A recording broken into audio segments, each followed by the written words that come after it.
call for and mass instability as you can get, definitionally. The difference, of course, is that everything that he claims that I have, like all the power that he claims I have, he literally has. Oh, 10K of those. Nice. You have to make the punishment infinitely worse than the crime. And I'm talking about deporting the entire family, denaturalizing the entire family, sending the entire group of them back to Somalia. That's so if this is the type of energy he has for like Somali American scammers, like if it's like a German American scammer, does he have the same attitude? Is that like are we doing that too? Or is it just for the Somalis that he has this kind of smoke? Because I'm in favor of offering tremendous punishment to people who engage in any sort of welfare fraud, any sort of redirection of funds that are supposed to be allocated to feeding the poor, for example. Because I can't recall, what did he say when I was talking about Rick Scott? that's what needs to happen. And anybody complicit and anybody involved in this scam. And until we have a candidate and a person that's willing to do that, then I'm not really interested in voting, if you want me to be honest. I'm really not interested in voting. He actually said he would treat Americans worse?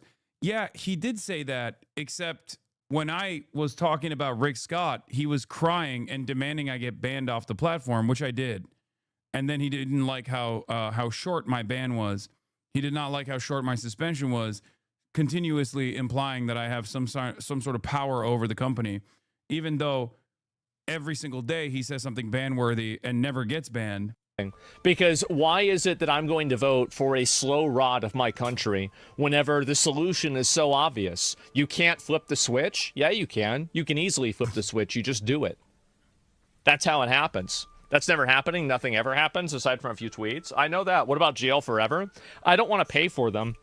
He's pro-destroying Rick Scott too now. He talked about it on stream today. He's just a roach with zero morals. Huh. Another one of my positions he's arrived at. It's weird. He sure took a sweet-ass time. It's just strange. So strange.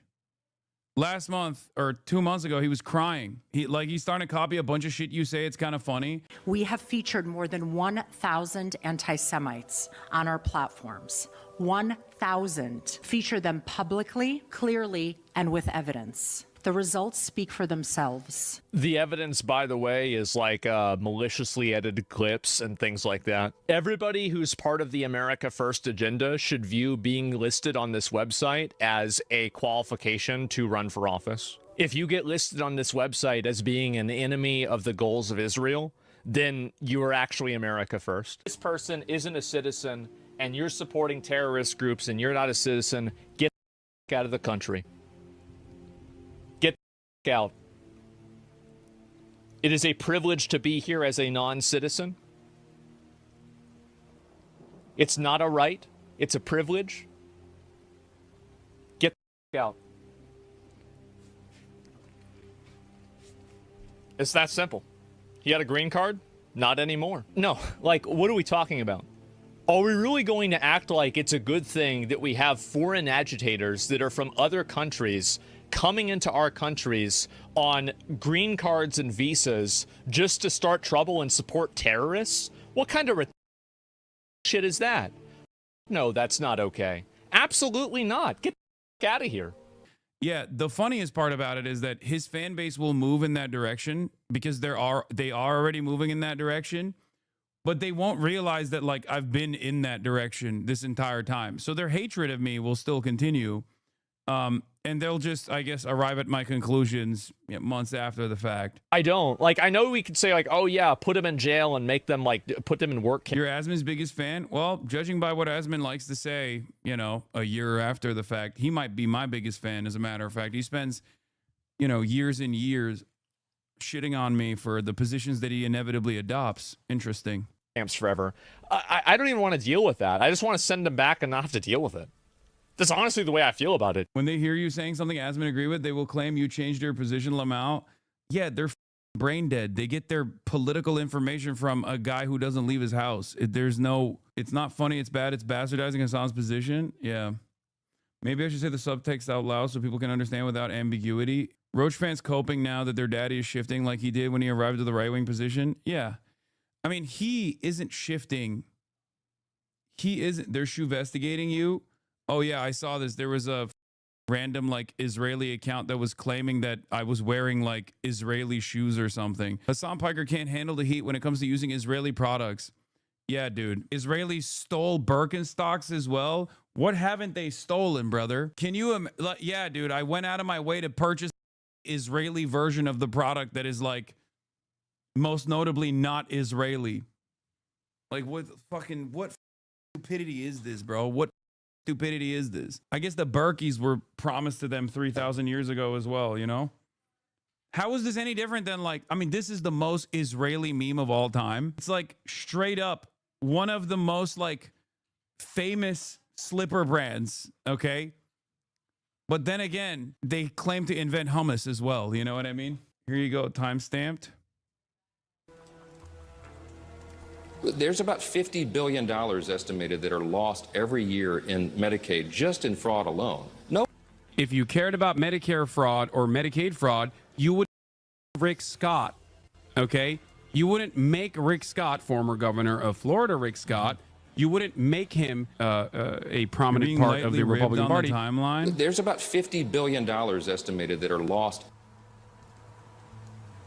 I saw that. That is crazy. That is nuts. And I've said before, there's a statute of limitations, but apparently this was yesterday. Yeah, this happened yesterday even. Oh my God.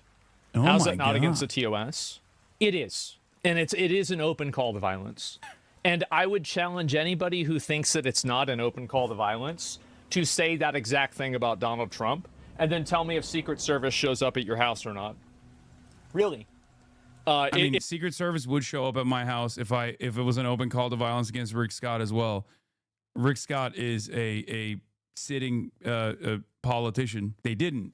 And the reason why they didn't is because no one serious actually read it as an open call to violence. In any case, interesting. So he said this, what's his new position on Rick Scott now? Now he's talking about punishing Rick Scott as well. It's very obvious. Yeah, generalizing the Somali American population as parasites is okay, though. Twitch and their double standards? Of course. Of course. Of course it is. Everyone is cucked. Everyone is incredibly to the right. This man has been fomenting hatred against all Somalis, talking about like deporting everybody, talking about doing terrorism the other day. Like literally the other day, he was like, you should actually make the environment unsustainable, persecute the cops for defending the Somali population. Straight up an open call to terrorism, okay? Straight up an open call to terrorism. He said it. Not even a stern talking to.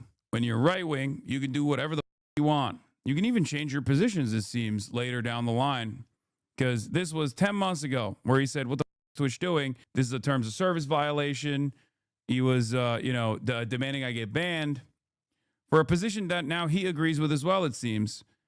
Does anyone have his new position on Rick Scott? Another clip of him talking about you that was boosted by Elon Musk.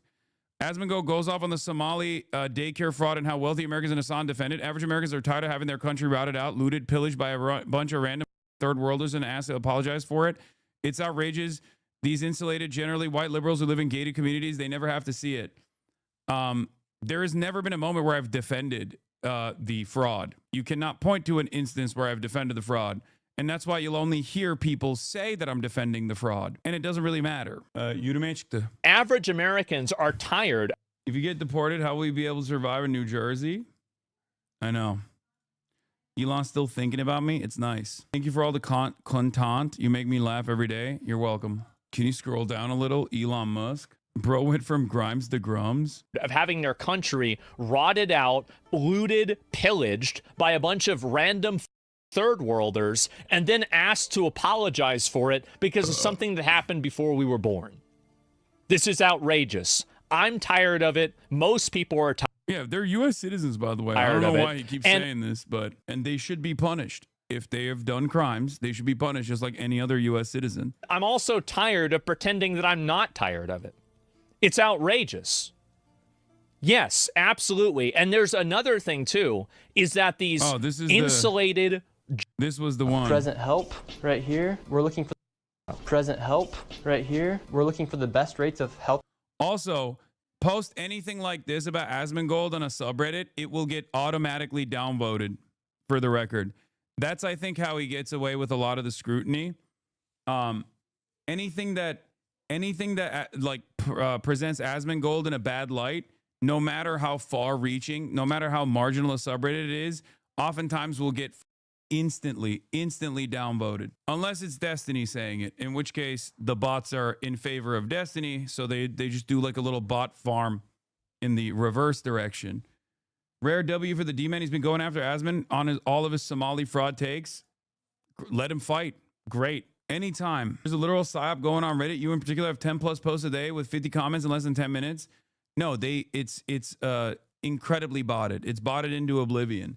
LSF already is LSF already is owned and operated by a guy who works with Destiny. And not only that, but also they bought out of posts that they will literally take like edited clips, post it, upload it as is from the stream, and then they'll instantly bot it. That's why any kind of mention of me that they can present in a negative fashion will get like 10K upvotes. And then they'll sit there and be like, oh, it's because everybody hates you, dude. It's just strange because it doesn't happen like that on any other platform, weirdly enough. Just Reddit. It's the smear farm operation. Yeah, every single post will get like 10K upvotes in less than an hour or 2 hours. But it is what it is. Anything not HASAN gets zero traction because the sub is dead. Yeah. Healthcare here inside this building because we have so many The best options. rates. Who can we Oh, talk here we about go. getting the best healthcare? Information to give us a rate. We're then met with the police. Wait, was Guys, this here? hey, remember to pay your taxes. Oh wait, no, it's here. They're Somali providers. Everyone Yes. here is fraudulent. So we're He's here with Another some kind of Karen. propaganda. Yep. This is a area that we're allowed to enforce trespassing Yep. ordinance. And the Somali community is a very closed community, so everybody's in on it, and they don't want to talk, as you can see. What would you have the police do instead if you were them? What would be your course of action? Genuinely curious. I would create a situation where the police would be afraid to defend these places because they would be worried about being persecuted. This would cause the police to leave and completely disband the police force. This would allow the companies and the people in the area to be effectively completely lawless and turn it into anarchy. That would make it completely chaotic, and these people would then become terrorized by the people that are in this community that they are somehow trying to enable, right? And so the goal is for that to happen and to make it as unpleasant and awful for them as possible. Like this is as direct as I think call for terror and mass instability as you can get, definitionally. Okay, like the best demanding rates of- lynch mobs, demanding to harm the police, right? Maybe you should stop streaming. Wait, what? Why? Why would I do that? The difference, of course, is that he is, ironically enough, everything that he claims that I have, like all the power that he claims I have, he literally has. But because the legion of sycophantic centrist slop tubers will never actually call it out, no one actually knows. No one actually sees this. No one actually knows about it. No one actually cares about it. He just straight up gets to do literal calls to action to demand mass instability, demand harm to not only just like regular people, but law enforcement officers as well. And there's never any big movements on Twitter to be like, we got to get this guy banned. Calls to action? Yeah, calls to violence, straightforwardly. It's not even like, oh, I'm misunderstanding the position that he's maintaining here. Just straightforward. 18 more months and he'll be more left than you. Yeah, it's just, we just have to wait for the winds to shift in the other direction so we can, restructure his entire commentary around the new meta, which he will. He's already doing it. He's flipping already.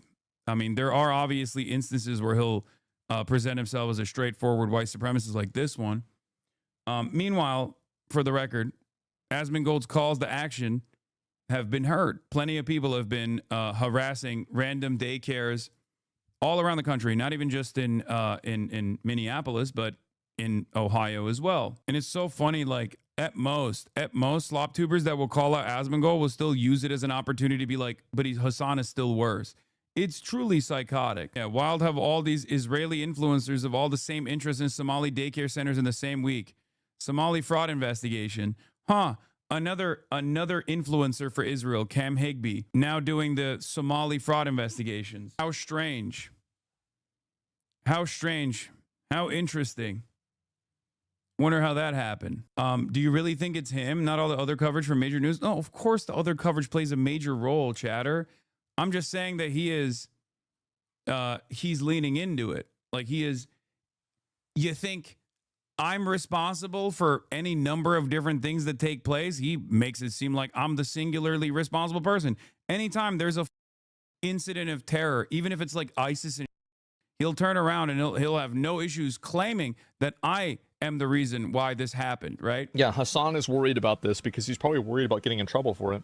Because his community is ground zero for like negative anti-Semitic things like this. He has no problem saying that, making it seem like I'm demanding violence against like random Jewish people or something. That's never something I've said.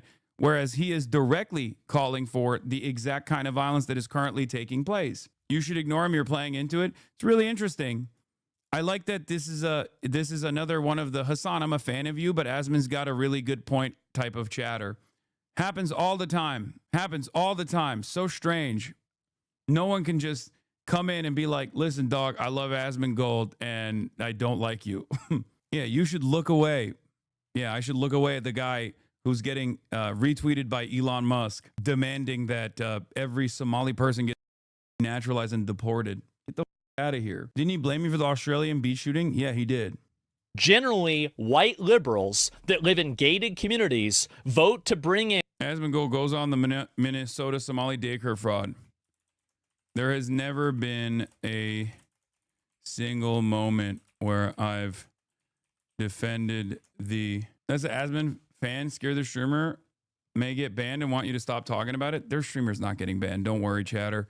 ASMONGOLD has twitched by the balls because the moment that he gets banned will be a major reckoning, okay? The moment he gets banned, every single right-wing group is going to be primed to say Twitch is so incredibly biased, as they did last time. When he got banned last time, every single person was like, Hasan is still streaming on the platform. Anytime a random VTuber gets banned, they talk about me. I don't even understand what the I have to do with random VTubers, like as though I have any control over who gets banned and who doesn't on this platform. But yes, the moment ASMONGOLD gets banned, here, you want to know the truth? The moment ASMONGOLD gets banned for any number of different things that he said about the Somalis, JD Vance is going to tweet about it. Everyone is going to be up Twitch's asshole, talking about how Twitch actually shows favoritism to Hasan, to dangerous communist, socialist terrorists that are anti-Semitic, blah, blah, blah. All this shit. And Twitch knows it too. They will 100% do a mass propaganda, manufactured hysteria campaign to say, in spite of the glaringly obvious terms of service violations that ASMONGOLD has committed over and over again with regular frequency, pretty much on a damn near daily basis, you know, fomenting violence, fomenting hatred, violating every single terms of service that exists, terms of service rules that exist. The moment he gets banned, every single person down to like the vice president will be talking about how Twitch is biased in the direction of anti-Semitic communist terrorists. Okay? Kick will roll out a deal for him. Brother, he's already a Kick streamer if you didn't know that. ASMONGOLD already is a Kick deal. He streams on Kick as well. And then you have inside information on this? No, I don't need inside information. I have outside information. I have eyes and a brain. And not only that, but then they will find some other random bullshit to get me banned over as well. He gets visibly frustrated when you cover him, and that's why he wants his fans to just say you're obsessed so you can stop covering him. Yeah, I'm not going to stop covering him. The more, if he keeps saying dumb like this, then I'm not going to stop covering him. If he stops saying dumb shit, if he stops saying violent, if he stops fomenting hatred towards random people and stuff like that, then yeah, I'll stop covering him. I don't give a covering him. You want to know the truth? That's the truth. There's a reason why Twitch is too afraid to ban ASMONGOLD, because contrary to what all these dumbasses think, I run Twitch or whatever. No, Twitch is terrified of outside pressure. Okay? Twitch is terrified of outside pressure. And the reality of the matter is, there is not even a question. There is so much more outside pressure from right-wing groups and right-wing entities. There is no, like, when I get banned, you will not see like AOC or Chuck Schumer tweet about how Twitch is actually no longer a safe space for political discourse or anything like that. Can you imagine? Currently, companies are doing everything in their power. Companies are doing everything in their power to just like not rock the boat and lean into the right-wing stuff to the best of their ability so that people don't yell at them too much. That's just the reality. If you haven't noticed it, I don't know what to tell you. Just as all the fake woke shit was totally for marketing purposes, they're now doing a fake anti-woke grift in the same exact way.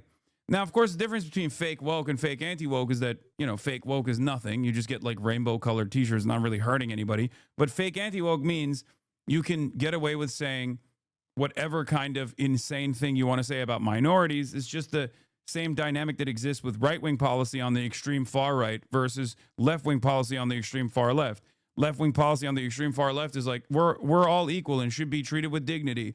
And, you know, everyone should be able to have autonomy over their own lives. Extremist policy on the far right is like, we should kill this minority group and that minority group. Obviously, it's the standards are completely out of whack, right? So, you know, for them, they're just trying to carry as much water as possible for what they consider to be this growing right-wing cultural movement, not realizing that the growing right-wing cultural movement is already on the downtrend because people think it's gross. It's just totally gross. And centrists sit there and say, oh, you guys are both the same, actually, because they're stupid too. But what are you going to do about it? Because many centrists are not actually centrists. I've never met someone who's like, oh, I'm apolitical. And they're saying that to what, hide their position on free healthcare. I've never heard someone be like, no, I'm actually more of a centrist, like apolitical kind of guy. And then you scratch the surface and you find out that they're actually for, I don't know, social housing or something. It's always right wing. Oh, I'm centrist, I'm apolitical. And then you scratch the surface, he's right wing. I've also never really, I mean, look, if anything, if you want to understand the actual cultural backlash that is already taking place against like the anti-woke initiatives and shit, look at Sydney Sweeney. Sydney Sweeney has to do extra sexy photo shoots 3 times a week now because every time she opens her mouth and says some dumb about, you know, how she doesn't care about the arguments as to whether or not she's a white supremacist or something, her movies flop. Nobody wants to watch her. Nobody wants to go watch her movies. Turns out libtards are the ones who are going out and, you know, consuming Sydney Sweeney products. So now she has to go back and remind everybody how sexy she is by being like, hey guys, remember? I'm hot, by the way. My mistake. I'm no longer going to speak my mind on politics. If the pivot wasn't already happening, ASMONGOLD and them wouldn't be turning on Israel. Okay? He's already turning on Israel. He will turn on Trump too. He already started turning on Trump on the Epstein stuff. And the only reason why he's holding on to the immigration stuff is because he still thinks it's super popular. And in some circles online, especially if you're just entirely on Reddit and Twitter, it is somewhat popular. The more white supremacists you are, the more based you are, seemingly. But for, you know, larger cultural forces, no, that trend is also moving in the direction of woke already, and it has already. Eventually, he'll quiet down. Kicking up the dirt as I pull up my skirt. When I walk by, they all on alert. Eeny, meeny, miny, mo, you could be first. Left foot, right foot, left foot, right foot, left foot, right foot, left foot, right foot, left foot, right foot, jaywalk. Jaywalk. Hi, I'm JT and I made Result Hunter, the search engine for conservatives. Let me just tell you what it does. First of all, big tech right now is run by a bunch of elitist people who all happen to vote the same way and who all happen to live in huge cities on the West Coast. And so Result Hunter takes those elitist values and elitist sources and kind of pushes them down a little bit in the search engine. Meanwhile, it takes those sources of truth that we believe have been deranked a little bit by Google, and it pushes those up a bit. And the main thing that you'll gain from using the search engine is that your ad revenue that you generate by going all over the web will be much more likely to support conservatives and things that support conservative values rather than things that support elitist and liberal cultural values. So thank you. Please use resulthunter.com if you're a conservative. Hit try now to go over there and it'll become your default when you hit add to browser and follow the instructions. See you at resulthunter.com.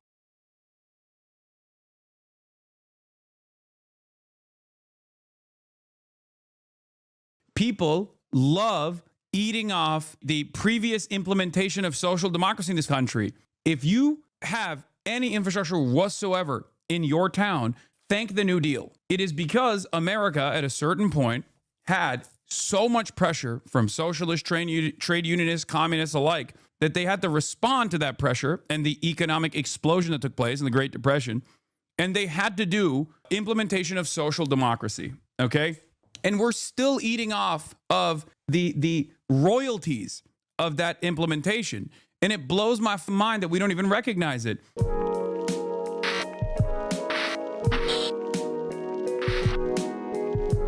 I'm saying it. Okay.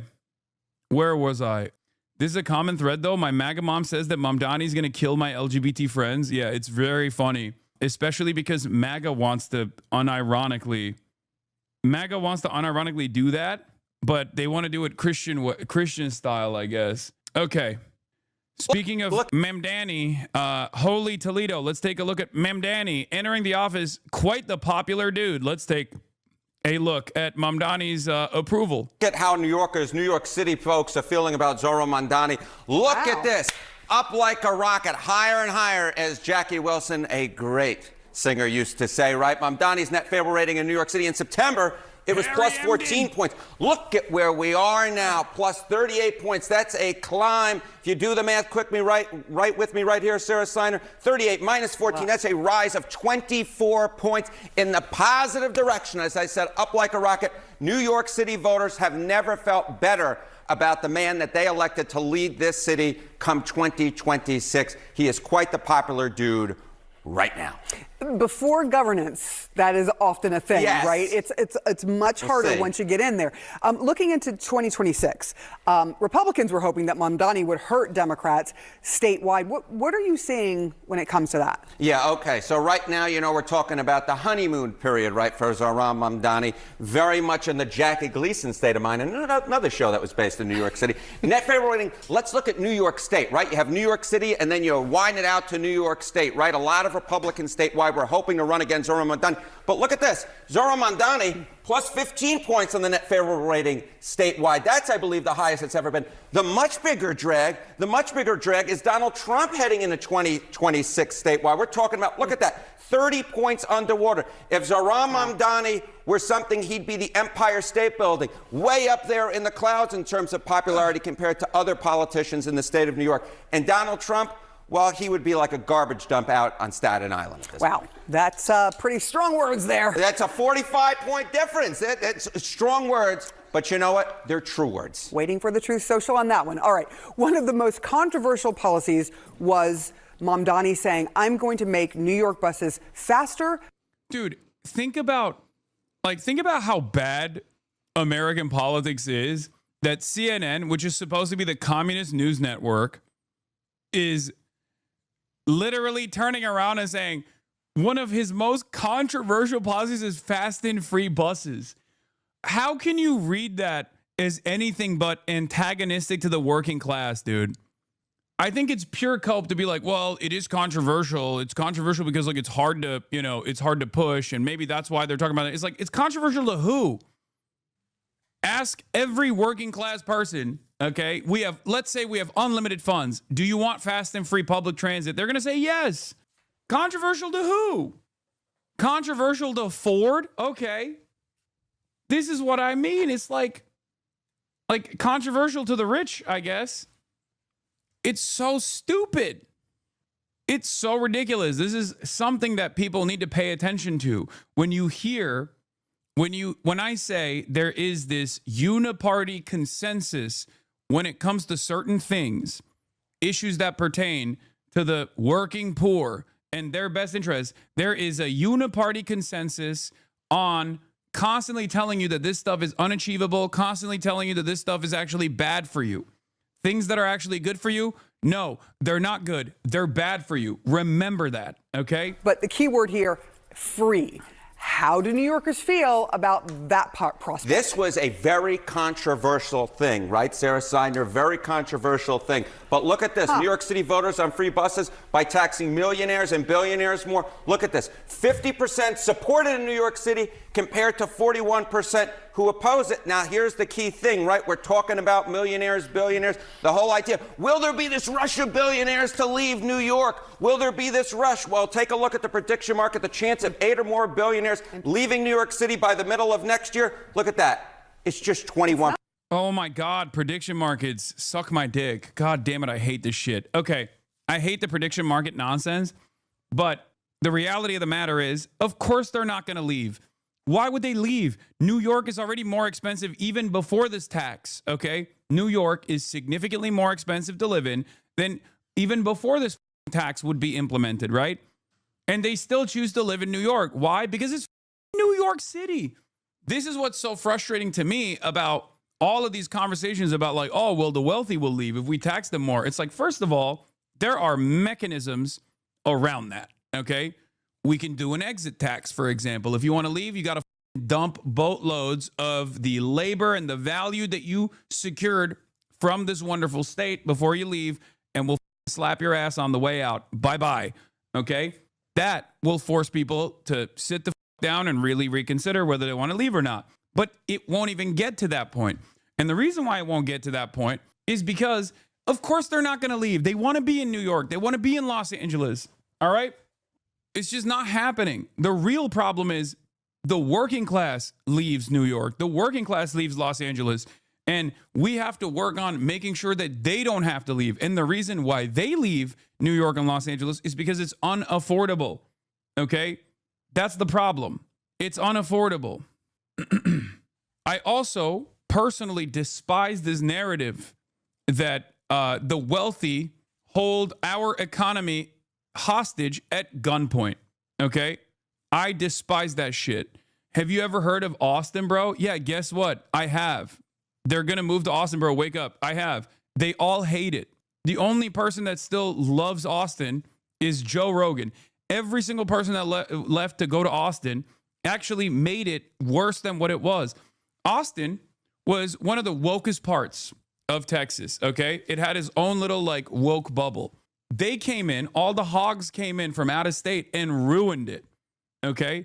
They unironically came in and they wanted to bring some of the, some of the elements of being in a liberal city, but they actually were also incredibly reactionary and they ruined Austin. They made Austin worse.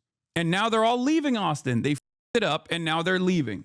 That's one of the funniest aspects of this because they still want to live in Los Angeles. They still want to live in New York.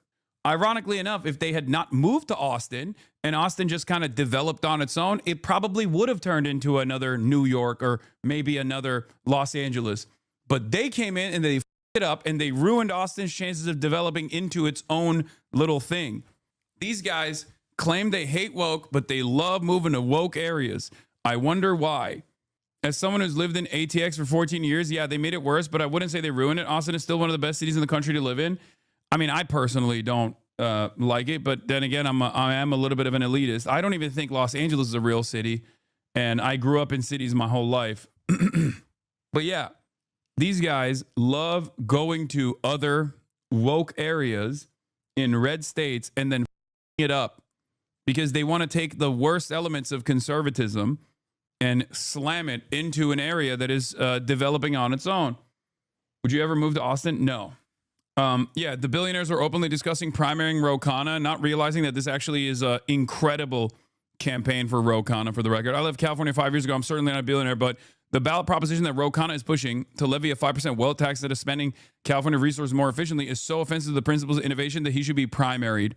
Yeah, Peter Thiel is leaving California if we pass a 1% tax on billionaires for 5 years to pay for healthcare for the working class facing steep Medicaid cuts. I echo what FDR said with sarcasm of economic royalists when they threatened to leave. I will miss them very much. That's the other thing. That's the other thing. People love eating off the previous implementation of social democracy in this country. Okay? If you have any infrastructure whatsoever in your town, thank the New Deal. Okay? It is because America at a certain point had so much pressure from socialist, trade unionists, communists alike, that they had to respond to that pressure and the economic explosion that took place in the Great Depression. And they had to do serious, centrally planned, implementation of social democracy. Okay, and we're still eating off of the royalties of that implementation, and it blows my mind that we don't even recognize it. The other movement was obviously the fully centrally planned war economy that we had to implement during World War II. Okay, post World War II, we ate good off of that as well, and yet, for some reason, people love the benefits and the bounties of socialization, but they think they hate socialism. And you hear it.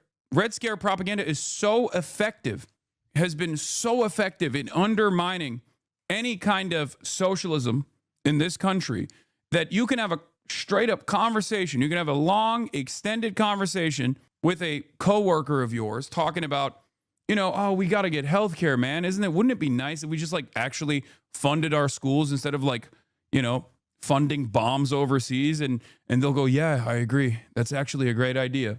I agree. This is such a fantastic idea, right? But the moment that you say, oh yeah, we should have socialized medicine, they go, whoa, I don't want that. The f do you mean socialized? I hate that actually.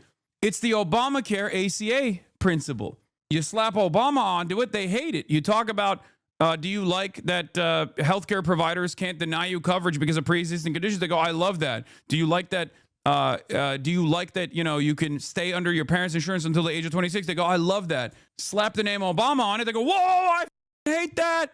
I hate it. You can convince the average American, no matter how right-wing they are, no matter where they live, about how wonderful socialism would be as long as you never say social, as long as you don't slap social anywhere, as long as you don't say socialism anywhere in that conversation. It's crazy. And that is because people are insanely propagandized. They don't realize it. They're just kind of dumb.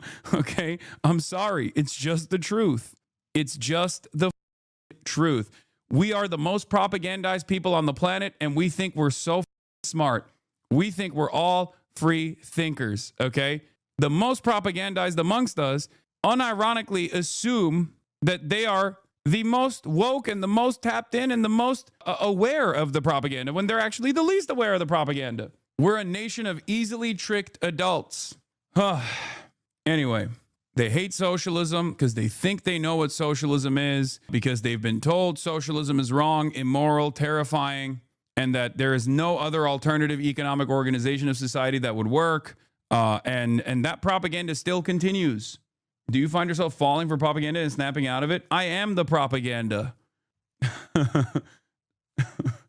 I mean, I'm sure there are, yeah, of course. No one is over it. Like, I am still very much susceptible to it as well. There are biases that I have to sometimes go back and think about and think thoroughly on. Okay? So yeah, of course. I would say that for most of my life, and maybe this is because of my Turkish background, I too, although I was, pro-Palestine, I also certainly engaged in the, Hamas or Islamist type narratives, okay?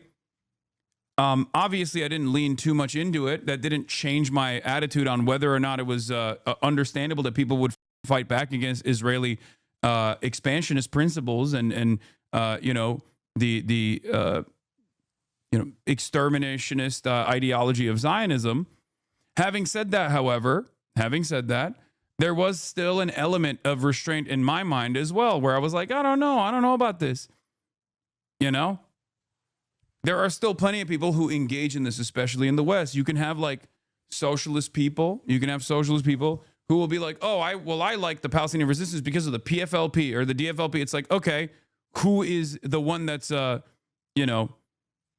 is leading the resistance? It's still Hamas, okay? Who brought the PFLP and DFLP into play? It was Hamas. So, bro, I was reading a textbook from a few years ago and it defined bigotry as someone having a strong belief and said that Stalin killed millions of people. Yeah, of course. So, there is definitely an element of dehumanization that I had to work through myself personally. Okay, so that's real. Strong words but you know what? They're true words. Waiting for the Truth Social on that one. All right. One of the most controversial policies was Mamdani saying, I'm going to... Hold on. We watched all this Campaign already. in Austin, and I'll be in. I'm not going to come back next time. I'm going to see you on the air tomorrow night. Oh, I'm going that's to see you on the air tomorrow night. You'll be in Austin, and I'll be in Prescott, Arizona. Good times. Good Nice times. and warm. Stay with us. We'll be right back. Mayor Mamdani. What's your answer to Stalin killed so many people, millions of people? Yeah, he also happened to kill a bunch of Nazis, you know? It's not all bad. There is definitely bad in there. There's mismanagement. There is a lot of the growing pains of rapid industrialization, going from an agrarian country. There is a ton. But most people, I think, in spite of Stalin's deep paranoia, especially post-World War II, would still, like most honest assessors of Stalin's impact on history, would have to recognize that in spite of the overt failures of governance and the pain and deaths and mistakes, that Stalin was a incredibly important global leader. And without, once again, Stalin or Mao or any number of these different people that people point to go like, these guys are just as bad as Hitler, if not worse, like bullshit. Without them, you would not have seen the development that played in the USSR. So there's good and then there's bad. Okay, it's always how it is. And before people say you're not consistent on this principle, I say the same shit about the founding fathers too, and they were slavers. Okay, they were slavers, and guess what? Even slavers can have the right mindset, doing a bourgeois revolution against the colonial superpower. You know, you see the good and you see the bad, and you assess it. All right, that's how it works. It's true. There is nuance to this, and I apply that same exact nuance all the time. Scheduled to become, or to be sworn in, I should say, Mayor-elect Mamdani. And, you know, his campaign has come with a lot of big promises for New Yorkers, a lot of attention on the Democratic side, too, to see. Can you give a fall of communism in Russia? Give a summary of that? I mean, I don't know. Look at what's going on in the Trump world in the United States of America right now. It's pretty close to a 101 without any external factors that are really trying to destroy the United States of America. Like, we're doing it to ourselves. It's very similar, I would say. There are a lot of similarities to the fall of the USSR, like the internal issues. And we're basically doing it to ourselves right now in the United States of America without any of the external factors that are trying to destroy the United States of America. Even though we always claim that there are people out there that are out to get us, trying to destroy us all the time. They just happen to be, in countries that we would like to bomb into oblivion. There's wiggle room between Stalin and Mao were good or bad people. They're historical people who are oftentimes main villains in American education, but they're not the heroes that progressives hoist them up to be.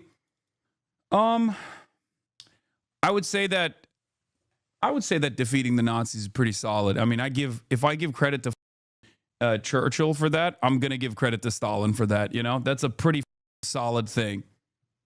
Western progressives don't take into consideration the views of the global South. I mean, it's true. Yes, Western chauvinism is a big part of the, it's a big part of the equation here. Anyway, you know, is this the national or future leader of sort of the Democratic Party direction? But I can imagine a lot of Republicans are also looking at this too to see where the holes are. I wonder how you're evaluating what might come next for soon-to-be Mayor Mamdani. He's proved to be a great foil for Republicans so far, but what is to be seen is if he truly is a socialist, if he's more pragmatic in his policies and governance, or if he's just simply naive. He certainly tapped in. There is no, workers' party in this country. There is no objective, open, communist major party in this country. We don't have a parliamentary system to begin with. You are never going to have a real socialist, okay? It's just not, that's not how this works, okay? If you win power in this country, you are not going to be winning power, at least in this stage, through real earnest socialism. At best, you are going to be pragmatic and probably try to move the needle in the direction of social democracy. That's just the truth. And I try to explain this to people all the fucking time, and people still yell at me, and they think like, you know, they say I am a shepherd for the Democratic Party. And here they are, once again, not building communism. So I don't know what the they want from me, okay? We have very different methods on this.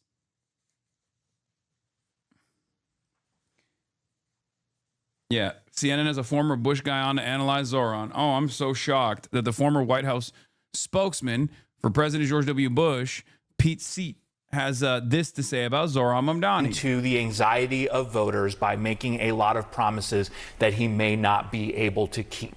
There could be institutional resistance. There could be bureaucratic pushback. We don't know. His policies could be a complete, total, utter failure. I think that's the most likely scenario to unfold here in the next couple of years. That's all to be seen. But I think a lot of Republicans across the country, where I live in Indiana, people are watching Zoran Mamdani to see what he does and if it's as bad as we predict it will be. And a lot of New Yorkers here hoping that he lives up to some of his promises. Karen, I want to bring you in and widen the scope here, because 2026 is obviously a midterm year, and Democrats had big wins in this year's elections, Mamdani one of them.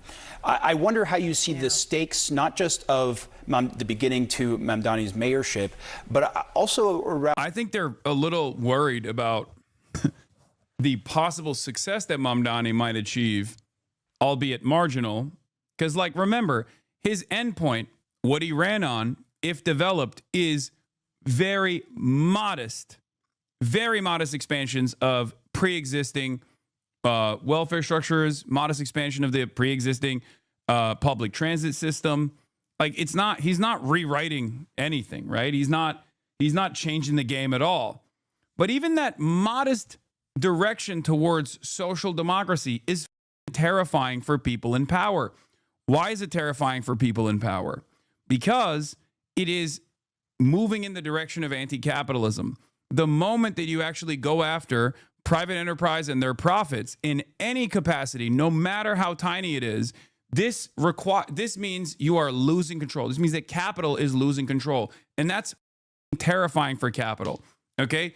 Just as the bosses at your mega corporation they work at will spend a ton more money on labor lawyers to come in and destroy any sort of initiative towards unionization, okay, and spend far more money in the short term than they would lose if the union was to be developed and could demand more benefits, for example, a bigger percentage of the profits that they are generating off of their surplus labor value, okay? It's the principle. It's the fear of losing control. Because let's say Zoran Mamdani actually achieves these modest, marginal, incremental changes that he wants to implement. All of a sudden, people are going to wake up. They're going to recognize, oh shit, we can actually vote for a positive figure. We can actually vote for an affirmative agenda. We can actually demand more from our politicians, and they will listen to our demands. And that is unacceptable. They will first always work to kill your hope. They will always, first and foremost, work to kill your dreams, to kill your confidence in this government. And liberals play a massive role in this, okay? Obama played a massive role in this, as a matter of fact. You can't have that. No matter how tiny, no matter how incremental the gains could be for the working class, the capital owners do not want that. And that's precisely the reason why you will see more and more, in my opinion, unless Zoran becomes a total sellout, phony, a total slave to the capital owners, okay? And we shall see, we shall see if that's the direction that he goes in, right? Unless he does that, most of the servants of capital in the media will aggressively attack him. He will sell out like you. No, don't ban that person. Please, that kind of stuff is not, that's not a bannable offense, I think. You maybe time him out a little bit, but probably even then, I wouldn't even time that person out. I know you don't want derailers, but let's not do that. Is Asmon Chatter rating boss? No, even then, it's fine. It's fine. On the party unifying either in states like Massachusetts, Michigan, Maine, California, or whether they actually need to get some of the wins that I know Democrats hope come? Well, a couple of things. Having worked in New York City government, I can tell you that it's going to be a challenge for Mamdani, no question. And he's going to have to work with the governor and with the city council. I hope he succeeds. New Mexico was able to pass universal child care. There's one report that says if he's successful, it will mean 14,000 women will be able to return to the workforce and add some $600 million. Bro, I got timed out for 30 minutes for calling the face content the garbage it was. What the they were right to time you out. And you will get another 30 minutes now. To the city's revenues. So let's hope he's successful. We should want him to succeed in those endeavors. I think what you're going to see from Democrats across the country is, again, we've got Zohran Mamdani, we've got Abigail Spanberger, we've got all kinds of Democrats running across this country. I think the message will be obviously focusing on affordability and focusing on, frankly, speaking to the growing dissatisfaction that voters have with the job that President Trump and Republicans in Congress who have failed to hold him accountable, who have failed to do their jobs. Why are we spending so much time on regime change in Venezuela when we still haven't gotten inflation under control? When, people just went through Christmas and ran up their credit cards, and those bills will come due next year. And healthcare costs are about to go up. So I think you're going to see Democrats focusing on how do we earn voters' trust to solve these problems. Economy and healthcare will be tops of minds for voters. Feels like deja vu, but those issues always top of mind whenever we have major elections. Karen Finney, Pete Seat, appreciate you both being here. I do want to move on to New York, where Mayor-elect Zohran Mamdani will be sworn in an abandoned subway station beneath City Hall on New Year's Eve. And then the hardest work will begin, which is governing. He has three main things he ran on: universal child care, rent freezes, and making buses free and faster. His whole campaign was about affordability, and other Democrats certainly jumped quickly to do the same and won seats in special elections. First to you, Margaret. I mean, how will the party, the Democratic Party, be watching what happens in New York as they gauge for how they should proceed? It's such a fascinating story to watch. And I think the answer is kind of at arm's length, like looking, but then looking away. You've got Democrats nationally saying New York City is not the same as swing districts across the United States or statewide offices in many states. Yeah, true. When you ask people in West Virginia if they also want immediate improvements into their living conditions and a more affordable existence, they go, of course not. That's my least favorite thing of all time. Famously. It's a losing equation everywhere else. And before people say, hey, obviously look at a place like Tennessee and whatnot, this is a failure. You have to remember, okay, this shit takes time. It requires a shit ton of money to go against the unlimited propaganda from the right. Okay, it's not going to happen overnight. Kaya needs to know what you got in that box. The box is for you guys. But this is a venison shank bone. And it is something that she is lasered in on. This is Kaya's chew toy, but I'm not going to give this to her yet. She's been this thing up. But what I will give Kaya is the venison shank bone. Kaya, come here. Oh, what's this? What's this? Okay. Good girl. Good girly. Republicans since 2004, that change won't work, so we won't vote for it. Let's change it our way to make it worse. See the Dems broke it. Yeah. I asked my mom when she got in the Rush Limbaugh. She literally told me that she worked somewhere where they played him all day. She started out hating him, but then he grew on her, shaking my head. Like, how is she not aware that she got brain poisoned? Brother, that's the reason why all this like fuck Hasan initiatives are unfortunately successful, because it stops people from actually coming here and watching, because most people would rather make up their minds. Most people would rather make up their minds from afar. But if I was like, if they the solution to all the fuck Hasan content is just to come here and watch and make up your own mind, even for a little bit. Okay? That's why I always tell you, you know, show your friends, show your family. Clips are not going to, clips are no way to actually make up your mind about a person, especially a political commentary person, you know? A political commentator, ain't no way you're going to understand what their actual points of view are. Politics is a very polarizing game, and there are going to be a lot of bad faith actors that are working overtime, oftentimes for free, to make sure that you don't make sure that your friends don't tune in at all. Make sure your friends actually develop deep-seated hatred and resentment for no reason until they come in. Until they come in and they see for themselves. But even then, there will always be, you know, people that don't like my vibes, my style. A lot of people say I'm too bro-y for them. You know what I mean? Groypers were really mad that you said Fuentes is gay. Okay. What else is new? Groypers are mad at the truth. Anyway, let's continue. So reluctant to draw too many parallels, I think. And then on the other hand, this affordability message is so potent and visceral, whether you're in a red district or a blue district. It helped Donald Trump get elected in 2024. It is one of President Trump's biggest obstacles and one of his party's biggest obstacles now, a year later. And for Mamdani, these promises to impact affordability for working class New Yorkers, but also just messages saying sort of like, I hear you, I feel you, it's legitimate to feel like you can't afford anything.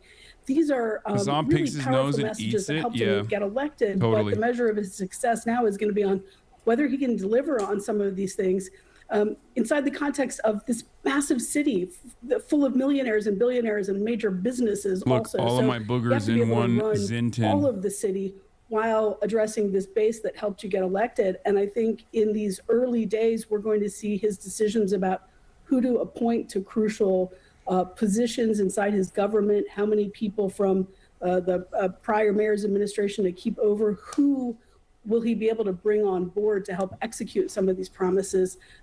Everyone, Democrats, Republicans, New Yorkers will be closely watching.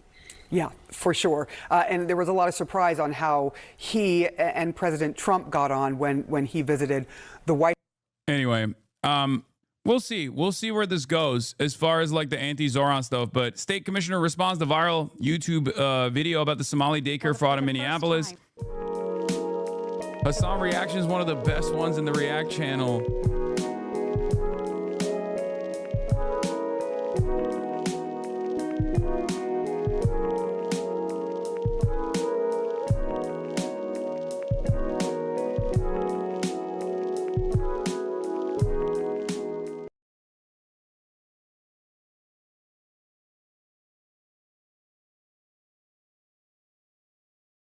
Concentration of power. If the executive branch can determine policy and then use the power of the purse to mandate compliance with that policy by the state and local governments, all without authorization or even acquiescence of elected legislators, that check against tyranny is forsaken. Trump considered himself and his presidential powers not only beyond the bounds of Congress, but even beyond the bounds of judicial review, arguing that his travel ban was unreviewable by the federal courts. The judge in that case declared there is no precedent to support this claimed unreviewability, which runs contrary to the fundamental structure of our constitutional democracy.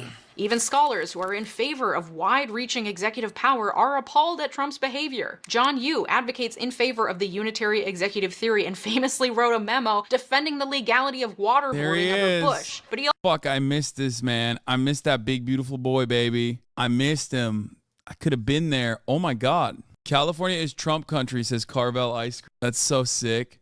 Fuck, that's so sick. Yeah, this was perfectly explained in the movie Vice, is how Dick Cheney did so much bullshit. Exactly. The OSC lawyer that told Obama he was cool with the drone strike of Anwar al-Awlaki spoke to my class the other day. My professor said it was too pointed to ask the guest whether he regrets war crimes. Well, the answer is no anyway. All right, let's get back to the video. He also wrote a New York Times editorial entitled "Executive Power Run Amok," saying, Adam McKay's even I Vice is have the grave movie. concerns about Mr. Trump's uses of presidential power. Yikes. Yikes. But it appears that Project 2025 is supporting the idea that the president should constitutionally be entitled to vast levels of control over all administrative agencies, what they do, and who runs and staffs them from the top down, and Congress should have no ability to check that executive authority. Many constitutional law scholars argue that this is beyond the bounds of the Constitution, no matter how you look at it. But Yeah, except it doesn't fucking matter because constitutional law at this point is just, again, totally partisan and totally vibes based, and there's not really much you can do about it. It kind of always has been that case. We just kind of make shit up as we go along. Much like the unitary executive theory, another completely made up concept of like strict textualism is another perfect example of conservatives just looked at something and were like, let's just make something up to not show our naked partisan efforts. Okay? It is literally a made up legal theory that they teach in schools like it's fucking legitimate. It is completely ridiculous. Okay? All matter of like conservative analysis over legal text oftentimes revolves around like a goal that they have as they like post hoc rationalize the goals that they have and try to justify it, as Democrats go, oh, but what about the norms? Oh, well, I guess you're still working within the bounds of the existing system. Of course, if you are an institutionalist, like a real one, and you genuinely care about it, well, the reality is, those who don't care about it and just want to get their power across will do everything they can to destroy those institutions. First administration of Donald Trump, whether or not there's a second, has already done the damage. As Jeffrey Crouch writes in his 2020 book on the unitary executive theory, yes, there are entire books about this, once precedents have been established for presidents to exercise expansive presidential powers with little pushback, future chief executives will be less likely to feel responsible for dialing them back. Nah, I could see pussy-ass Democratic Party members being like, no, we should push this back and only allow conservatives to expand on it, only for us to just like dial it back again every time we're in power. So functionally, all you're doing is ratchet affecting the executive unitary theory as well as all other aspects of American civil liberties. And Project 2025 is betting on just that, with its expansive overhaul of every administrative agency in the country. If he does get back in the White House, Trump has made clear that he'll finish what he started, declaring he will find and remove the radicals. I mean, they have a canceling student loan debt, right? Yeah, remember when all the student loan debt was canceled, which, by the way, wasn't even executive unitary theory in that situation. It is quite literally government debt owed to the executive. So it's not like it's a little bit different than that when you say, oh, student loans that we are offering, we can cancel or forgive. And guess what? It didn't fucking happen anyway. So it doesn't matter. Who have infiltrated the Federal Department of Education and promising to demolish the deep state. We will expel the war. Like, that wasn't executive unitary theory. That was actually constitutionally afforded a constitutionally afforded right to the executive office. And even then, SCOTUS was like, I don't give a shit. Fuck you. You're not allowed. That's it. That's literally what happened there. It wasn't like a erosion of civil liberties, of course, or it wasn't like overreaching and doing something that's not completely in your control. It was literally within the purview of the presidency to do so, and yet they just didn't let it happen. Supreme Court was like, no, you can't do it. Warmongers from our government. We will drive out the globalists. We will cast out the communists, Marxists, and fascists. And we will throw off the sick political class that hates our country. He plans to do this in part through what's been called Schedule F, a plan that Project 2025 appears to adopt as well. In the waning days of Trump's presidency, he passed an executive order called Creating Schedule F in the Accepted Service. This order removed employment protections from career officials, those who work in government agencies in a non-political, non-appointed position, deeming them Schedule F employees who may be fired at will by the president, presumably if they don't show sufficient loyalty or execute the duties of the agency in the way the president deems necessary, effectively stripping any sort of checks or balances on the president's ability. Yeah, like when the president says, like, let's say the president has some really cool ideas about bleach, okay, killing COVID. Let's say the president doesn't just like bring that up in conversation when he's delivering an address to the nation as he was doing during, I don't know, like a pandemic or something. Let's say he follows through on that alongside hydroxychloroquine as being an effective way to, defeat COVID in the body. And then members of the administrative agencies that are supposed to say, hey, I'm a scientist, that's insane. You would kill people if we were to like push this out from our agencies as though it's the most effective way to get rid of COVID. You could just go, you're fired, and then fire them, and then be able to continue hiring whoever the fuck you want to that position that will actually go, yeah, you know what? That is true. We should do the bleach thing. To control federal agencies from the top down. In fact, two former Trump White House aides, Johnny McEntee and Russell Vought, who were instrumental to Schedule F, are also involved in Project 2025, indicating a continuation of the policy by whatever conservative president next takes the White House. McEntee is quoted as saying, "Our current executive branch was conceived of by liberals for the purpose of promulgating liberal policies. There is no way to make the existing structure function in a conservative..." He means, and this goes to the heart of the matter, the Hasanabi truism. Conservatives want bad things and they hate good things because they think good things are liberal and bad things are conservative.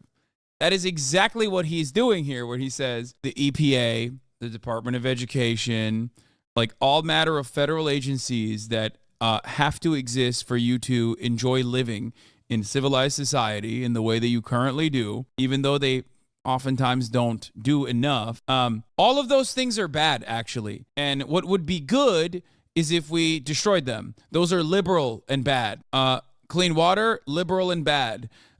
In knowing full well that, like, or at least having confidence in the meat that you're purchasing, that it's not going to poison you, well, that's bad, actually. That's bad, and it's liberal, and I don't like that. We should destroy that, actually. It's pussy lib shit. Manner. It's not enough to get the personnel right. What's necessary is a complete system overhaul. And that is at the heart of Project 2025's plan. None of their policies and wedge issues work without gutting the administrative states and concentrating more power in the hands of the president. Of course, their goal is also to pack Congress and the courts. So you just brought something up that's interesting. They want regulatory agencies banned so that Congress can get clogged with enforcing regulations, except here's the reality, okay? Those regulatory agencies were created out of necessity. Every single piece of regulation or every single regulatory agency was built with blood, okay? All of that ink was written with blood. It's not like someone was like, I'm a gay communist pussy-ass soy lib, and I want fucking the environment to be protected because I'm gay as fuck, dude. Like, that's not what Richard Nixon said. You know what I mean? Like, it had to happen. So it's not like, yeah, Triangle Shirtwaist Factory or issues such as that did not just, these things, these protections, these regulations, the ink is with blood. And it's not like, and a lot of that, a lot of these regulations were not created, designed single-handedly by, again, some gay-ass lib who is in a position of power, who is the president, but instead by Congress to again, do what the Congress or previous Congresses had decided is a necessity for survival, okay? You get it? So, like, technically, you can gum up the works all day, every day inside of Congress, but, this is all of these agencies were already built by Congress anyway.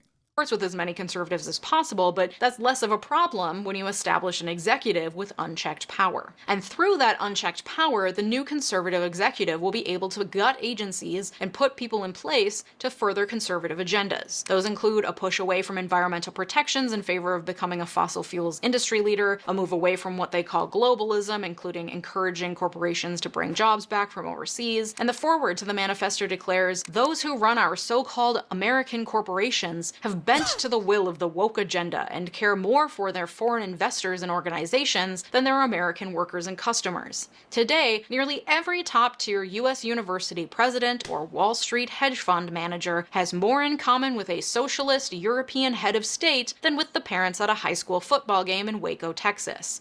Yeah, again, we need to do like sanity checks. Like, you need to do a critical sanity dice roll before you get to write stuff, I think, for a think tank. Like, if you think that Jeff Bezos is more in common with a fucking socialist, then ironically the guy writing this article, I don't know what to tell you. Yeah, dude. Like, Jamie Dimon is like, man, we really need to fucking we really need to have a violent revolution to create a dictatorship of the proletariat, you know? He's always saying that. Many elites' entire identity, it seems, is wrapped up in their sense of superiority over those people. But under our Constitution, they are the mere equals of the workers who shower after work. There's nothing funnier to me than a guy who says those who run American corporations are bent to the will of the woke agenda and care more for foreign investors, and they're closer, they have more in common with socialists, when, like, your job at the Heritage Foundation is quite literally to make sure those woke socialists get everything, okay?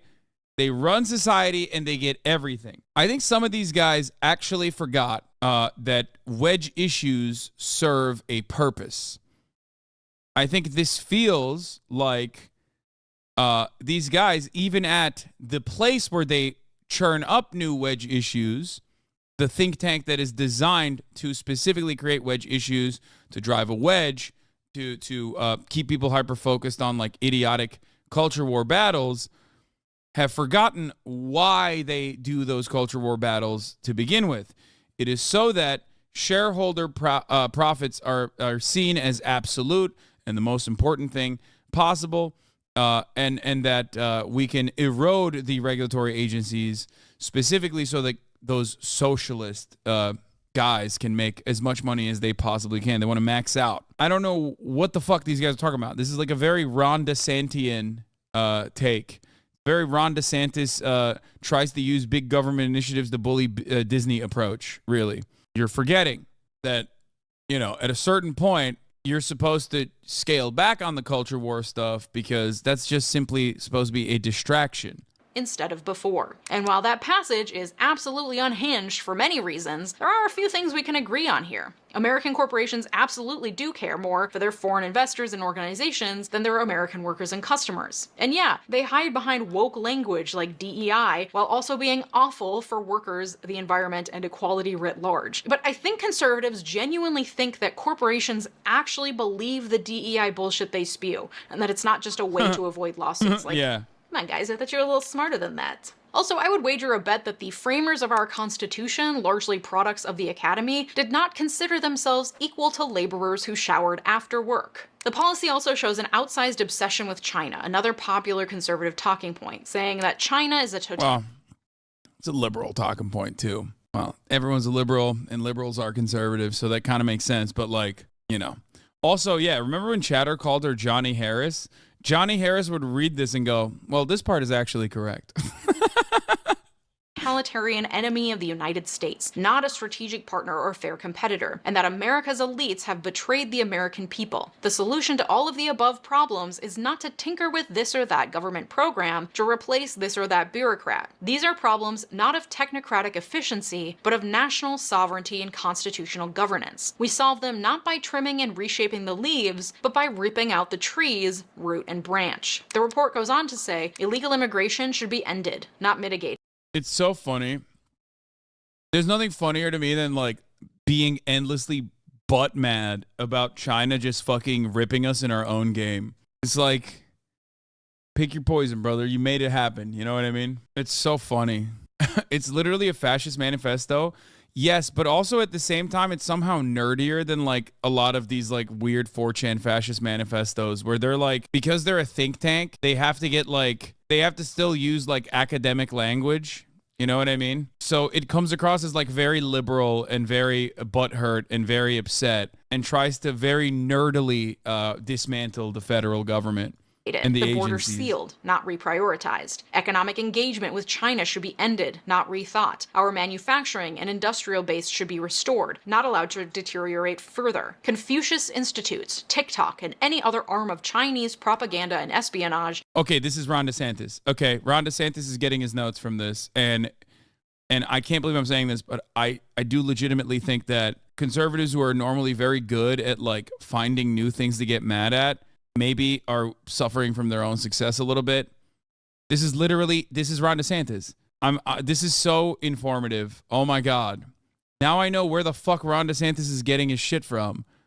Because I was wondering, Felix tweeted about this the other day too. Like, remember when we looked at Ron DeSantis like standing in front of a podium that read CCP, where he was talking about how he's like eviscerating Confucius Institutes in America?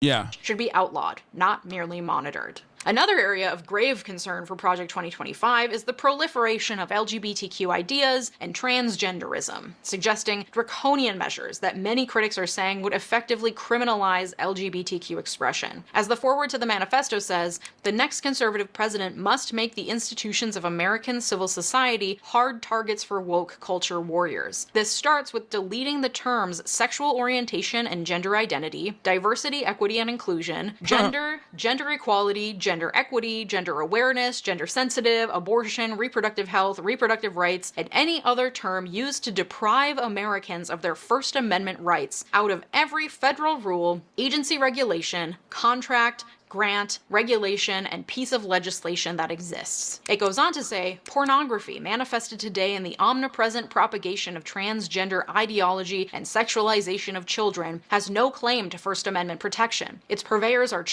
They write stuff like, is not a political Gordian knot inextricably binding up disparate claims about free speech, property rights, sexual liberation, and child welfare. That's, yeah, shut the fuck up. Oh my God. Child predators and misogynistic exploiters of women. Their product is as addictive as any illicit drug and as psychologically destructive as any crime. Pornography should be outlawed. The people who produce and distribute it should be in prison. Zoomers shouldn't read this. They're going to be like, oh, I agree. On God, for real, W. Educators and public librarians who purvey it should be classed as registered sex offenders, and telecommunications and technology firms that facilitate its spread should be shuttered. As far as I can tell, to them, pornography. Okay, first of all, yeah, if you show pornography to your classroom, yeah, you probably will be labeled as a registered sex offender. What the fuck? I think they just mean like if you do sex ed when it's if you do sex ed that's not abstinence only sex ed, then you know you're going to jail. I think that's what they mean. They're labeling any trans person, yeah, that too. So here's the thing: is 2025 a step towards central planning? Yes, but the unfortunate problem here is that it's pushed by conservatives, so it's not like centralized planning of the economy for the entire nation to prosper. It's like centralized planning of the entire economy so that like the minor benefits that you get from the civil libertarianism that exists in the United States of America, that can only exist in the United States of America due to America being the hegemonic superpower, we want to take those away too. Like no more treats, okay? You can't have like a little bit of sexual liberty as a treat. You can't like be trans in public as a treat, you know, for all of the death and destruction that we deal worldwide. So that's it. Like whatever like crumb of social autonomy that you enjoyed that allowed you to even for a brief moment forget that this is a shithole, okay? We're taking all that away from you. And there's really no reason for it either. Like, I think a lot of these people forget that, you know, those things are what keep people dull. Those are the things that make people feel like they have freedom. I myself included, for the record. I often joke about how pornography being banned in Turkey is somewhat a part of my advocacy for First Amendment rights and free speech, or why I wouldn't live in China because pornography is banned in China. Like, it's mostly a joke, but it does have broader implications, right? It's not just pornography being banned at that point. Oh.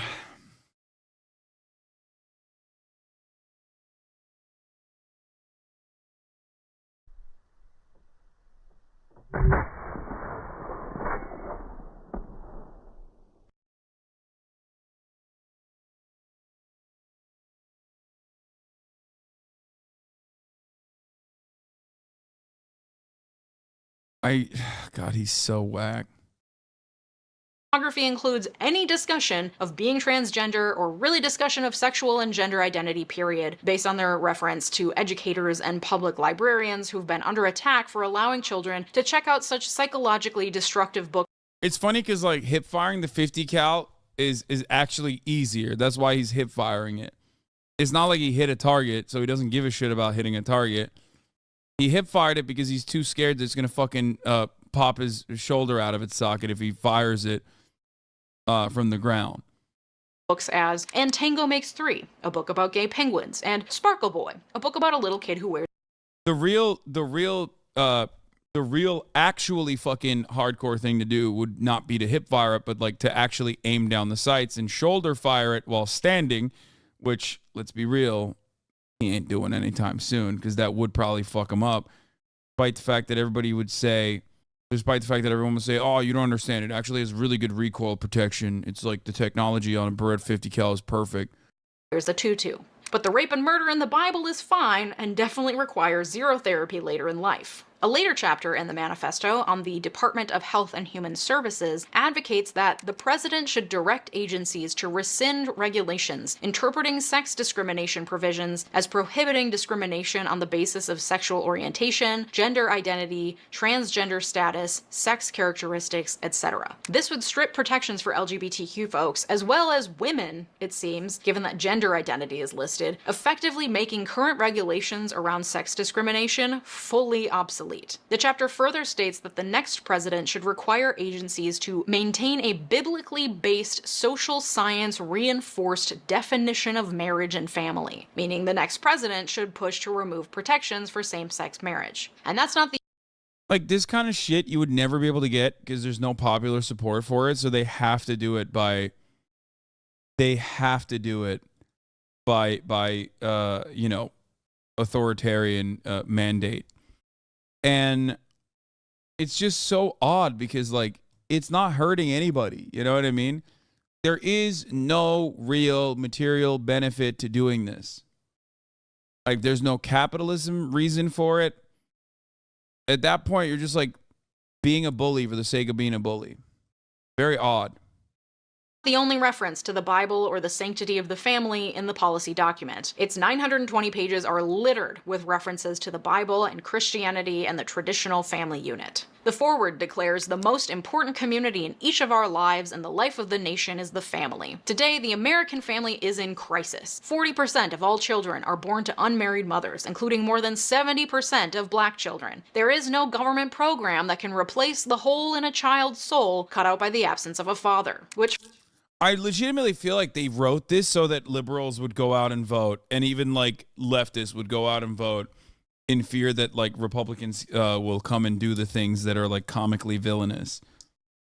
First of all, that's some old school Republican language. The loud welfare queen wolf whistle of Reagan rings on into the night, I see. But also, frankly, as someone without a dad, I can confirm that actually the health insurance I had through the state as a poor recently graduated 22-year-old paid for the therapy that I needed to fill that hole. So put that in your pipe and smoke it. But that's not the point. The point is to demonize single mothers, especially— Yeah, but you're a libtard, so that's bad. You know what I mean? Fucking got him. That's what happens when the state gives you funds to get therapy.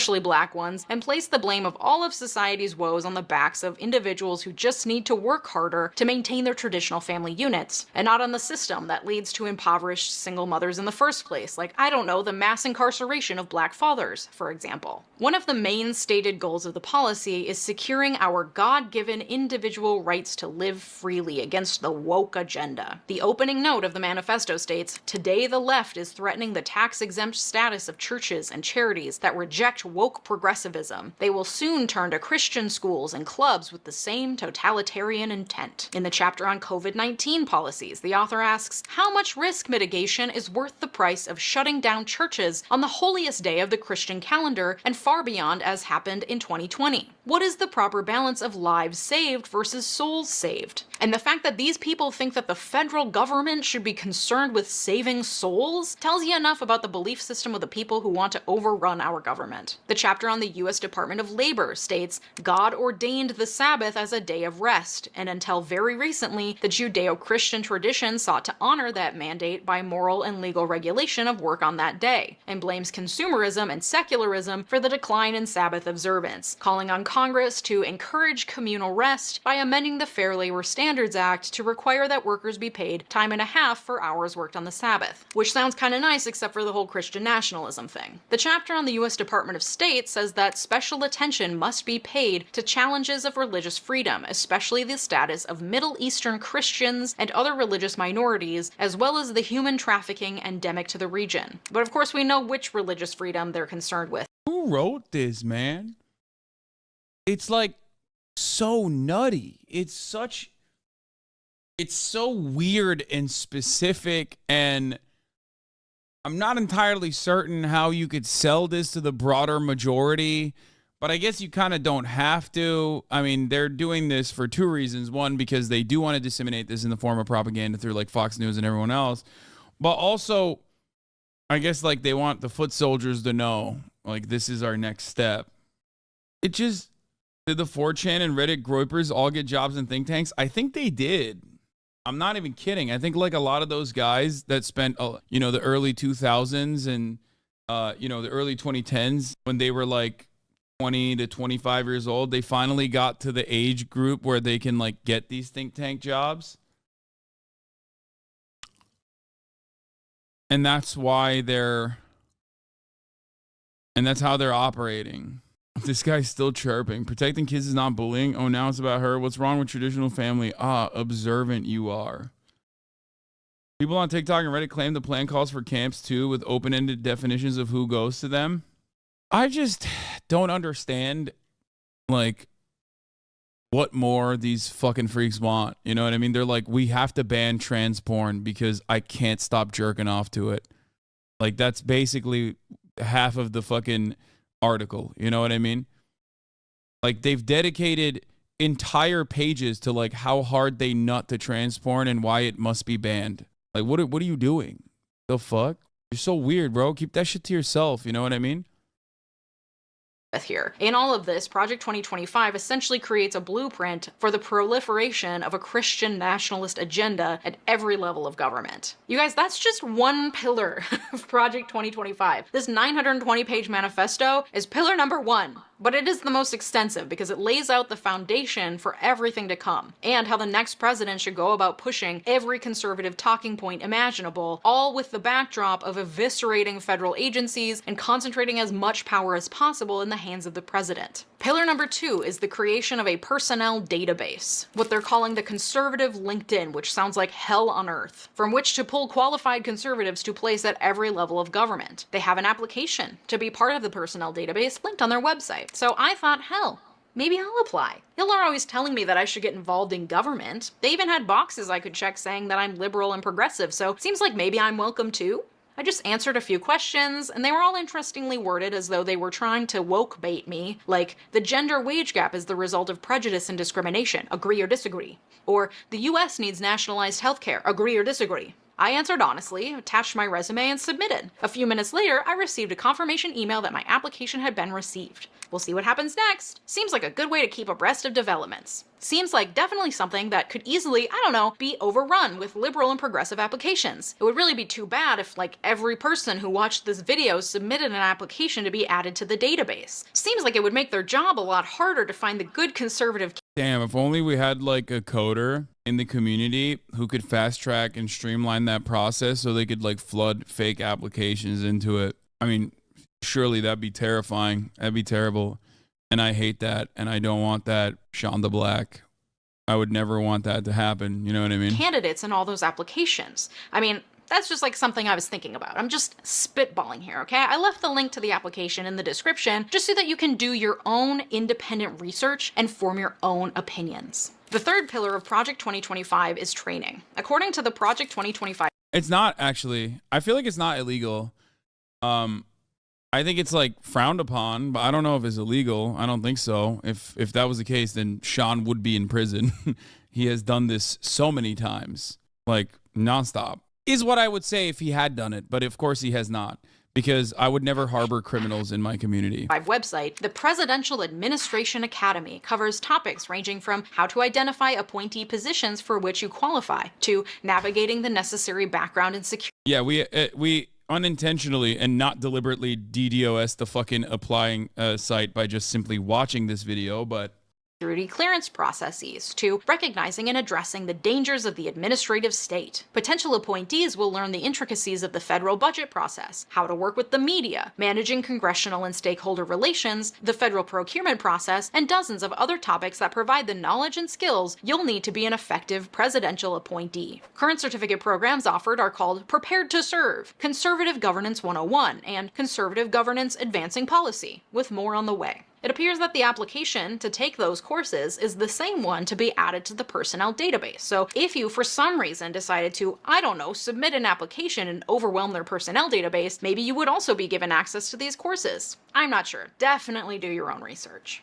The final pillar, pillar number 4, is the 180-day playbook. This appears to be yet to be written, but according to the website, the playbook would include a comprehensive, concrete transition plan for every single federal agency to implement in the first 180 days. This mirrors the plan that the Heritage Foundation gave to Reagan when he entered office, allowing him to hand off vetted conservative policy initiatives to each agency without having to do much work on his own. The Heritage Foundation, which is the creator of Project 2025, is seeking to redo what they did with Reagan, but put it on steroids. That 920-page manifesto is a good indication of the types of recommendations that they'll give to each agency. Okay, so I hope that I have sufficiently communicated the gravity of this plan. If a Republican wins the presidency in 2024, they will be handed this plan. They, of course, aren't required to do anything with it, in theory, but given that Trump and DeSantis, the two frontrunners for the nomination, are both batshit fucking off their damn rockers, it seems likely that whoever wins the nomination would wholeheartedly back most, if not all, of the policy items put forward. yeah, I mean, this is already like the strategy. You know what I mean? By Project 2025. Lord knows Trump isn't going to read any of this, so he'll likely just hand it off as is to be implemented by people who can read good and stuff. So what do? We make extra damn fucking sure that the Republican doesn't win the election in 2024. This is an all hands on deck situation, my friends. Do I want Biden? No, but he is once again the best choice that we have. You also need to vote in Democratic senators and representatives as well. You need to bring your roommates and your partners and your family members and make sure that they vote. You need to call them ahead of time and be like, hi, what's your plan for voting? You need to be thinking about this early and often. You need to be just a little bit scared. Not to be fearmongery, but this is genuinely a terrifying prospect for our government that feels really, really imminent. Of course, any of these unilateral actions that a Republican president could theoretically take could then also be challenged in courts, but he's packed the courts, including the Supreme Court, and the result of attempting to implement all of these new policies in the first 180 days would be sheer chaos. John F. Kelly, Trump's literal chief of staff, has said it would be chaotic. It just simply would be chaotic because he'd continually be trying to exceed his authority, but the sycophants would go along with it. It would be a non-stop gunfight with the Congress and the courts. Even if the theoretical Republican president couldn't get through all of these policy proposals, it would still create a level of Dumbass anti-electorals mandies in the chat will hate this. Do we even have any fucking anti-electorals mandies at this point in the chat? I think everyone is just done. They're fatigued. Like even the anti-electoralist guys are like, I don't really care, whatever. Like people don't even care enough to make to have a position on like urging people to not vote. You know what I mean? Because the number one anti-electoralist body is the Democratic Party. Okay, there is nothing better than putting up a 800-year-old man as like the singular force that can defend American democracy and defeat Donald Trump, knowing full well that by his second term, with, by the way, no acceptable substitute, Kamala Harris is not that person, and knowing full well that like he is not going to make it past the finish line, right? They did that shit and they made their bed and now they're going to fucking lay in that bed. So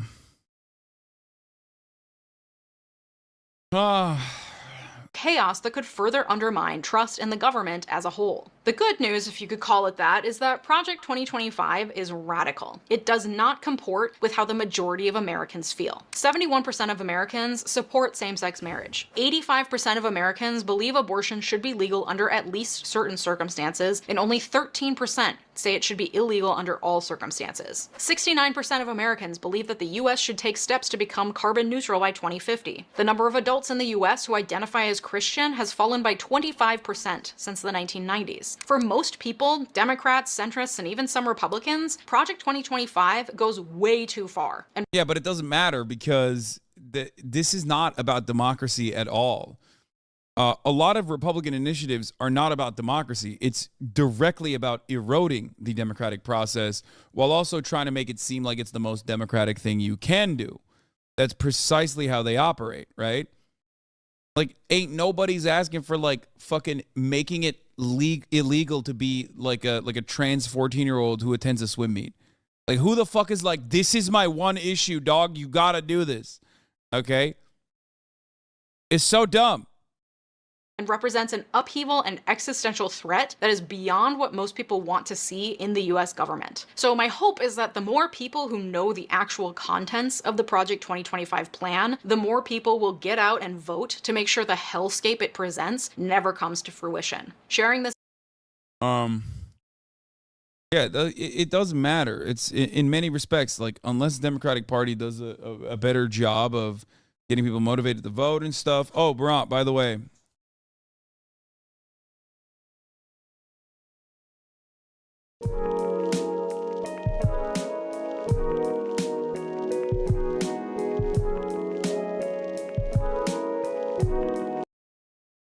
imagine being able to build an app with your name on it, just by thinking about it. Meet Base 44. $167 billion, dog. That's not even a fraction of the global war on terror, brother. That's like, global war on terror was like $7 trillion, $8 trillion. $167 billion is like not even a fraction of the ICE budget that we just allocated.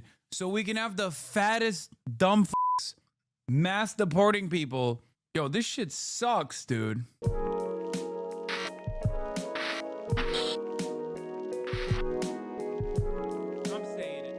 Decades, the Three Gorges Dam has stood as a symbol of China's engineering might.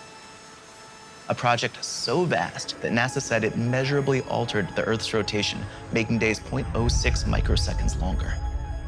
The Three Gorges Dam generates more electricity than any other power plant on Earth, enough to light up more than 70 million homes. The Chinese living standards are better than ours is not only true, but the American cope now has shifted so much. It went from, oh, look, they're all living in tofu dreg homes. They're all peasants.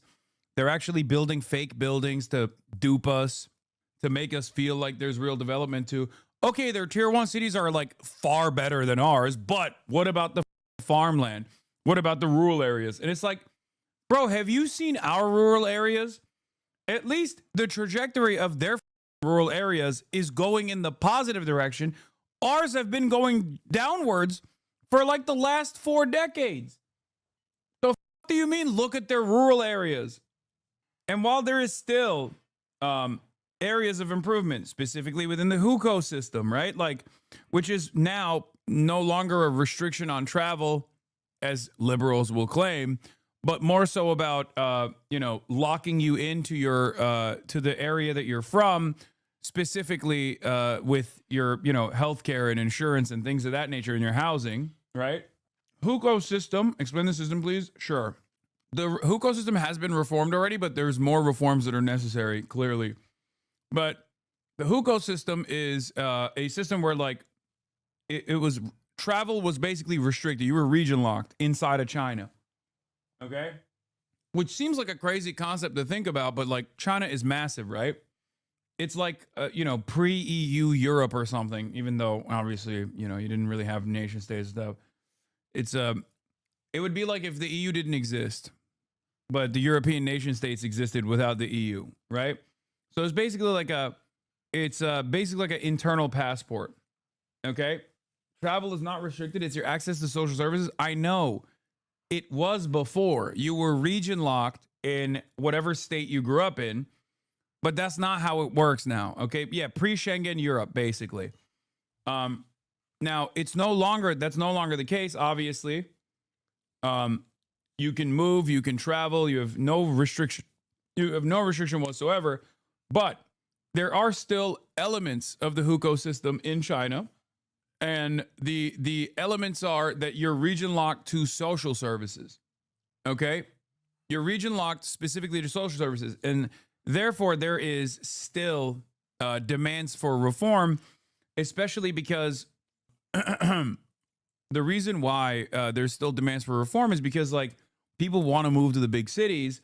There's also an interest in moving people to the big cities as well. Let's be real, because like they're building out these big cities, but they want to move to big cities because there's better job opportunities in general in big cities. But unfortunately, when too many people move into the big cities, because everything is planned and structured out ahead of time, because there's more demand, because there's higher salaries in big cities, for example, as opposed to the rural farmlands, then you have limited opportunities available because everything is, again, centrally structured. Everything is pretty much pre-planned ahead of time.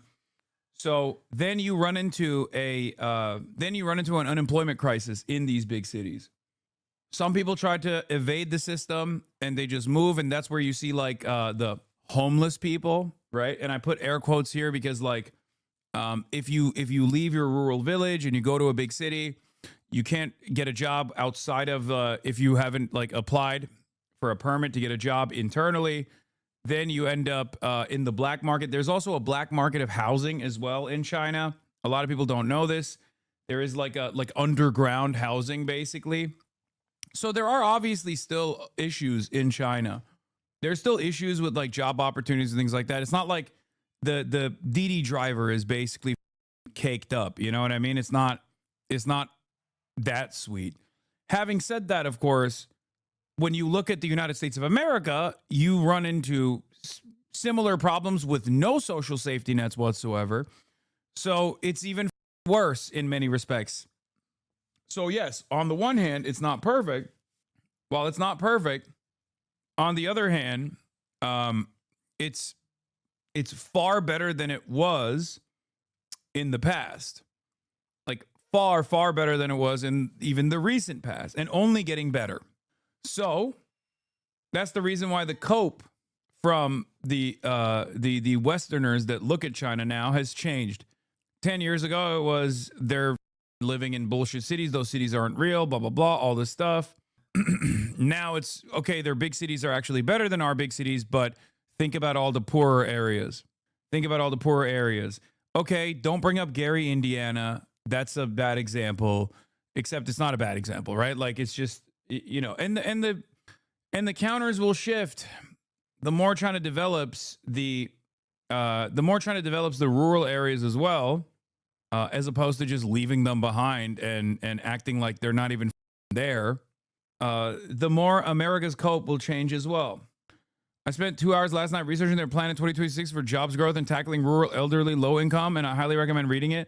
Motherfuckers have a problem with the university graduates getting stable jobs, so they already made a plan for it. Meanwhile, we have had this problem for a decade and zero effort from our government to do anything about it. Yeah. I guess the craziest part about Chinese governance, by the way, is that they don't really hide what they're going to do. Maybe that will change in the future, But like they literally pull a Babe Ruth every time. They just point. They're like, this is what we're going to do in the next 5 years. And they're pretty open about it. They get together, they cover it, they recognize the issue, they have a plan. Oftentimes they actually hit those targets way before the conservative estimate of when they'll hit those targets too. But the reality is, or at least the fascinating part about it is, they always say what they're going to do. And it's kind of funny because like we, for some weird reason, despite the fact that they have hit every single major target in their 5-year plans and in their 15-year comprehensive plans over and over again for like the last 50 fucking years, we still act as though this is a shock. Anytime a new 5-year plan is unveiled, the foreign policy heads will turn around and go, idiots, dude, they'll never achieve this shit. And then they do.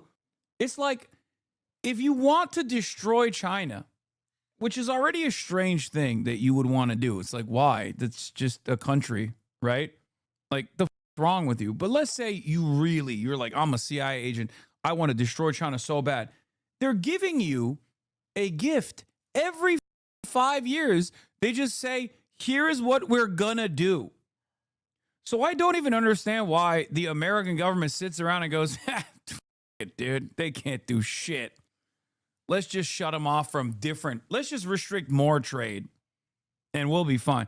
The complaints you hear in the West about unemployment in China is mostly about urban, higher educated youths who do face a lot of competition. There are more and more conversations in China about just lowering your standards a little, take a lower paid job and live more comfortably. Yeah. But that's not good either, because then it's like moving into the gigification, like gig economy or shit jobs in general that you're overqualified for. And then that's not good for, I think that's not good for development either, but it's a similar problem that exists in America too, obviously, except in America, you don't get comfortable when you get a shittier job than the one you actually trained for. Oh yeah, DD drivers recently got health insurance, so there's that. I know, I saw the uproar. That's the other thing. People will be like, oh, dude, China is not a worker state at all, whatever, all this shit. Bro, they literally will riot. The Diddy drivers were doing mass demonstrations. They stopped work. They shut off traffic. Same with the sanitation workers as well. That's another big like ordeal in China right now. Yes, Didi is their Uber, okay? And their Postmates. Didi, D-I-D-I. God damn it, chatters. You're like little babies. It's not really about gig work either, just not like a cushy office job. The OG eating cats and dogs memes didn't stop till like 2017. I love Wukong and Ashu Speed for up Washington's racist-ass, low-effort, xenophobic strategy. But now they keep spamming Xinjiang, but no one cares since they primed Americans to hate Muslims and the Chinese. Massive gambit. No, even the Xinjiang stuff has died down. Once the Associated Press was like, hey, we went to the concentration camps, they no longer exist there, it was over. What more can you say? Like, after that point, you're just constantly in a state of trying to address the previous crimes that took place. You know what I mean? Homes a year. Yeah, also, here's another America moment. So there was a prison off the side of a major highway near Xinjiang. This dude went there and filmed it, okay? And then he, quote unquote, escaped to America, okay? America is deporting him right now. America's deporting him. We don't even give a about our assets or people that will actually benefit our position. We don't care about anything. This is what I mean. It's like, what the f is the CIA doing, bro? Are you kidding me? Really? You're not even going to save that guy? After that point, why the f would anybody turn around and be like, yeah, China's bad. They're devastating. But on the edge of the Himalayas, China is planning something even more ambitious. On a river you may never have heard of. This is the project of a century. The most impressive power generation system ever envisioned. It's the hydropower equivalent of a mission to Mars. But to build it, China must tunnel through mountains that are still rising in one of the most earthquake-prone places on the planet. And that's not all. What happens here could affect hundreds of... Wait, what? I have an Uyghur friend who I know personally is literally his parents and multiple friends who tried his prison. Some of them wanted to study in Azhar in Egypt and had to get papers. The consulate told them to travel to China and they got imprisoned. This is what I mean, bro. It's like what do you do? What do you do in that situation? No, actually, like, why would you ever, you have to figure out a different way to play ball. America will f you. America will f you. It doesn't matter. Every time. Millions of lives downstream in neighboring India and Bangladesh, risking new tensions over water. The engineering is unprecedented. So are the stakes. Wait, why controversial? Oh, in Tibet. There is like this stark beauty. It was called the roof of the world because it's the highest part of the world. From the glacial melt here, the Yarlung Sangpo River flows over 1,000 kilometers east along the edge of the Tibetan Plateau, before performing what many consider a geological miracle at a location known as the Great Bend, right where the plateau meets the Himalayas. It does this mad turn, so it stops flowing east and does a big hook and starts coming back. Oh my God, are they gonna throttle water to India? That is so... The Indian government hasn't complained, by the way. You only hear about complaints from Western media. That's interesting. Back and flowing west. About a 180-degree bend where the river drops about 2,000 meters in elevation in just a 200-kilometer period. Then the river leaves China, goes into India, and there it's known as the Brahmaputra. And then it empties out in the Bay of Bengal. This is the type of content you was chirping about, right? Because 100% this shit is so hard to find now. I get fed slop. I mean, this is great content. 亚夏水电工程体量大，周期长，影响远。 Bro, these motherfuckers love making massive infrastructure projects. Like, God damn it, dude. It is autism paradise. I swear to God. It's back at the Great Bend, where construction of the Yasha, or Lower Yarlung hydropower project, officially began in July 2025. It's a place so remote, a road only reached it in 2013. The gorge of the Great Bend is the biggest canyon in the world. It's literally 3 times deeper and a little bit longer than the Grand Canyon in Arizona. It's this natural drop, the world's steepest and deepest. Here's one thing China also does not give a fuck about. 100%. They will offer compensation plus more money, compensation plus relocation fees, and a higher compensation for the displaced homes, but they will displace those homes, especially if it's a massive infrastructure project like this one. They do have the concept of like nail homes and shit like that, where some people just sit down and say, no, I don't give a fuck. I'm standing here. But I don't think that if they're gonna build a dam, they're gonna build a dam. They will not back down from that. They're like, oh, sorry, this project is gonna, I don't know, power 1 million homes. There's no shot that they don't do eminent domain in this situation. Which, you know, I know that people will get mad. They'll say, oh, these are Tibetan people, this is their culture, all this stuff. And I agree. I sympathize with that. I understand that. But I'm thinking about it from the perspective of the United States of America. If the United States had to build high-speed rail and there was a bunch of people that were like, oh, I'm sorry, this is my home. Like, you can't make this high-speed rail go through this backyard. I'd be like, no, we are making this high-speed rail go through your backyard. So don't ask me how I feel about treating NIMBYs in general, okay? I think we should imprison people. We should actually we in the United States of America, once we actually put it to a vote, right, and people actually pass a ballot initiative to like build, I don't know, social housing or something, we should still have those conferences, but it's actually a honeypot. So what I mean is we should still have those like local council conferences to bring people in, right? And then listen to their demands. It's like have them talk about how reasonable their point of view is, how, you know, this is really going to ruin the culture of this neighborhood. It's going to ruin the environment. I really love bird watching. It's going to be too loud. The noise ordinances will be unbearable. And I'll be like, oh, that's perfect. That's perfect. Write down their names. And when they're trying to walk out of the conference, you arrest every single one of them. Okay? That's what I would do, because democracy has already been established in that situation. We've already decided. We already voted on it. We're building public housing. If you have an issue with that, that's not dictatorial. That's not dictatorial. You want to know why that's not dictatorial? Because we already voted on it. Sucks to suck, bitch. That's how it works. I would do the conference and I would listen for the countless hours, perhaps the last hours where they draw a free man's breath. Okay? That is how much I hate people that stunt all matter of different infrastructure projects, because many of you don't understand that this is a major hurdle. If you love talking shit about how the high-speed rail project has never actually been achieved in California, we've spent so much money on it. If you want to know why, that's one part of it. That's one part of the problem, okay?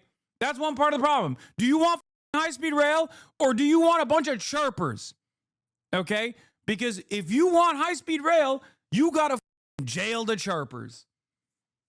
As long as democracy has been established, and through the Democratic Project, people have actually decided to develop high-speed rail.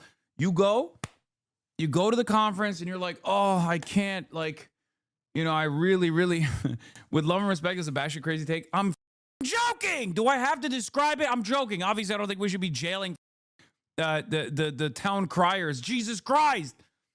I can't make a joke without anybody immediately taking it seriously. I'm exaggerating, chatters. My point is, they're annoying, and it's a big setback in general. Okay? God damn it. Oh. But for real, though, if you want to know what a major setback is, it's private-public partnership. Okay? Private-public partnership is always an issue. And the other issue is people like this, people that turn around and offer serious setbacks. I with that joke. We should do it for real, though. Yeah, I'm joking. Wink and a nod. No, I'm kidding. I don't think we should jail people for expressing their distaste, but we should just not listen to them. Okay, how about that? Once something is voted on, they can chirp all they want, but we just do it. Okay? Yeah, here's what you can do. It's called ignoring people, okay? Because guess what? You already voted on it, okay? Also, you're the government. You ignore people's reasonable demands every day. So what the f are we talking about? This ain't a democracy. It's an oligarchy, bitch. What do you mean? When is the last time we've had a democratic process? You think Americans are always going around saying, I sure would hate for my health care to be paid under a single-payer program where I pay less in taxes, and at the point of service, I get treated for free. I hate that. No one is saying that. So gives the plateau its greatest hydropower potential. Yeah, imagine if we railroaded high-speed rail the same way we do data centers. Yeah. Nobody gives a shit when we're building a data center, and now your electricity bill is subsidizing the data center. What the Following the project say China's ambition is not just to tap this power, but to utterly dominate it. The energy generation from this project will break records in many different dimensions. It will be by far the world's largest individual source of energy, 60 gigawatts of installed capacity. The Chinese government has said that this will generate about 300 billion kilowatt hours a year. That's more than the UK uses an entire year. It's also about 3 times more than the Three Gorges generates. Damn. With little known officially about the project, including the construction timeline, analysts outside China have had to rely on social media, state television, and satellite images to piece together its design. Not so long ago, an article was published in... Yeah, why are you looking at it, bro? Stop. They're shy. They don't want you to see it. Why are you looking at it from the satellite, you perv? In Nature, one of the premier peer-reviewed academic journals, that roughly describes the project as a diversion project. Unlike a traditional walled dam, observers believe this one would be made up of a series of hydropower stations along the river.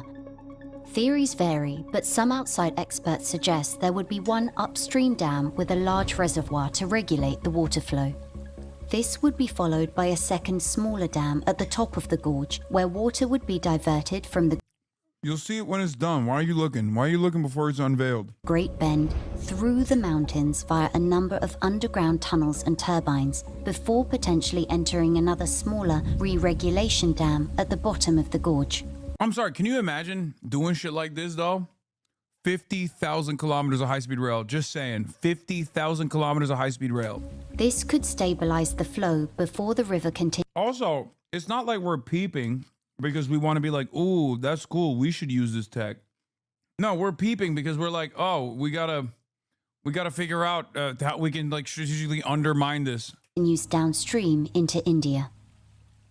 This will be quite an engineering feat. After all, you're literally reconstructing a whole river underground. The volume of water that will be diverted here will be similar to the discharge of a medium-sized river, such as like the Rhine in Europe. It's a concept already tested at the Jinping dams, where engineers diverted the river through the mountains. But what is really novel about this project is just like its sheer scale, where like many engineers would have probably not believed that building such a project in such a remote location would be even possible. Fucking sick! The government announced the project would cost 1.2 trillion yuan. That's about 167 billion US dollars. And that compares to the Three Gorges when it was... Dog, that's not even a fraction of the global war on terror, brother. That's like, global war on terror was like $7 trillion, $8 trillion. $167 billion is like not even a fraction of the ICE budget that we just allocated. So we can have the fattest, dumb mass deporting people. Yo, this shit sucks, dude. Build completed back in the 2000s, it ended up at a cost of about $37 billion. So this is 4 to 5 times as much as that. But experts say for China, this project is not just about generating power. It's a core tenet of its national economic strategy. China is an engineering state. And one of the things that, having an engineering society in China has done is that... Bro, okay, we get it, bro. You're trying to say they're autistic. I understand, okay? And I agree. You don't have to act like, oh yeah, China is what we like to call an engineering state, you know those engineers. Okay, there's a real reason why they say that as well, because it's like the concept is America is a state of lawyers. Okay, America is a state of lawyers. By the way, I just said autistic, and this guy said, bro, don't use autistic as a slur. You think saying China is autistic while nutting over massive infrastructure projects is a pejorative? Are you okay? Are you insane? There is literally nothing going on here that would indicate that I'm using this as a negative. I'm using it as a positive. Anyway, the point I was making is the reason why they say that is because all of the highest ranked party members inside of the committee they all come from like engineering backgrounds, whereas in America all the politicians are lawyers. That likes to build its way out of problems. The dam, to some extent, is an extension. The Politburo Standing Committee are all big brains. Well, Donald Trump is the president in America, so that's all you need to... What more can I say about that, But yeah, I think Xi Jinping is a, chemical engineer, I think? Like, they're all engineers. I think every single person in the standing committee that comes from an engineering background. Every single one. Isn't that crazy? Yeah. Top 10 most litigious guy of all time is president. Yeah. Politburo Standing Committee of the Chinese, 20th Politburo Standing Committee of the Chinese Communist Party. Does it say? Academic feats. Doctoral degree in Marxist legal studies, undergraduate degree in chemical engineering. Undergraduate degree in agricultural mechanization, graduate program in engineering management, graduate program in world economics, Master's degree in business administration. Undergraduate degree in philosophy. Boo. Graduate program in currency and banking. Lame. Master's degree in Marxist legal studies. Okay, this guy's dick riding. He saw she and I'm joking. So you were wrong. Wait, what? So I was wrong. There's only one person so far that has a philosophy degree. What are you talking about? This person has an undergraduate degree in French, international politics, and legal studies. So it's two people. Undergraduate degree in political education, postgraduate degree in economic law, doctoral degree in political economy. Okay, it's 3. Bachelor's degrees in engineering. This guy is a 2. This guy's a literature. Li Shi is a literature. Graduate. There's some lawyers in China too. It's crazy to see someone with a degree in lit. They unironically have a good spread of degrees. Yeah. I thought it was more engineers. I was wrong. Our education secretary is the wife of the person who owns WWE. Isn't that cool? She also got thrown through a table at one point on television. So at least we have that. Oh my God, we are literally idiocracy, bro. We are unironically idiocracy. That is the most like, wow. Wow. Yeah, our president wasn't home alone and is a con man. Isn't that cool? The FBI director was a podcaster. The deputy director of the FBI was also a podcaster. The attorney general for Washington, D.C. is a Fox News host. The secretary of war, formerly known as the secretary of defense, is a drunk rapist who also was the weekend team at Fox News. The person in charge of HHS is also a alleged rapist and possibly bringing about the plague everywhere he goes. To be fair, RFK Jr. low-key is one of the only credentialed people in the administration. It's just that back when he actually was doing great work, he was doing climate advocacy and legal work, like pro bono legal work for indigenous populations.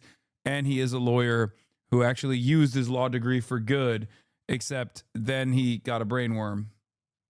She was thrown through the table by the current mayor of Knoxville, Tennessee, too, formerly known as WWE Kane. Wait, what? Are you with me or are you being serious? Aren't you kind of a podcaster in some ways? Yes. Keep me away from the halls of power. What the do you mean? Yeah, I'm going to be honest with you.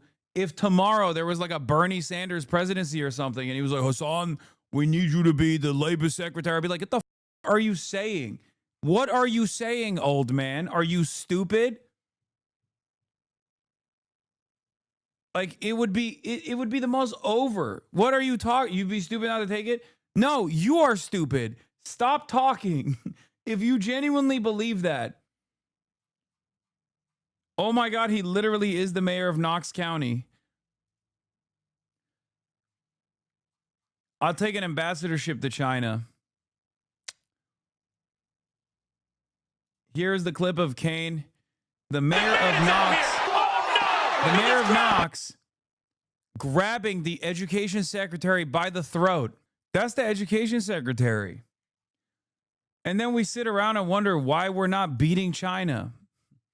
Why China's stealing our lunch money. I wonder why, dude. Of China's bias towards production, towards investment. But it comes at a very interesting time. China is striving to make this transition from investment to consumption-based growth.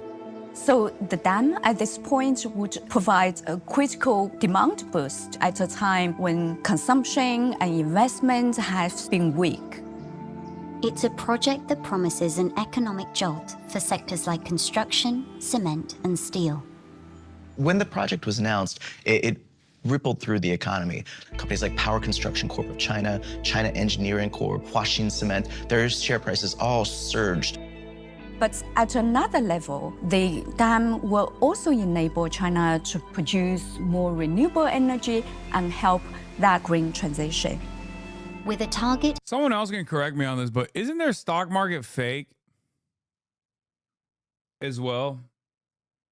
Like it's not like it's not real. It exists, but ours isn't. No, fake as in like, I mean, ours is technically also fake, but no, like, dude, I remember seeing something about like there was like a stock that was blowing up in the Chinese stock market, and it was blowing up because it was like the name of like a furniture company or something, but it was blowing up because people were just like buying stocks. They buy stocks off of like name. Like they don't care. Like there's no, it's not real. It's not like a real upwards. No, I'm not talking about Evergrande. I'm talking about like a totally separate thing. You sure it's not anti-China slop? No, it's fake, but in a different kind of way, where it's not like a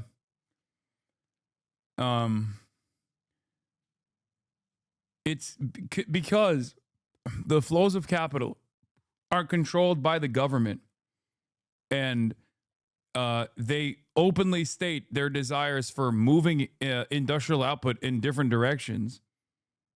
It's not this like gambling that it's not the same as like gambling on the American stock market. They use phantom shares. It's pure gambling in that sense. The market value is more than the book value. It's also, it's not, I don't think you're like purchasing ownership over the companies is what I'm saying. Because ultimately there are a lot of companies that are just majority owned by the government. China can set markets by commanding companies to invest in certain sectors. No, that's what I mean. Of net zero emissions by 2060, China has said the project could cut 300 million tons of carbon emissions a year by replacing fossil fuel power.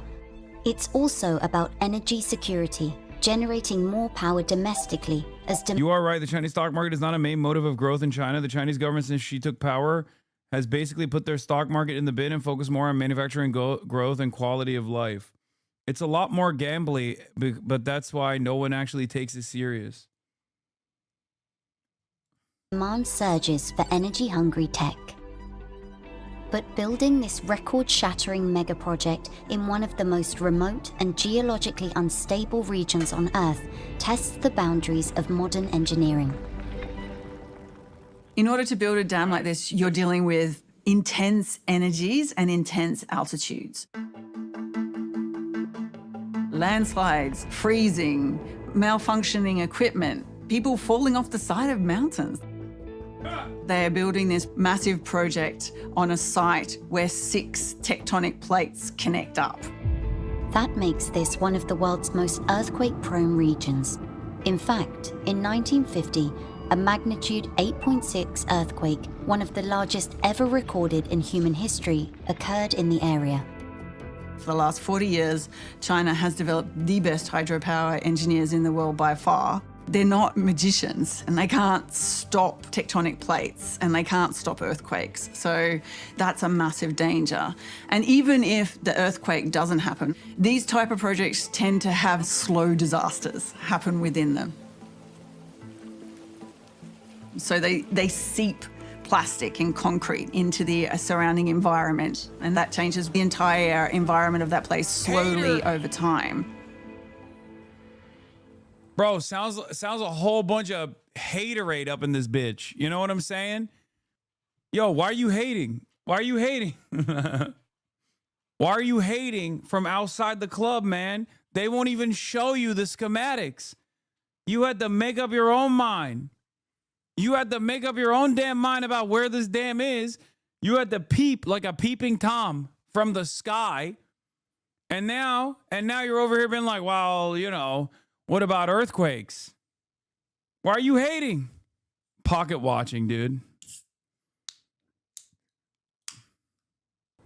The International Campaign for Tibet also warns that dam projects frequently displace thousands from ancestral lands and sever traditional livelihoods with little consultation or support.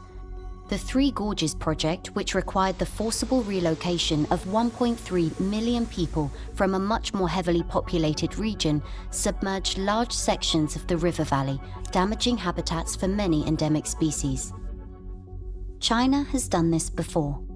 Over the last 2 decades, China's 12 dams along the Mekong have reshaped the river and the lives that depend on it downstream. I actually don't know anything about China's like ecological preservation initiatives.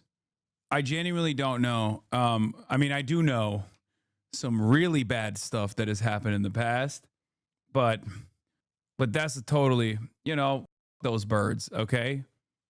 But I don't know what their modern approach is, because like they're so hyper invested in renewable energy, and I don't know if it's just because they want to, you know, maintain energy independence and complete market dominance over like the next step in global energy, or if it also translates to a serious priority in terms of like preserving, like preventing ecological collapse.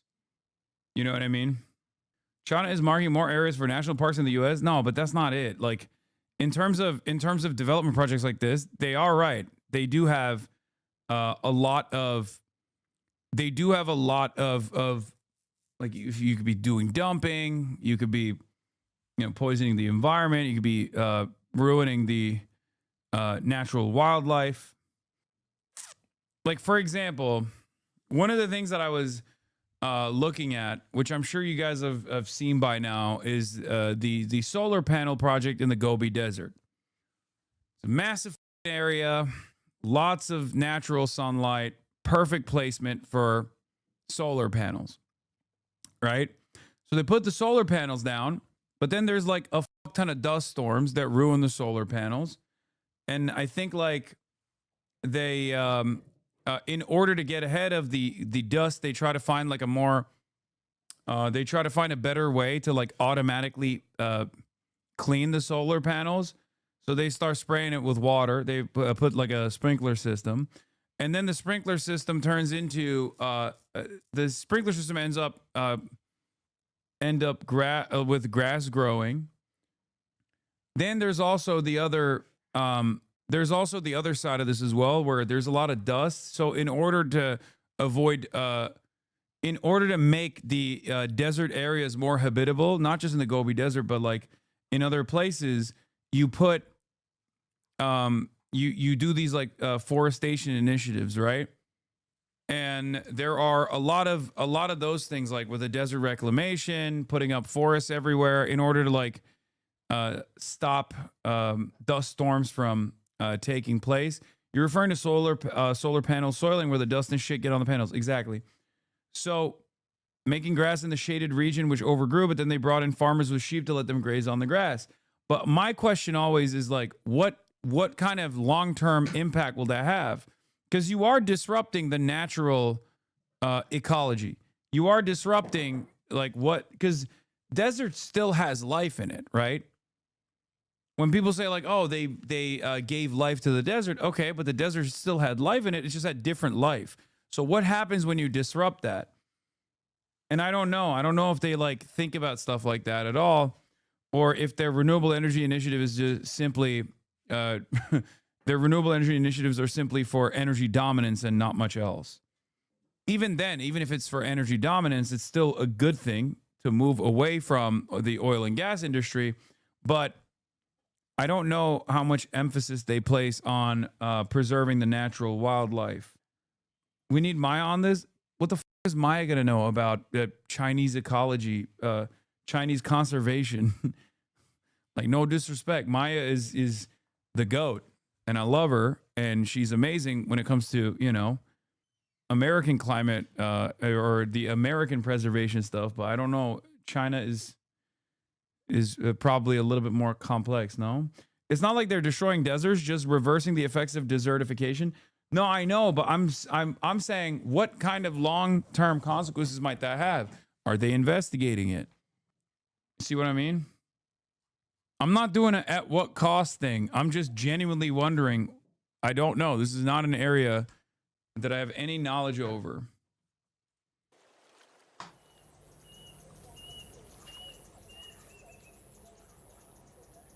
The Mekong runs about 4,500 kilometers from the Tibetan Plateau in China through Myanmar, Laos, Thailand, Cambodia, and Vietnam. This river is the lifeblood of people for those countries. Tens of millions of people rely on natural resources that come right out of the river. China doesn't share information on its dam building with the downstream countries of the Mekong. It doesn't let the countries know the designs of the dams, how they're going to be operated when ground breaks, when the reservoirs start to fill, let alone how they're operating in real time. Those who study the river say this has left communities in the dark and unable to rely on the river's seasonal floods and droughts. The Mekong is mighty because of its seasonal flood pulse. And this flood pulse drives the Mekong's fishery. I think if any political party has experienced with unintended consequences, is the party that f***ed up their agricultural system by killing a bunch of sparrows. Law. True. But that's why I jokingly said I don't know what their actual what their actual interest is, or like how much they focus on stuff like that. It drives the agricultural production. Because like on the one hand, zero carbon emissions is like obviously, like on the one hand, renewable energy is clearly something that they're dominating in. They obviously do care about climate change. Okay. So from that angle, they are doing more than any other country. As a matter of fact, the reason why other countries are doing more in terms of renewables is directly because of China, because of their their manufacturing, where they're overproducing. I was just wondering what it is. I wonder like how much of that is also an emphasis on the ecology. What dams do is reduce the peak. At times, they can reduce the peak downstream by 20%, 2,000 kilometers away. But in areas closer to the dam, like here in northern Thailand, those fluctuations are felt even more acutely. In the dry season, the pattern reverses. Water release for hydropower can push the river levels 3 times higher than normal. As a result, environmentalists say the ecology of the river has been disrupted and the reproductive cycles of the fish and birds upended. What were once thriving fishing villages are now diminished. โอ้ถ้าโอ้ถึงเขื่อนเนาะเมื่อก่อนนี้มันน้ำมันปกติแต่เดี๋ยวนี้มันน้ำบ่ปกติละขึ้นลงไข่มาก็มาไข่แห้งก็แห้งไข่ขึ้นก็ขึ้นมันเลยทำให้ปลาผลกระทบเรื่องปลาเรื่องหาปลาหากินนี่ยากเลยเดี๋ยวนี้น่ะปลาก็บ่ค่อยมีหาได้ก็บ่ได้ขายผลกระทบหนักทำมาหากินแล้วก็ยังก็ยากแล้วก็ปลาน้ำก็ People there have been. Will there ever be a two-state solution for China and Taiwan? Why does PRC not recognize ROC as a sovereign country?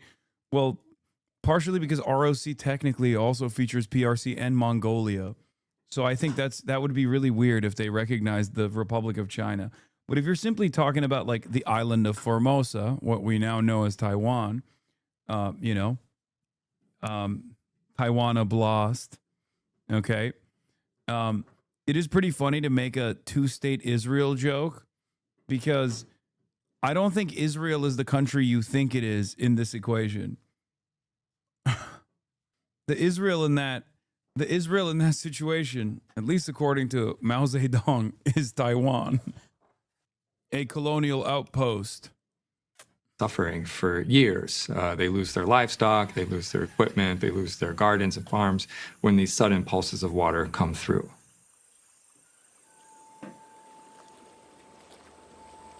It's the same lack of data and transparency. Imagine covering U.S. history like this. Yeah, we genocide the native population for manufacturing and agricultural progress. Big whoop law. Wait, what? Genocide the native population? What are you talking about? What? I'm so. We do cover U.S. history like this, but I don't know. I'm confused by what you were saying. This documentary, not you. The documentary didn't even say that. First of all, this is not a pro-China documentary. This is a this is a Bloomberg original from 7 days ago. It's not a pro-China documentary at all. They're doing a China is putting together one of the largest one of the largest dams the world has ever seen. What, 5 times the size of Three Gorges Dam? But at what cost? They're doing the at what cost thing. But even then, they haven't even said the cost is genocide. You kind of came up with that. I don't know where. Concern downstream from the lower Yarlung hydropower project in India and Bangladesh. While India's Brahmaputra River is fed by other tributaries too, experts say nearly 40% of its fertile sediment comes from the Yarlung Sangpo's gorge, sustaining millions of lives and livelihoods. Both countries have come to China and said that they want more information about it. They want to know what the downstream effects are going to be. And they're wanting, more than anything else, assurances that the downstream flow of the river that turns into the Brahmaputra won't be too impacted by this hydropower project. The border here has long been disputed, and reports suggest officials in New Delhi fear Beijing could weaponize the water, controlling it for political leverage. The Chinese government's counter to concerns from India, Bangladesh, and others has been that the same amount of river coming out of the canyon now will be coming out of it after it's done, and there won't be huge retention dams that could allow them to hold back water in the case of some sort of geopolitical conflict in the future. 中方修建雅鲁藏布江下游水电工程，经过严谨、科学论证，不会对下游国家生态环境、地质、水资源权益造成不良影响。But still, tensions remain. India is countering China with the construction of its own megadam on the upper Siang, 90 kilometers below the border, even as it faces local resistance and environmental scrutiny. Without knowledge exchange and cooperation across that border, then it's really easy to play on people's fears. And what I think it's really important is that these decisions are made on quantifiable, open and objective data that enable us international scientists, but also importantly people whose livelihoods are at stake in that river basin actually have a say.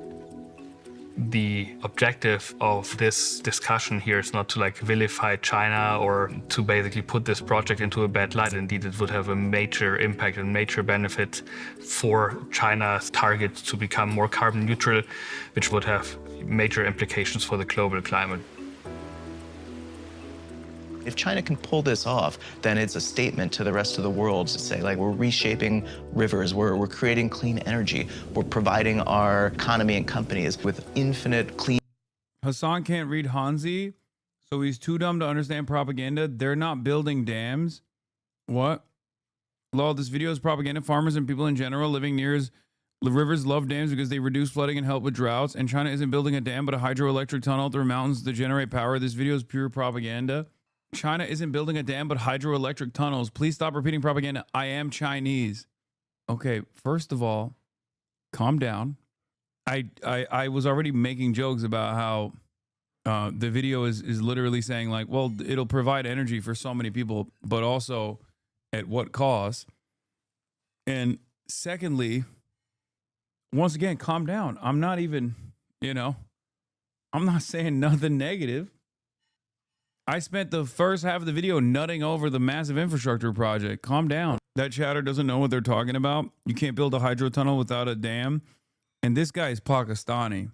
So he's basically halfway there to being Chinese. Just saying. That's China's guy right there. Pakistani mango. See, he doesn't even deny it. He said, yup. The video said there's multiple dams and then also tunnels too. Yeah, if I'm white Chinese, Pakistanis or brown Chinese, it's real. Hasan reaction is one of the best ones in the React channel.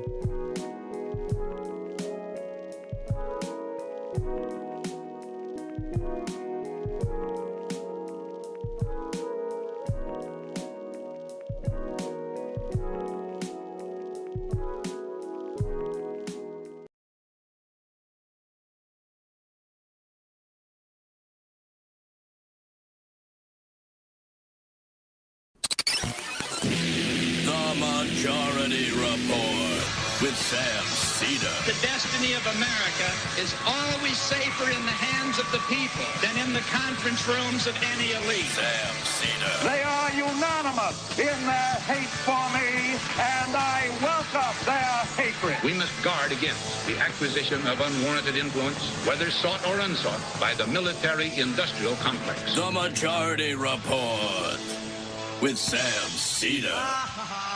Ever get the feeling you've been cheated?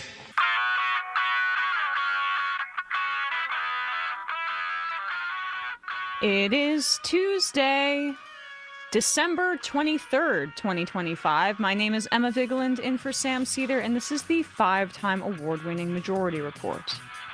We are broadcasting live steps from the industrially ravaged Gowanus Canal in the heartland of America, downtown Brooklyn, USA. It's the last live show of 2025, folks. And it's just myself and Matt today, having some fun.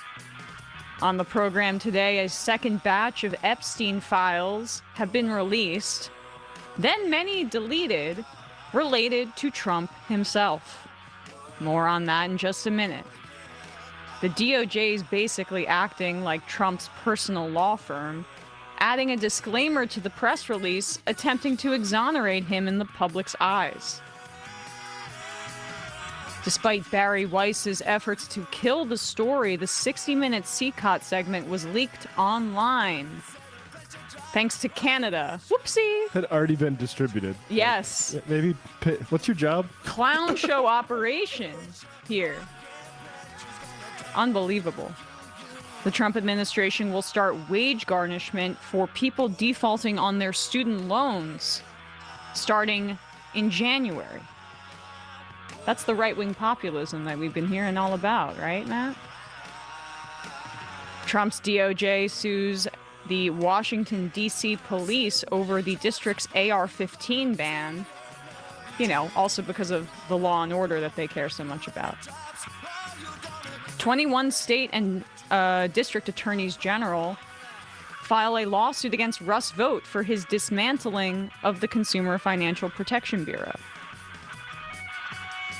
A judge extends an order prohibiting the Trump administration from reincarcerating Kilmar Abrego Garcia, who he says, I am okay being deported to Costa Rica, but these sadists want to deport him to Africa because he embarrassed them. Greta Thunberg is arrested in London for holding a sign supporting Palestine Action hunger strikers. Israel kills at least 10 more people in Gaza City, its nearly 900th violation of the so-called ceasefire from October 10th. 50 Democrats call on Trump to, quote, exert maximum diplomatic pressure to stop Israel's repeated violations. And lastly, centrist Democrats get squeamish as Pramila Jayapal's renewed efforts to whip votes for Medicare for All pick up in the House. All this and more on today's Majority Report. As I mentioned, the last Majority Report of the year. We're doing a bit of a casual show today. It's just myself and Matt. Hello. Skeleton crew. Yeah, and we figured, well, we might reach out to a guest, or maybe we'll just kind of chat and wrap up the news of the year. There's also a lot of news because of this Epstein dump and the 60-minute story. Are you still talking about that? Yeah, and this guy's been discussed for years. Isn't it? I do think it's interesting that even though they were supposed to release all of the files by this deadline and have violated the statute, they're seemingly, like, the files related to Trump, the fact that was released last night, this second batch, it being closer to Christmas, that's the kind of thing where, like, you dump bad news where people aren't paying attention as much. But that's the theory, but I think I agree. It's outdated. It makes sense. Like, everyone's also, on their phone. You think people are putting their phones away on Christmas? I mean, come a lot on. of this happened over the 4th of July because I was home then too. But that just means you're home and you can talk about it with your family. Yeah. I think, I mean, perhaps it's a media PR strategy, but I don't necessarily know if it meets the social media Diminishing age. returns on that, yeah. I would agree. And so some of these documents were available on the DOJ website, and then around 8 p.m., it appears that they were taken down. The Washington Post got the full set of files and has some, really, it has damning things in it about Donald Trump. Some of these documents contain very interesting information about Epstein's death, as well as Trump's many flights with Epstein. And the prosecutors discovered that there were more flights than previously known. But let's read their reporting here.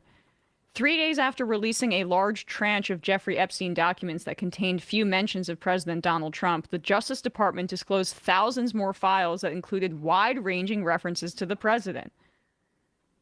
The documents show that a subpoena was sent to Mar-a-Lago in 2021 for records that pertain to the government's case against Ghislaine Maxwell, Epstein's accomplice in sex trafficking. They include notes from an assistant U.S. attorney in New York about the number of times Trump flew on Epstein's plane, including one flight that included just Trump, Epstein, and a 20-year-old woman, according to the notes. So that means that in 2021, the Trump received a subpoena because we know that Virginia Giuffre, who sadly passed away, has said that that's basically where she was kidnapped, trafficked, was at Mar-a-Lago. So we don't know if that's what that's exactly pertaining to, but it could be.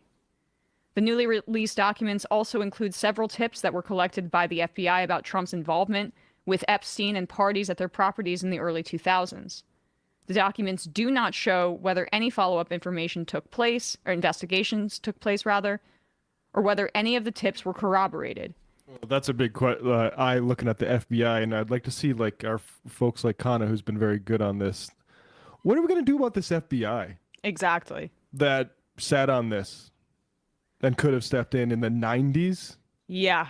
I think we know some of the theories about why that's not the case, both protecting the wealthy and powerful, but also his incredibly likely association with both U.S. and Israeli intelligence agencies. Better clean it up. In a statement Tuesday morning, the Justice Department said some of these documents contain untrue and sensationalist claims made against President Trump that it characterized as unfounded and false. It's right there, next paragraph from where we were reading.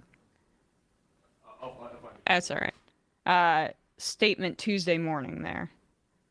But that's amazing. That's the Department of Justice, as I mentioned, acting as Trump's law firm. Perhaps they edited this. They must have edited it. But that was exactly what the release said. Let's go to this part. Epstein, a wealthy financier and convicted sex offender, died in 2019 while in federal custody awaiting trial on sex trafficking charges. His death was ruled a suicide. This part is, like, perhaps, in my view, the most incredible revelation.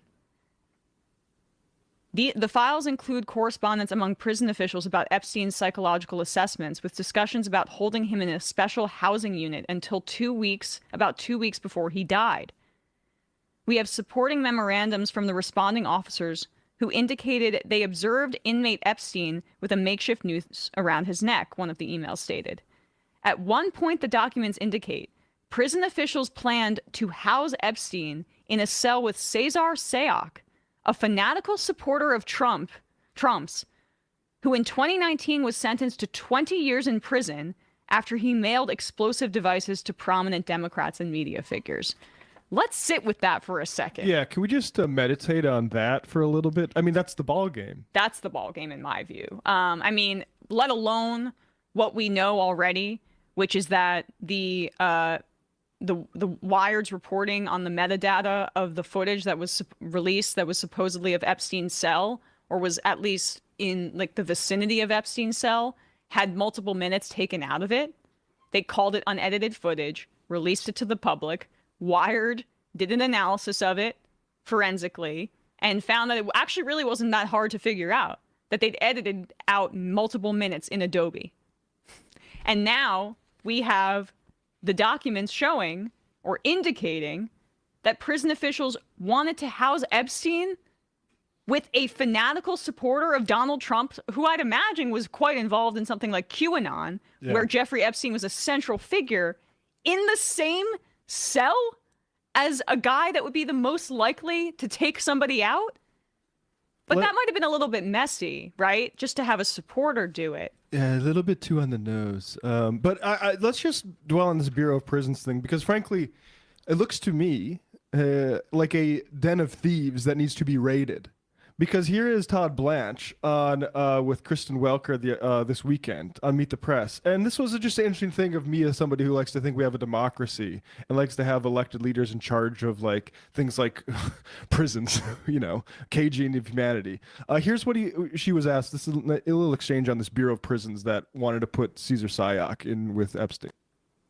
Couple more and we're almost out of time. I do want to ask you about Ghislaine Maxwell, who was, of course, convicted in 2021 for her role in helping Jeffrey Epstein traffic his victims. In July, you interviewed her in Florida, where she was serving a 20-year sentence in federal prison. Just a week later, Maxwell was moved to a more permissive prison camp in Texas.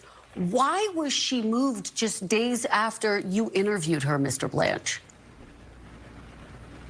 So that's a Bureau of Prison security issue that I will not talk about. Did you have anything to do with it? Did you have anything to do with it? Let me finish. First of all, I am responsible for the Bureau of Prisons. So every decision that they make lands on my desk to the extent it needs to. But just let me talk about the security issue. At the time... So I'm not going to talk about it. You don't get to know. You don't get to know, apparently.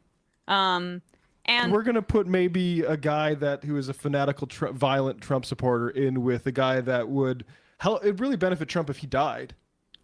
Completely. Put him in the same cell. I mean, what are we doing here? And the Wired story, I can't get over. It should be mentioned every time. It should be mentioned every time. It's quite clear for people that don't know, Trump was president when Epstein supposedly killed himself in his cell. That was, I think, one of the biggest revelations from this dump.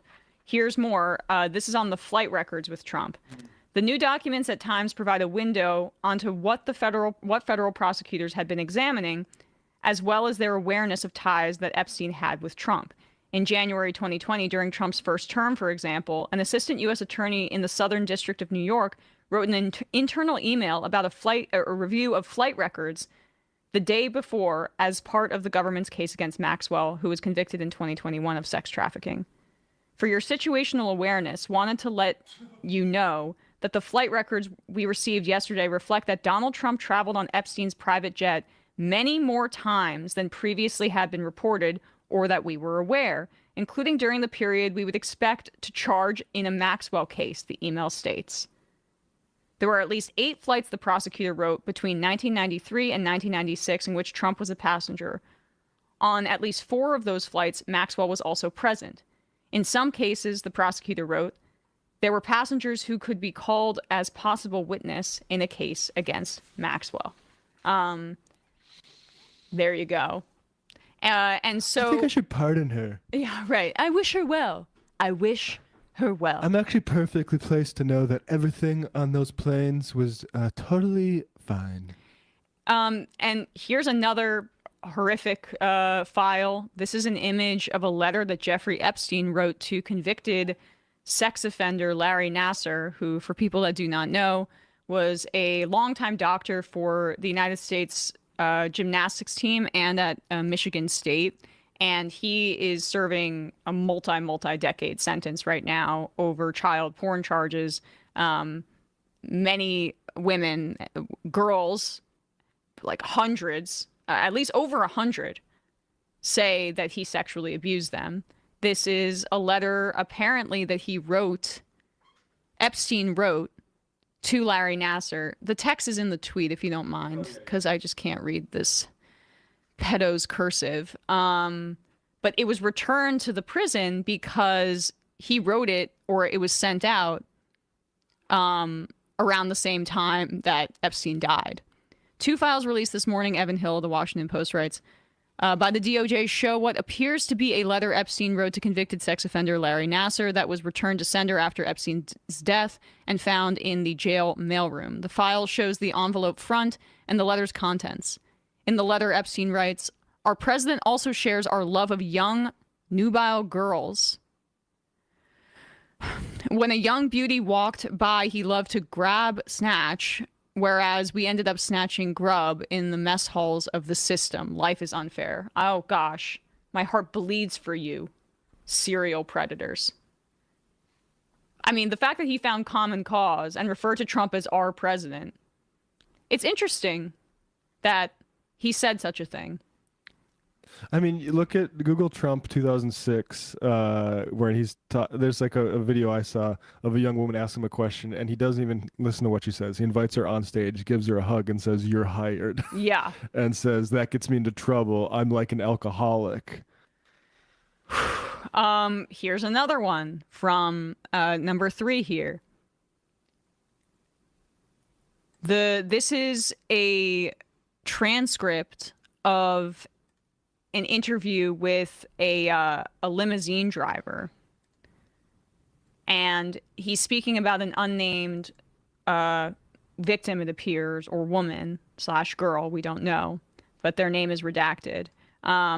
Basically, this limousine driver says that they overheard Trump talking about Jeffrey while on the phone and made references to, quote, abusing some girl.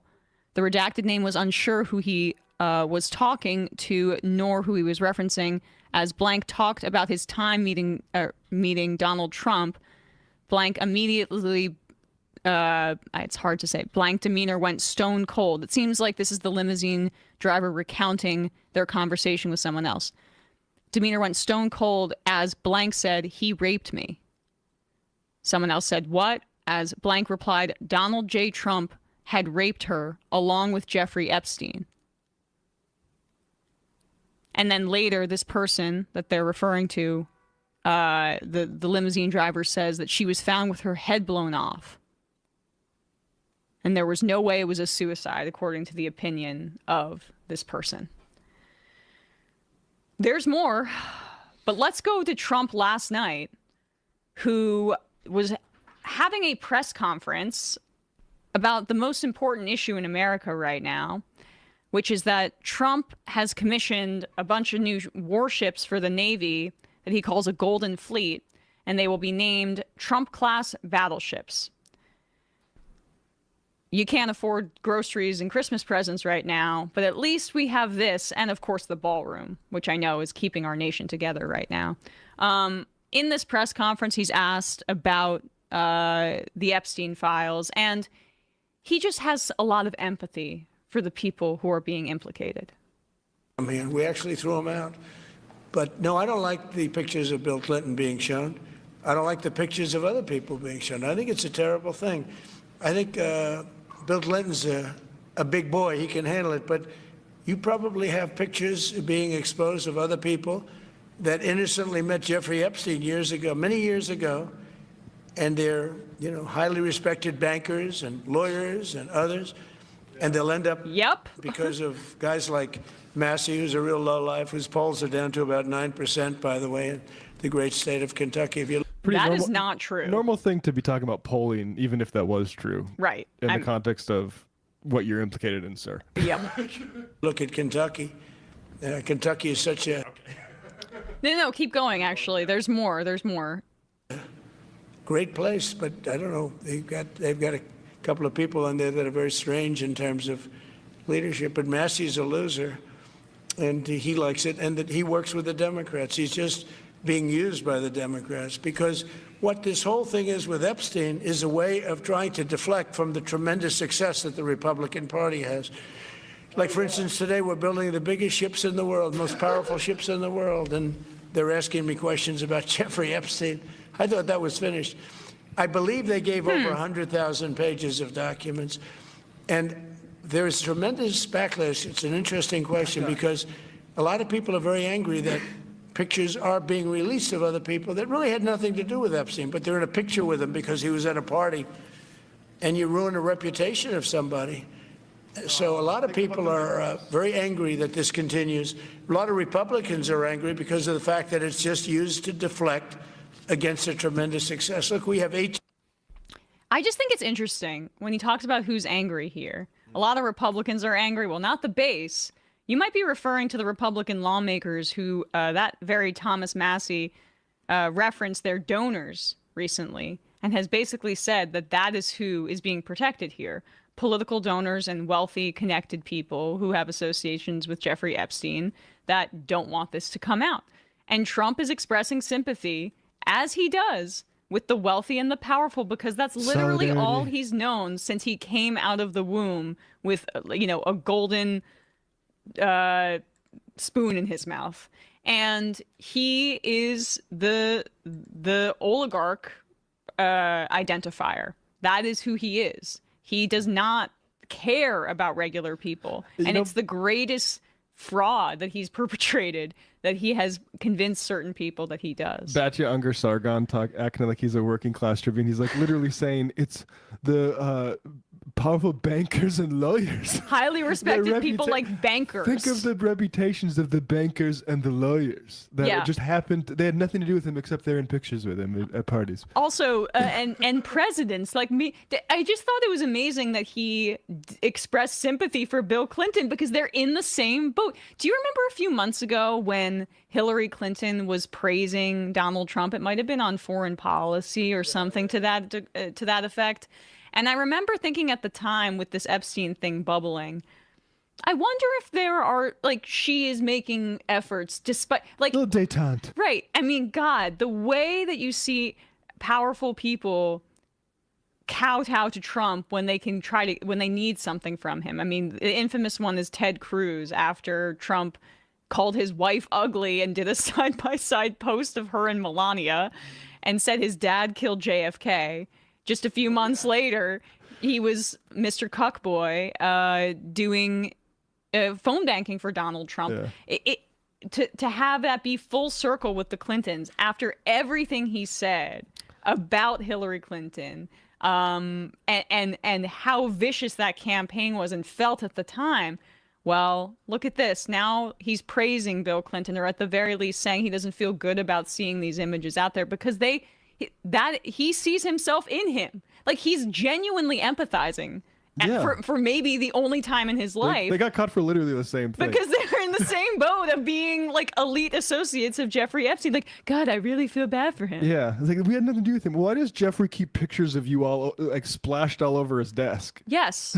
I mean, and that you resaw, I'm sure, in the release of the files, that blue dress painting that you talk about all the time. For people that don't know, Jeffrey Epstein had an image of Bill Clinton in the blue dress, the infamous one from the Monica Lewinsky scandal, which, by the way, Bill Clinton completely was a horrific. The Clintons were horrific to Lewinsky.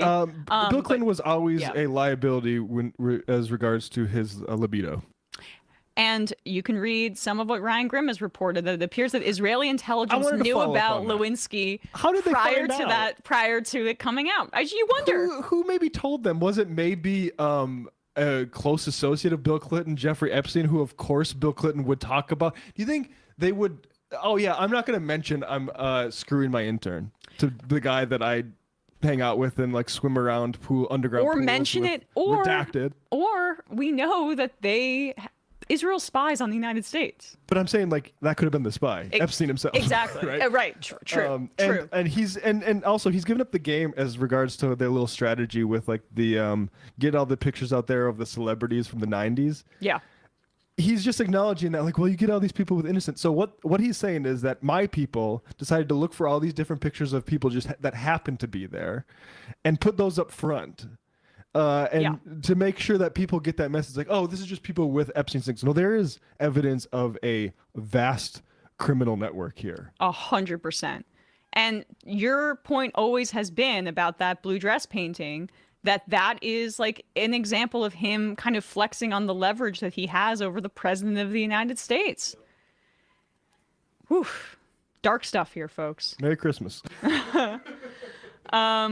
a word from some of our sponsors here. This new year, it's coming up, and I know a lot of people have some New Year's resolutions. You keep some, you don't keep others, but this is very easy to keep. HelloFresh makes it super easy to bring back the joy of the kitchen with recipes that feel good, taste delicious night after night. And that is actually one of my New Year's resolutions. Since I moved, I've just been not cooking as much. I'm getting so much takeout and all this stuff. Want to get back in the kitchen, and HelloFresh is going to, like a woman should, and HelloFresh is going to make it easy for me to do that. I love HelloFresh. It makes it super easy. You have the meals ready to go, and the portions are set up. You bring people together with meals that are simple and rewarding on a busy weeknight, and that's really when I have been relying on HelloFresh in the past, because it's, especially I live just with my husband, and when it's perfect for quick meals for two. You can choose from 35 high protein, or for two, I should say, 35 plus high protein weekly recipes, including new Mediterranean and GLP-1 friendly options made with wholesome ingredients like sustainably sourced seafood and 100% antibiotic and hormone-free chicken. You got steak and seafood plus 3 times more seafood options at no extra cost. Feast on seasonal produce from stone fruit to corn on the cob. HelloFresh has over 100 mouth-watering recipes each week, from seasonal favorites to global dishes like, it was like a chicken... I should probably know the name of it. It's not chicken marsala, whatever, but it was very good. It's my go-to. They also have like this pasta dish that I know Sam has said that Saul really loves, and we really love in our household too. You're going to love it. We want to thank HelloFresh for sponsoring the Majority Report, because when dinner tastes this good, nothing hits like home cooking. Go to HelloFresh.com/majority10FM to get 10 free meals plus a free Zwilling knife, a nearly $144.99 value. In your third box, offer valid while supplies last. Free meals applied as a discount on your first box. New subscribers only. Varies by plan. Go to HelloFresh.com/majority10FM to get 10 free meals plus a free Zwilling knife and $144.99 value on your third box. Offer valid while supplies last. Free meals applied as discount on first box. New subscribers only. Varies by plan. We will put a link down below in the YouTube and episode descriptions. And lastly, GiveWell. We've been talking about this all the time. The cuts to foreign aid that have made headlines this year. You know the horror stories and what this administration has done. There's also real concerns about people's well-being in some of the world's poorest communities. It can be really hard to know what's actually happening or how you can help. GiveWell doesn't claim to have all the answers, but its team of researchers are analyzing the impact of foreign aid funding cuts in real time, identifying highly cost-effective ways to save and improve lives, and sharing what they're learning for free so everyone can have a big impact. GiveWell has spent 18 years researching global health and poverty alleviation, and only directs funding to the highest impact opportunities that they have found. Over 150,000 donors have already trusted GiveWell to direct more than $2.5 billion. Rigorous evidence suggests that these donations will save over 300,000 lives and improve the lives of millions more. You can find all of their research and recommendations on their site for free. And thanks to donors who choose to sponsor their research, GiveWell doesn't take a cut from your tax-deductible donation to their recommended funds. This is a great gift, last minute, if you need, to give to somebody in your life who is socially conscious, who wants to make a difference around the world. And here's an example of how GiveWell works. One of GiveWell's recommended charities, preventative medication for malaria, it costs around $7 to provide a child with malaria treatment through the high malaria season. These treatments can reduce the number of malaria infections, and with enough treatments, also save a life. I actually got a gift from GiveWell for Christmas last year from my cousin, and it was I teared up a little bit because it was really, really thoughtful and exactly the kind of thing I was thinking about after the election, and one of my most touching gifts from my dear cousin. So I can speak to it being something that, like, say you have a family member that thinks about these kind of things, or a friend. GiveWell could touch their heart too. To make a tax deductible donation today, go to givewell.org and pick podcast and enter The Majority Report with Sam Seder, no spaces, at checkout. That's The Majority Report with Sam Seder at checkout. Make sure they know that you heard about GiveWell from The Majority Report with Sam Seder, no spaces. Again, that's givewell.org to donate or find out more. Link down below in the YouTube and episode descriptions. You can make a tax-deductible donation today. If you go to givewell.org and pick podcast and enter, this is all lowercase too, The Majority Report with Sam Seder at checkout, no spaces. All right, we are back. The other big story here that we've been following is this. We'll do the 60 Minutes one first, I think. So the Barry Weiss cover-up of the 60 Minutes report that detailed the torturous treatment of detainees that were deported from the United States to CICOT in El Salvador. The cover-up's not going that great. It ended up leaking because the Canadian affiliate had already been sent the full segment. This is how close this segment was to airing. And let's actually back up to Friday here, because Trump did this speech in. Do we have that?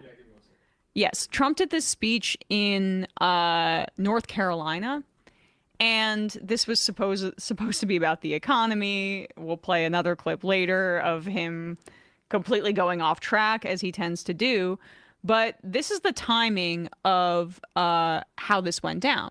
So on Friday at this rally, Trump called out CBS and criticized them. We should note that CBS desperately, or the parent company, Paramount Skydance, which was the merger was approved by the Trump administration.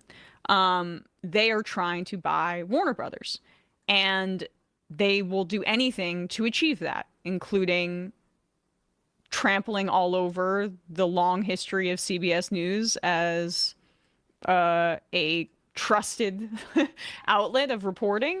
I mean, at least within the context of the mainstream press, destroying right? it. I mean, we talked about with that movie, The Insider, that Sam just can't remember that Al Pacino's in and needs to mention Russell Crowe. But like that's exact. People should watch that movie. It's the exact thing about the exact same media property in 60 Minutes, and about how large, powerful interests conspire to kill stories. They're just doing it so brazenly here. Yep. It's really obvious, and it's also not necessarily like clear in terms of the propaganda value that it's even actually creating. Like, yeah, the cigarette guys are like, you guys are being a little bit obvious about this. The views of that Erica Kirk town hall were not what they anticipated. They're doing like these debates between Barry Weiss is hosting the town hall of that guy that Jubilees. was on, basically Jubilees, but way more boring on CBS, and all of these kind of niche center right, usually Zionist figures that have no real Steven Pinker, by the way, isn't she doing that over the weekend? Isn't that in the cards? Steven Pinker, who was just in the Epstein files, as a part of whatever panel she's doing. Nobody wants this, but it's useful for them to have this property at the very least, like, I mean, to catch and kill things. Yeah. But to lie. Yeah. Overall, right now, the North Star for this corporation is getting this merger approved. So when Trump says something like this at the rally, they listen and then tell Barry Weiss to listen. State, they don't scream, but NBC's really bad. And CBS, I mean, I love the new owners of CBS. Something happens to them, though. 60 Minutes has treated me worse under the new ownership than...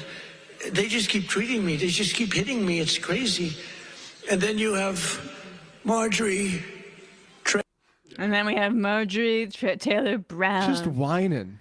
And that's when he says they're treating me worse than the previous one. He knows that's not true. Something happens to them though. I Yeah. like them, but what's going on beneath them? He's trying to get them to do what he wants if they want this merger approved. And Kushner had joined the rival bid at one point and then left. And so the lane is sort of clear right now for this massive corporate media consolidation.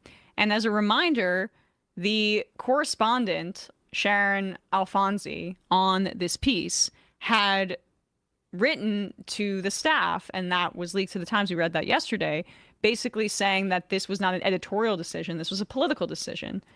And so that's what that means. That's when you can read between the lines there. That's what they're talking about. Yeah, it's a big fib that it's anything other than a political decision. And like you can get a more clear answer from Katie Miller about what's going on, which is they're being mean to Trump than you can from Barry Weiss, who's just a liar. And every journalist who doesn't know that we see you going along with it or even suspending judgment for a second on what's going on here is guilty of one of the most heinous of collaborating with one of the most heinous assaults on the Americans' ability to understand reality that I've seen in the probably since the Iraq War, maybe. Yeah.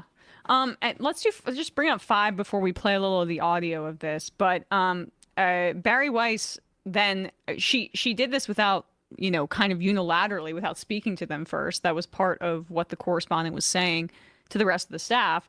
But this is how she addressed them on Sunday when this was officially pulled. Hi all, I'm writing with specific guidance on what I'd like for us to do in advance of the CCOT story.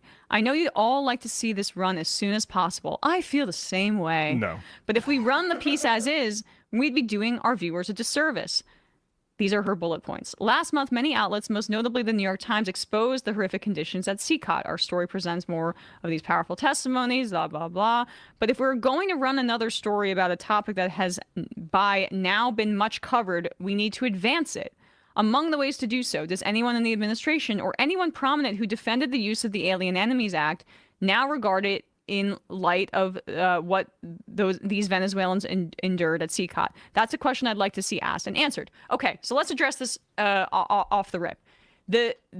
You'll hear it in, or we won't play this part, but at the end of this segment, they say that the Department of Homeland Security declined their request for an interview, and they referred all of the questions about CCOT to the El Salvador government.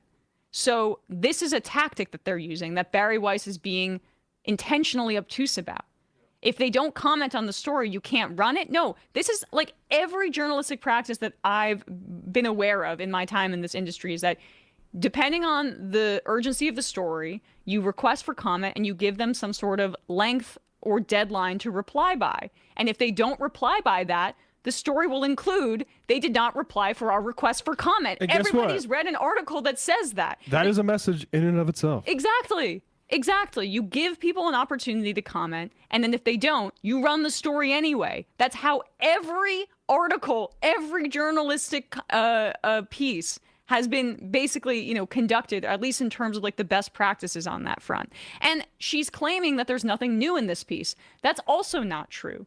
They interview new individuals, firsthand accounts of what they experienced in CCOT in the 60 Minutes piece. And Barry Weiss wouldn't want to be redundant, right? Scroll to the dozens and dozens of clips and segments and retreads about the freaking Erica Kirk interview. Yep. Okay. Her second bullet point. At present, we do not present the administration's argument for why it sent 252 Venezuelans to CCOT. What we have is Caroline Levitt's soundbite claiming that they are evildoers in America, rapists, murderers, etc., but there isn't much more to ask in light of the torture that we are revealing. Tom Homan and Stephen Miller don't tend to be shy. I realize we emailed the DHS box, but we need to push much harder to get these principles on the record. Why? Yeah, exactly. This is, it's crazy how thin this is. This is just bullshit. Like, no, if they don't, we're going to respond. You're not a small little like outlet. You are 60 Minutes. Like maybe the #1 name in television news of like the past few decades. If they know who you are, They know what a request for a comment from 60 Minutes is. Yep. Yeah. She says basically the data is incomplete. They said that we say that only 8 of this 252 have been sentenced in America for violent offenses. But what about charged? Who cares? Secretary Noem's trip to CCOT, we report blah, blah, blah. With no comment from her and her staff about what her goal on that trip was or what she saw there, or if she has concerns about the treatment of detainees. So all of this is working backward. Like, we are not humanizing, or we are not presenting the perspective of Kristi Noem and Stephen Miller accurately, and the administration, and they won't respond to us from some reason. But let's find their side of the story their side of the story as they turn their back to us. And then this part is really egregious. We need to do a better job of explaining the legal rationale by which the administration detained and deported these 252 Venezuelans to CCOT. It's not as simple as Trump invoking the Alien Enemies Act and being able to deport them immediately. And that isn't the administration's argument. The admin has argued in court that detainees are due judicial review, and we should explain this with a voice arguing that Trump is exceeding his authority under the relevant statute, and another argument that he's operating within the bounds of his authority. There's a genuine debate here. If we cut down Kristi Noem analysis, we'd have the time. Now, there's actually no genuine debate here. As Aaron Melnick of the American Immigration Council points out, this is complete nonsense. The Supreme Court already held 9-0. 9-0. Yes, we're including Clarence Thomas. Yes, we're including Brett Kavanaugh. 9-0. That the process used to send people to CCOT violated due process. There wasn't even a single dissent. Weiss is making up a debate that has already been settled. And is that not a metaphor for Barry Weiss's entire career? Exactly. It's her job. Making up, creating the notion of debate, or both fetishizing it and then also having the debates be between, I don't know, like the very, very narrow specific lines to pretend that that is the breadth of debate. She is meant to manufacture consent around a very, very small set of center-right ideas and imperialist Zionist ideas that are becoming out of fashion. So like she is meant to be a bulwark, and she's a defensive hire. As the reality of the world comes crashing down and is influencing coverage, she is there to provide alternative facts and alternative debate. It's not a coincidence that somebody who vociferously supports Israel and turns a blind eye to the massive caging of humanity in that part of the world would want to hear from both sides more thoroughly about what's going on in El Salvador. This is just what that ideology is. And it's no surprise that billionaires would want to use people like that to help control everybody and keep them all in line. And also to keep these industries. Again, massive caging of humanity. We're talking, and without due process. Oh, well, let's get into the finer point of what even that means, I guess. Maybe Barry Weiss maybe we should hear from J.D. Vance.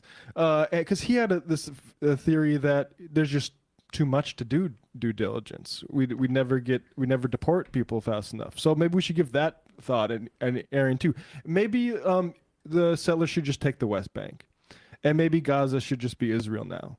Let's hear all sides of this stuff. And to your point on the fact that of course she doesn't have a problem with this, Zateo had a little item this morning pointing out that the Free Press earlier this year in April had an article. The hottest campaign stop in the Salvador is this Salvadoran supermax. That's how they refer to CCOT. Weiss separately gushed about the popularity of El Salvador's president, Bukele, who describes himself as the world's coolest dictator, about how safe he's made the Central American nation. Yeah, and just so people don't get it clear, it has nothing to do with religion. When we say Zionists do this, it's because they are fascist nationalists. Mm-hmm. That's why they have no problem with Bukele. That's why they have no problem with all this stuff. And Here's a good tweet from Adam Johnson. Here, you go. And oh wait, here it is. Sorry, but this completely misreads Weiss's role. So somebody said Barry Weiss is so incompetent at leading CBS News that her efforts at fully suppressing the 60 Minutes segment on CCOT was foiled because she wasn't aware or forgot that the broadcast package, including that segment, was distributed via a streaming app for broadcast in Canada. Johnson says, sorry, but this completely misreads Weiss's role.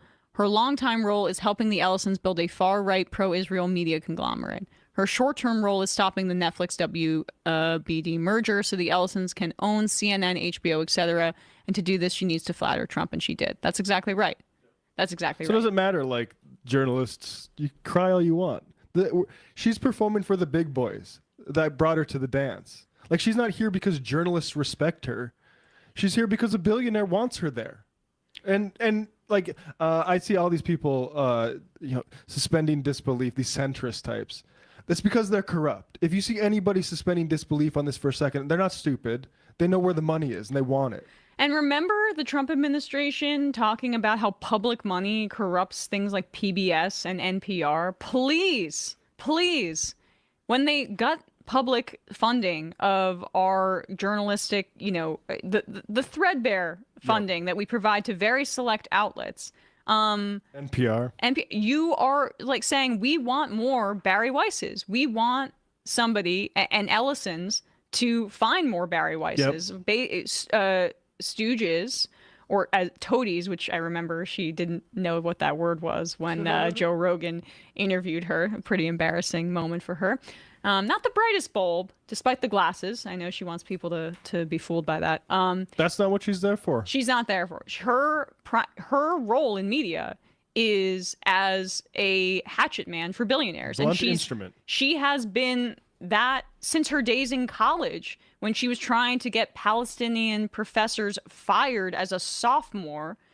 Like other right-wing personalities like Charlie Kirk, who got their start as really young people, and a billionaire took notice and said, I like this reactionary right-wing kid. Oh, yeah, all my motivated reasoning in a person. Barry Weiss is the NPR voice version of Charlie Kirk, a supposed talent that was well-funded and cultivated by wealthy interests in order to try to poison the well of, like, healthy debate at universities across the country about specific issues.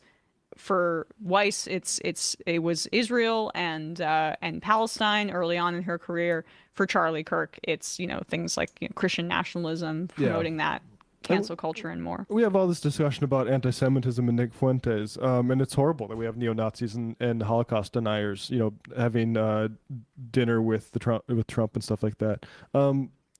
Zionists like Barry Weiss are also genocide deniers. The genocide is just more recent. Yep.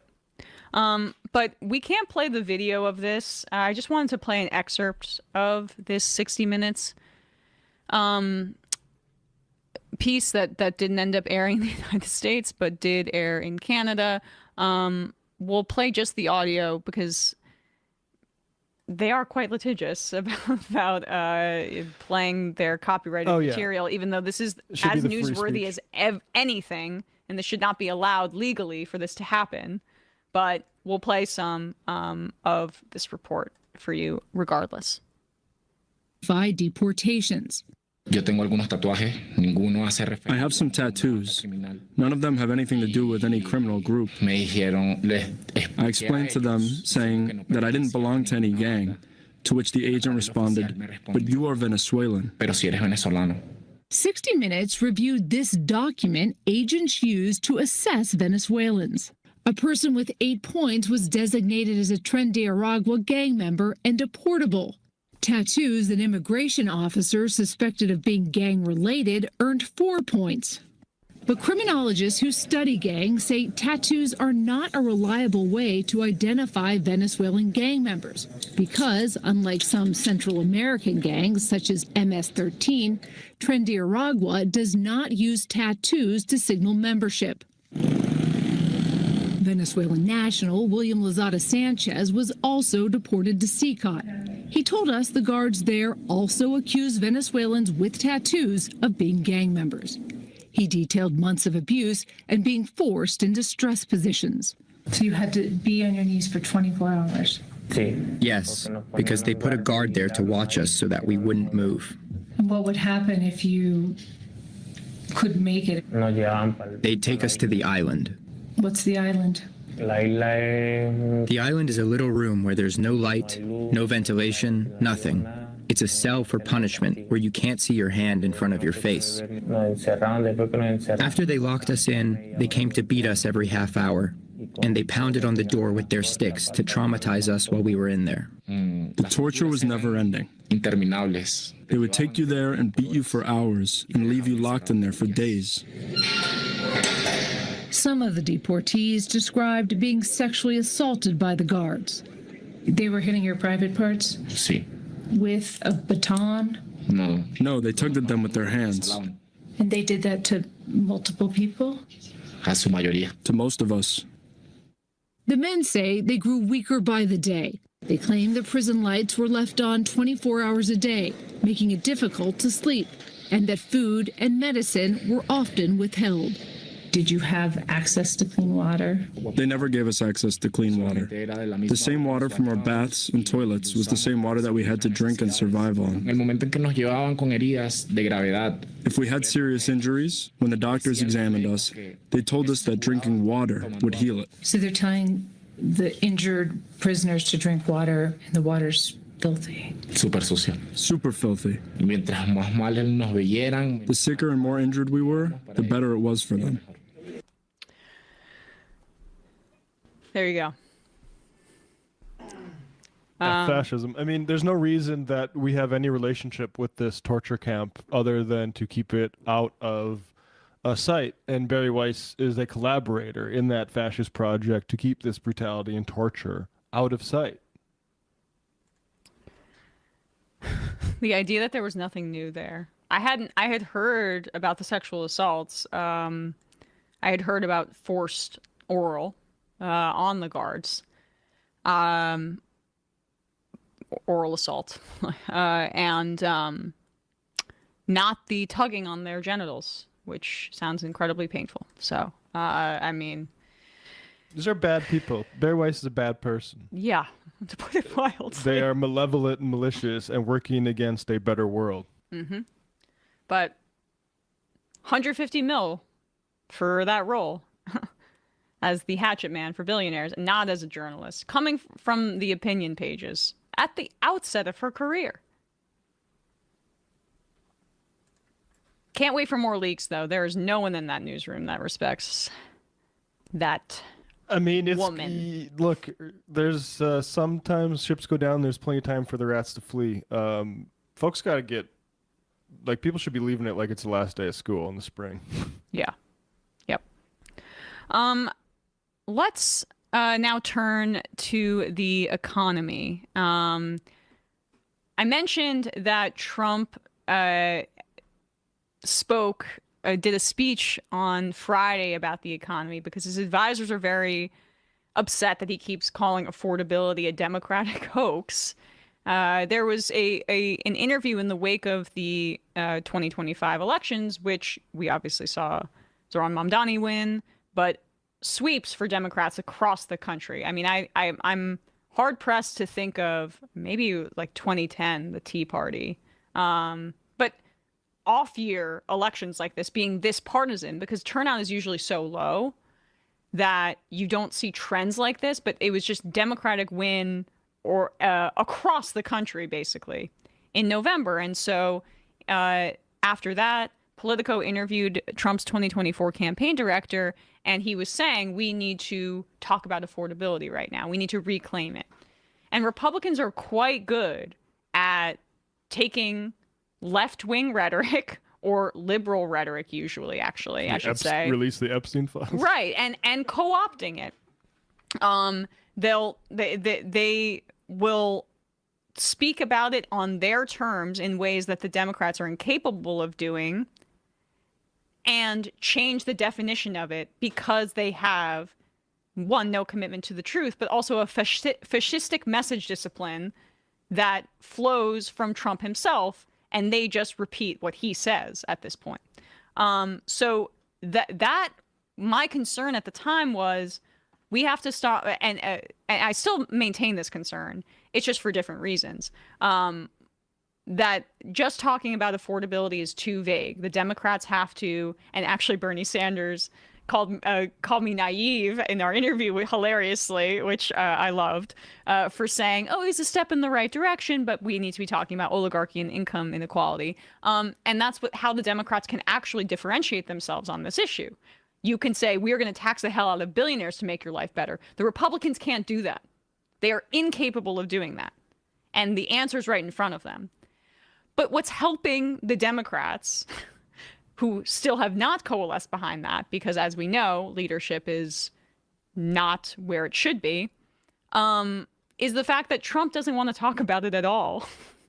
And he's maybe incapable of doing so. He's unfamiliar with what it means. Because it's, one, he's unfamiliar, but two, he is really uncomfortable being on the defensive in this manner.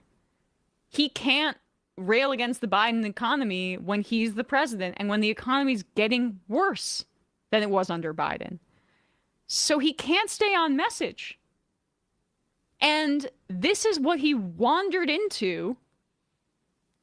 His mind wandered into during his speech on the economy on Friday. I mean, you're not going to believe what he says here. I had these animals trying to attack me at Mar-a-Lago.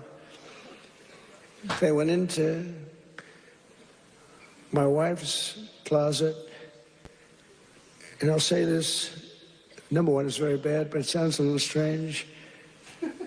They looked at her drawers. You have drawer, and then you have drawer. They looked at both. And she's a very meticulous person, you know, like these people, just like she'd fit into your group very well. She'd be very happy with her, but everything is perfect. Her undergarments. Wait, what the fuck? I'm sorry. It's just she'd brunch with you ladies. I wish apparently a group of women in the front row that Trump Melania would love to hang out with. She would love you guys. You know, she just looks like a real girl's girl, Melania. Dress, you have draws, and you got draws. You got draws, and then you got draws. Very meticulous person, you know, like these people, just like she'd fit into your group very well. She'd be very happy with her, but everything is perfect. Her undergarments, sometimes referred to as panties, are folded. That's a drop. Perfect, wrapped. They're like so perfect. I said, that's beautiful. You know, it's the part of the world she came from. Everything was perfect, no problem. Fold, fold, fold. I think that she steams them, make sure. Just that it. We came home. I like the guy here. Yeah. Look at the way he looks. He's like, he kind of. He's looking at his phone. Kind of like and all the bros here, and then the woman here like put her hand in her hand a few times. Okay. Fold, fold. I think that she steams them, make sure. Just that it. We came home. So embarrassing. I wasn't there when the raid took place. A raid of a popular president, a former president. No. She opened the drawers and it was not that way. They were a mess. It was all over the place. So that's him talking about the 2022 raid on Mar-a-Lago, which, because Trump had stolen a bunch of classified documents and refused to return them despite the FBI asking nicely many, many times, and eventually they had to go and just take them, saying that the FBI looked at his wife's panties and folded them up really nice? No, he's talking about how he got sidetracked being... She folds them really No, nice. I don't think he means Melania. I think he said she gets them dry cleaned. Which is why I wanted to play this clip, which is that he's trying to talk about the economy and how people are struggling and that he's going to make it better. Here's how rich we are. My wife gets her thongs dry cleaned, steamed, and pressed. Oh, so that the part of the world they're from reference, that's to the cleaning staff, not Melania. Yeah. Okay. Yeah, I think so. But again, Dementia Dawn is a little bit hard to figure out right now.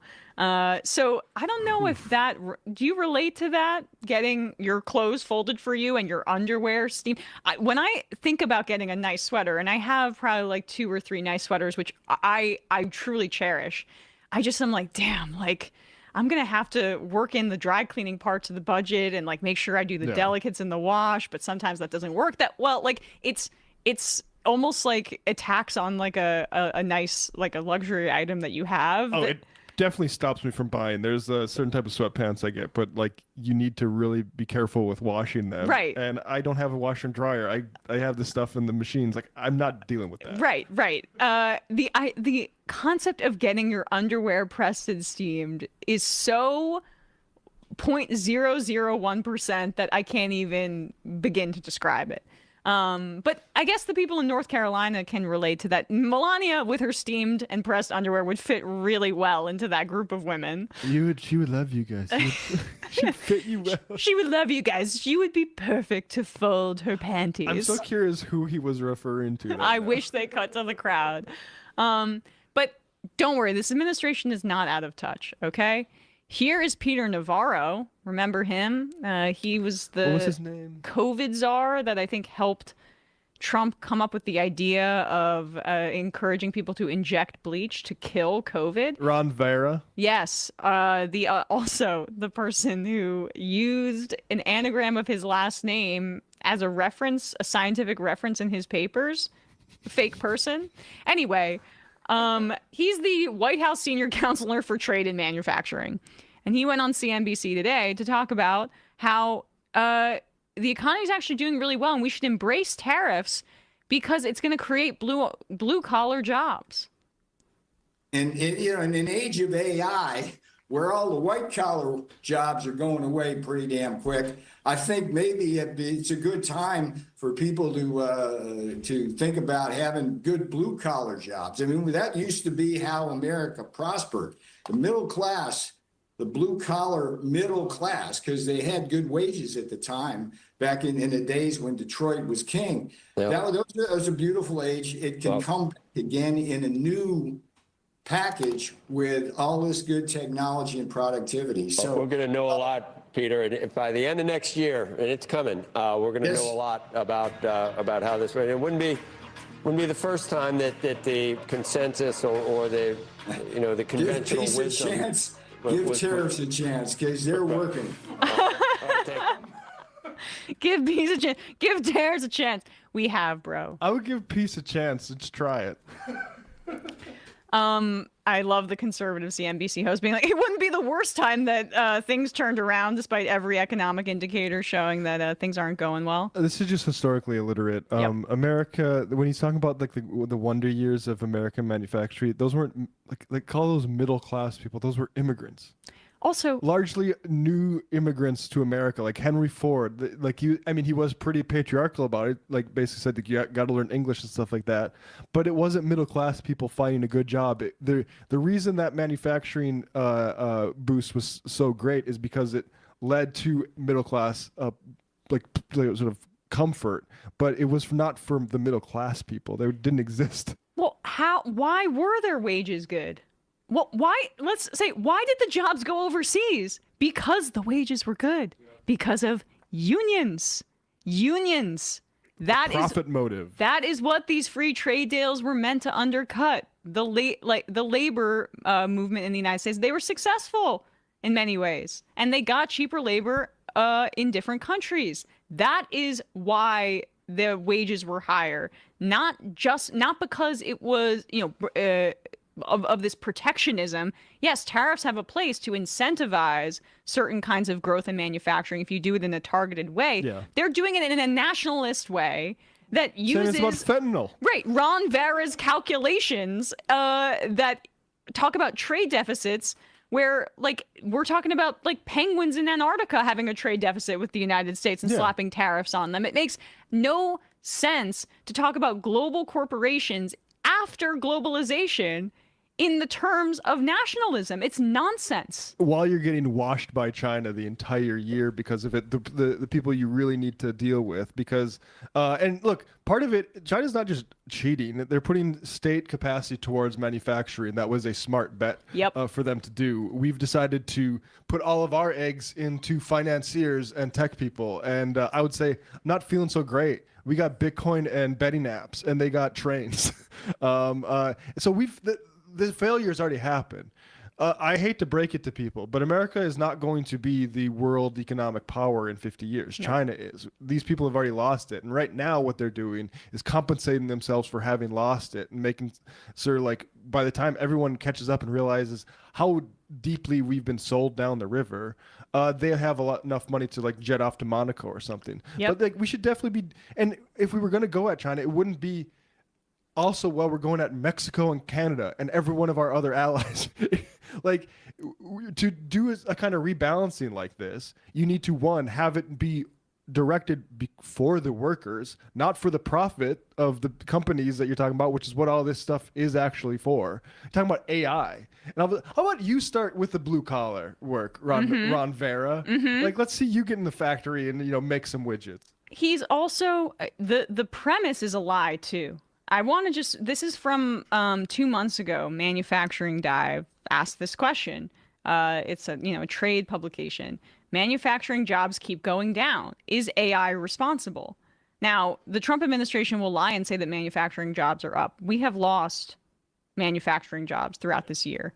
They'll also talk about how now native-born workers, their employment rate is increasing. They've dug into those numbers. It's decreasing.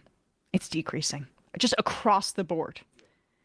The people that are getting hurt disproportionately right now are young workers trying to enter into this horrific economy. And yeah, so that maybe those are some of, like, the more professional class people coming out of college that will be impacted by AI, and they are being impacted by AI. But the manufacturing sector is also being impacted by AI. Transportation and warehousing and factory automation are going to be devastating for blue-collar jobs. Here's what this article has to say.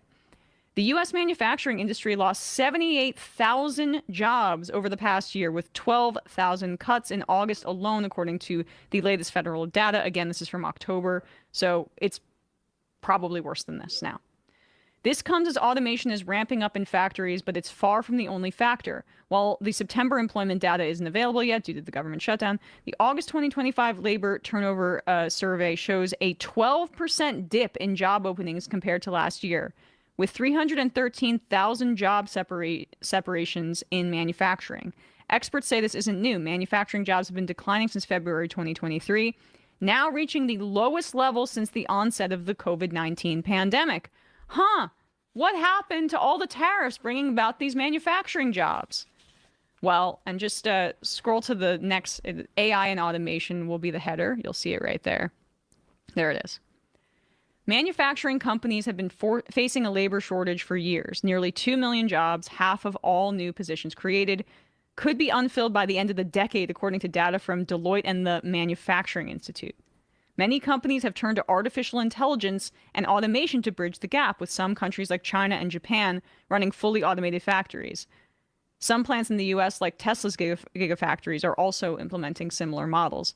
I shall say that the China automation stuff is as a supplement to work, as opposed to the replacement. That is really what American capitalists are interested in, is AI being a replacement for labor, which is a high expense for them. Sectors with high volume production and repetitive tasks, such as automotive, semiconductors, electronics, aerospace, and pharmaceuticals, are experiencing the highest adoption of AI and automation. Experts say other divisions will follow suit as implementing this technology becomes more accessible and financially viable. But I don't want to stop there with this analysis here, just because that's not the only thing that's resulting in, and go to the tariffs part, in these job losses. Because it's also the tariff policies. Because it wasn't paired with a domestic manufacturing bill that would have set up companies with the infrastructure to build out the capacity that we just don't have right now before just slapping tariffs on it. We would need years and years to build up the domestic capacity to manufacture the goods that we can't manufacture here before then you put tariffs on things to make it more expensive for foreign goods to be purchased versus the ones that are manufactured here. But you can't do that if we can't manufacture them here yet. Yeah, AI automation is just an acceleration of a process that's been constant. And it is going a little bit faster, but it's also being used, like we're talking about, as a scapegoat to obscure other policy decisions. Right. The uncertainty around tariff policies has put some manufacturers in a wait-and-see mode, leading to stalled projects and hiring freezes, industry experts said. Exporters can't foresee demand. Importers are uncertain about the price and how much the tariffs consumers and foreign suppliers will bear, and manufacturers who use imported material, tools, or components are dealing with large swings in their costs. This is what this experts say. We talked about this too. The volatility of it, with Trump taking them on and off. You can't plan. People can't model their finances for their businesses, and so they're just going to go elsewhere. And then secondly, this is key. President Donald Trump's administration has implemented several changes to tighten immigration policies, making it harder for new foreign workers to enter and for those already here to stay. Some of these changes include an $100,000 fee for new H-1B visas, increased scrutiny of visa applicants' social media activity, plans to end birthright citizenship, limiting access to health insurance benefits, and additional funding for detention and deportation. Meaning, these ICE activities, the enforcement, the scapegoating of immigrants, it's really devastating our agricultural sector. It's devastating every sector. Because the reality is that this country in many ways relies on undocumented immigrants as a subclass of laborer, as the underbelly of this economy that's already collapsing. It shouldn't be that way. We should be giving these people a path to citizenship so it avoids that. But our system is set up so that doesn't happen, because wage theft can happen if you're undocumented. They don't have to improve your working conditions. They can stiff you for wage theft. They can assault you and you can't complain, and they'll threaten to deport you. It benefits your boss. That's why we have these policies. That is the through line with all of this for Trump. And even the $100,000 fee for H-1B visas thing, that just makes it so the most capitalized industries can afford to do it, like tech. Mm-hmm. And where actually, okay, we have a shortage of medical professionals in XY rural hospital. What are they going to pay $100,000 now to bring in like a lab tech or whatever? Yep. Like, the truth is that this has all been a false analysis, that we should not be looking at fucking immigrants for why everyone's stuck in the mud economically. Instead, we should look at the people with all of the money who are buying the politicians, who are actually paying for undocumented kids to be in factories, right? Like, but we never hear about that. We're rating the families. We're not rating the CEOs who were like doing that at 5 a.m, have kids cleaning up, putting their tiny little fingers to clear out parts in meat processing plants. Like, and we're not doing it now either. Like, Right. Now is just making it more harsh, and it's going to tank the economy. Like, that's the reality. All right, folks, with that, we'll wrap up this part of the show, but I have an idea for you, Matt. You want to do another Freebie Tuesday, but we still play the Funhouse song, so I can take a quick break? Yeah, it sounds good. But Matt, tell us, though, what's happening on your end of things. Right after the show today, a Majority Report is going to be Left Reckoning's Bumps Tier Awards of the Year. We nominate 3 different nominees, and the Left Reckoning patrons are going to be able to vote between Fuentes, Vivek Ramaswamy, and Robert F. Kennedy. Awesome. As a reminder, folks, this show relies on your support. Go to jointhemajorityreport.com. You can IM the show. Just helps us out, keeps us independent, keeps us doing this every weekday live, except for the rest of the year. But we will be back at the beginning of January, and really appreciate you all. Truly. This has been a very, I think, important year in politics and an important year for us as a show. We've grown quite a bit. We're, the cable news is calling Sam and I, wanting our opinions on things, and that we couldn't, be growing in this way without your support. You watching the show, you being members, like truly appreciate it. Sometimes I feel like I can forget that we're doing this show and people are literally watching on the other side. Like I'll get a text from a friend or something like, "Hey, like nice shirt today," or something. I'm like, "Oh Jesus, people actually watch this. This isn't just us chatting in the office." So you can forget that there is a human being watching this on the other side of the screen, and I love and appreciate you all, and hope we're making a difference. I really hope so. So with that schmaltzy message, we'll play the fun half song, but we will keep this in the free half, and we'll see you on the other side. Hopefully we'll take some calls too as well. 3 months from now, 6 months from now, 9 months from now. And I don't think it's going to be the same as it looks like in 6 months from now. And I don't know if it's necessarily going to be better 6 months from now than it is 3 months from now. But I think around 18 months out, we're going to look back and go like, wow. What is that going on? It's nuts. Wait a second. Hold on for a second. Emma, welcome to the program. Hey. Matt. What is up, everyone? Nomi Key. You did it. Let's go, Brandon. Let's go, Brandon. Bradley, you want to say hello?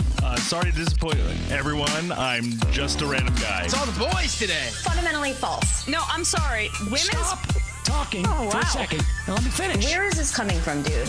But dude, you want to smoke this 7A? Yes. Hi, me? Is it? Yes. Is this me? Is it me? It is you. Is this me? Hello, is this me? I think it is you. Who is you? No sound. Every single freaking day. What's on your mind? Sports. We can discuss free markets and we can discuss capitalism.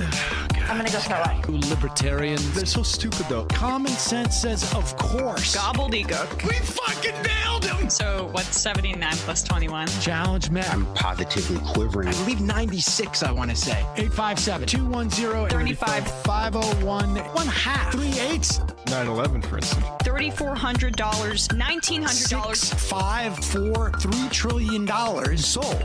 It's a zero-sum game. Actually, you're making me think less of it. But let me say this. Poop. You can call it satire. Sam goes to satire. On top of it all, my favorite part about you is just like every day, all day, like everything you do. Without a doubt. Hey, buddy, we see you. All right, folks. It's just the weak being weeded out, obviously. Yeah, sun's out, guns out. I don't know. But you should know. People just don't like to entertain ideas anymore. I have a question. Who cares? Our chat is enabled, folks. I love it. I do love that. Look, gotta jump. Gotta be quick. I gotta jump. I'm losing it, bro. 2 o'clock. We're already late, and the guy's being a dick. So screw him. Sent to a gulag? Outrageous. Like, what is wrong with you? Love you, bye. Love you. Bye-bye. We are back. It is still the free part of the show. Matt and I decided last show of the year. Do you want to do ASMR? We're gonna have a beer, each of us. I don't know. Are you gonna be able to work? There we go. Oh, very nice. Cheers to my buddy Matt. Love you. All right. He said you two off mic. I'm being schmaltzy today. It's because Sam isn't here or Brian to make fun of me. I think of in terms of you are probably the most accepting of my schmaltziness of the three, I would say. If I were to rank. Just saying a lot. Yeah. Which is not much. Just saying a lot about Sam and Brian, actually. They would just instantly mock me. Anyway. And then start like overheating themselves. All right, let's we'll just do this Benny Johnson thing. Oh, you want to do that first? Okay, yes, okay. So Nicki Minaj has had a real fall from grace. You know, when I was in high school, she was like the biggest female rapper out there. I mean, I remember really loving her album. She has that famous verse on Monster, the Kanye song that everybody learned. And I never felt that way about that verse, but I will say Starships. I spent the summer of 2011, I think it was in London, and that was probably the only summer I did a lot of clubbing, and Starships was going off. See, I didn't like those. I liked more of her, Super Bass, I guess I really enjoyed, which, did she come out to Super Bass? She did. She came out to Super Bass, which we can't play, obviously, but, like, with the widow of Charlie Kirk. Isn't this supposed to be a mournful event? Or Charlie Kirk, who said, I don't think she's a good role model. I don't know if you saw that. Maybe I'll pick that up. Yeah, I did not see that. But, I mean, so basically Nicki Minaj has gone completely insane due to her relevance decreasing, and has been waging war on the internet with a bunch of different female rappers who are more popular than her at this point, Cardi B, but particularly Megan Thee Stallion, who we are fans of in this household. Big fans. Big fans. And she's a beauty. And she's also, I love her music. And she seems like also like a genuinely good person who was targeted by like a misogynistic hate campaign as well. So whatever, like Nicki Minaj is on the wrong side of everything. She had that tweet about being an anti-vaxxer during weird COVID. thing about her cousin's balls during COVID. Yep. That was actually just like, she was supportive of Andrew Cuomo in the 2018 Democratic primary, which is a very odd thing to do, in my opinion. Which suggests to me that maybe like some people in the industry are telling her, "Hey, it would be useful if you came out and did this political thing right now." Maybe that's unfair to Nicki. Maybe she's just maybe she's like the anti-Cardi B, where Cardi B has like the interest in like FDR and stuff. Maybe Nicki is just into like psychopath reactionaries. No, maybe she's just into people that are sex pests. I mean, this is actually, if Andrew Cuomo is involved here, because we're gonna then this is where she's completely lost it. Right. She married a guy who's a registered sex offender, and since that point, she has been, and also her brother apparently also abused a child, and she was supportive of him. And so Megan Thee Stallion clapped back at her in her song Hiss. She had a line referring to Megan's Law, which is a sex offender law in California, or is it in the I think it's California. Yeah. California. And so then Gavin Newsom did a video that included that line. And so Nicki Minaj has been out for Gavin Newsom it's since federal, that point. actually, too, Megan's There Law. you go. Okay.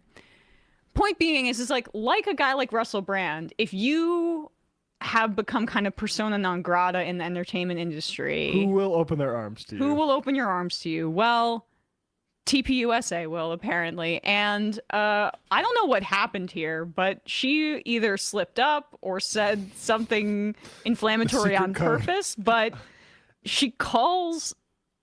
I don't even want to spoil it. Yeah. People could just watch. I'll just say we're skipping the part where she says just sick, disgusting stuff about trans people because she's appealing to these. And I think she gets in on the Christian genocide thing too. So she's like full mouthpiece for a bunch of dumb shit. But here she is talking about JD Vance in a way that turns out not to be greatly advised. And you have amazing role models like the assassin JD Vance, our vice president. And when I say that, When you say that, what? Trust me, there's nothing new under the sun that I have not heard, so you're fine. Yes, we did. She can't even move past it.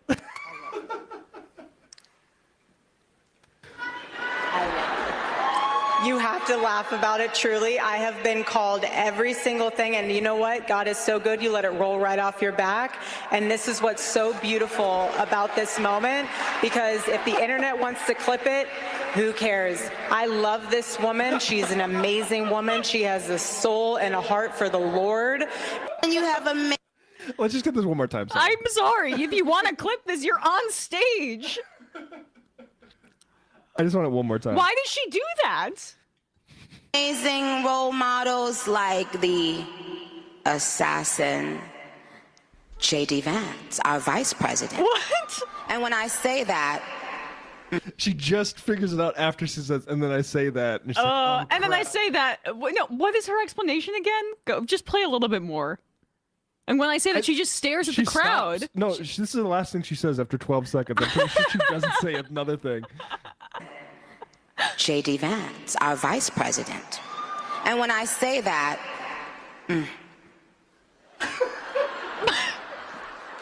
is she mentally well? No. Trust me.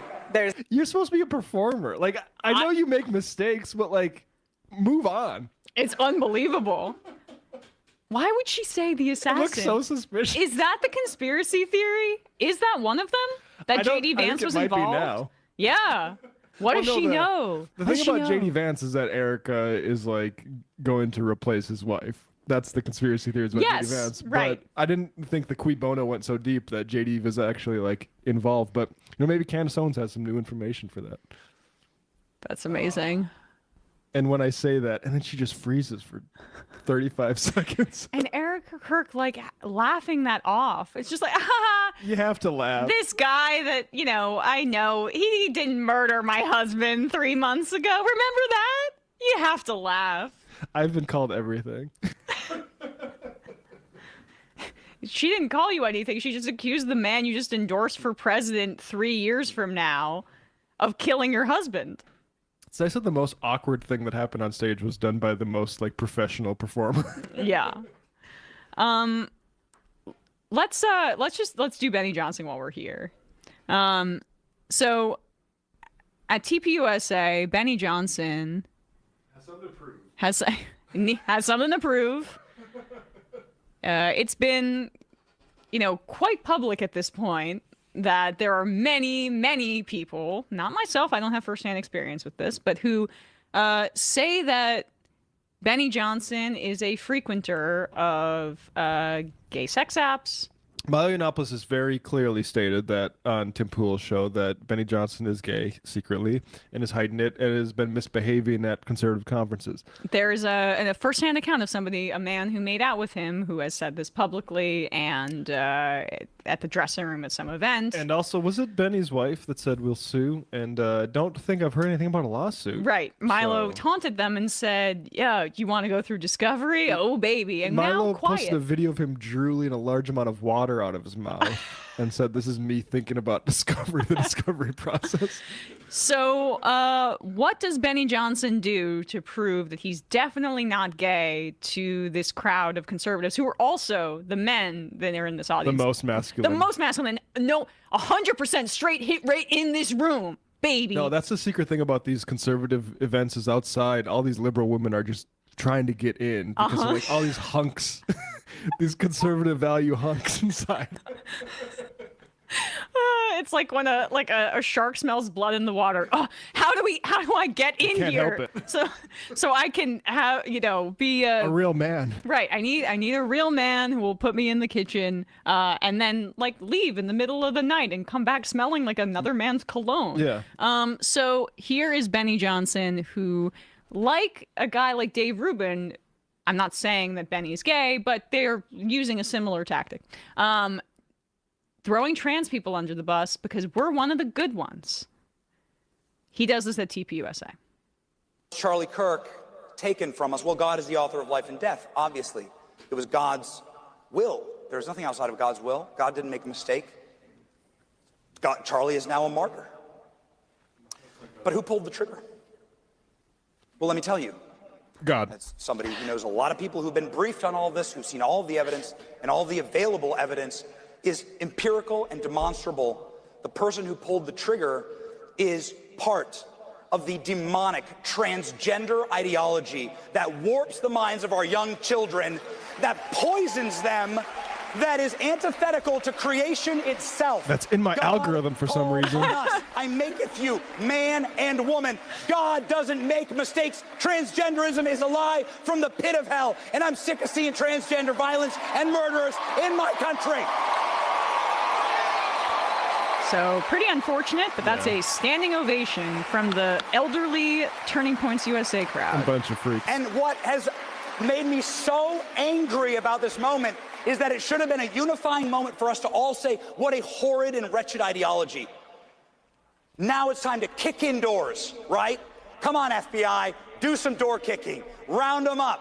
The violent Antifa members, the Trantifa members. We're busy covering up a pedophile sex cult that's way bigger than you can even imagine, Benny. Hands full a little bit. It's time, okay? Use this as a moment. That should have been the moment, but we didn't have that moment, sadly, because there was too much tearing at the seams. It's time to focus, ladies and gentlemen, on what's truly ripping the true evils, demonic evils that are ripping this country apart. Yes, this is the ideology that took Charlie from us. And what was the last words that Charlie said on Earth? He was actually answering a question about transgender violence. That's God not was true. sending That's us a not message. true. Let us heed that. Yeah, wow. What interesting to liar. lie about the last words of somebody you apparently respect, which was actually, and I can remember this off the top of my head. You mean gang violence? That was referring to gun control. That was the question, was About it not? gun violence broadly speaking, and at schools. And he said, actually, we don't have a gun violence problem in America. You just mean like black kids are getting shot. And then what happened to him? And he wasn't shot by a gang member either. I'll say that. First of all, we should say pretty terrifying to see a conservative commentator like that, regardless of his motivations and his overcompensation, get a rousing standing ovation from a crowd of devoted followers about the FBI rounding up trans people. This is not a joke. We have Marjorie Taylor Greene's bill that passed in the House.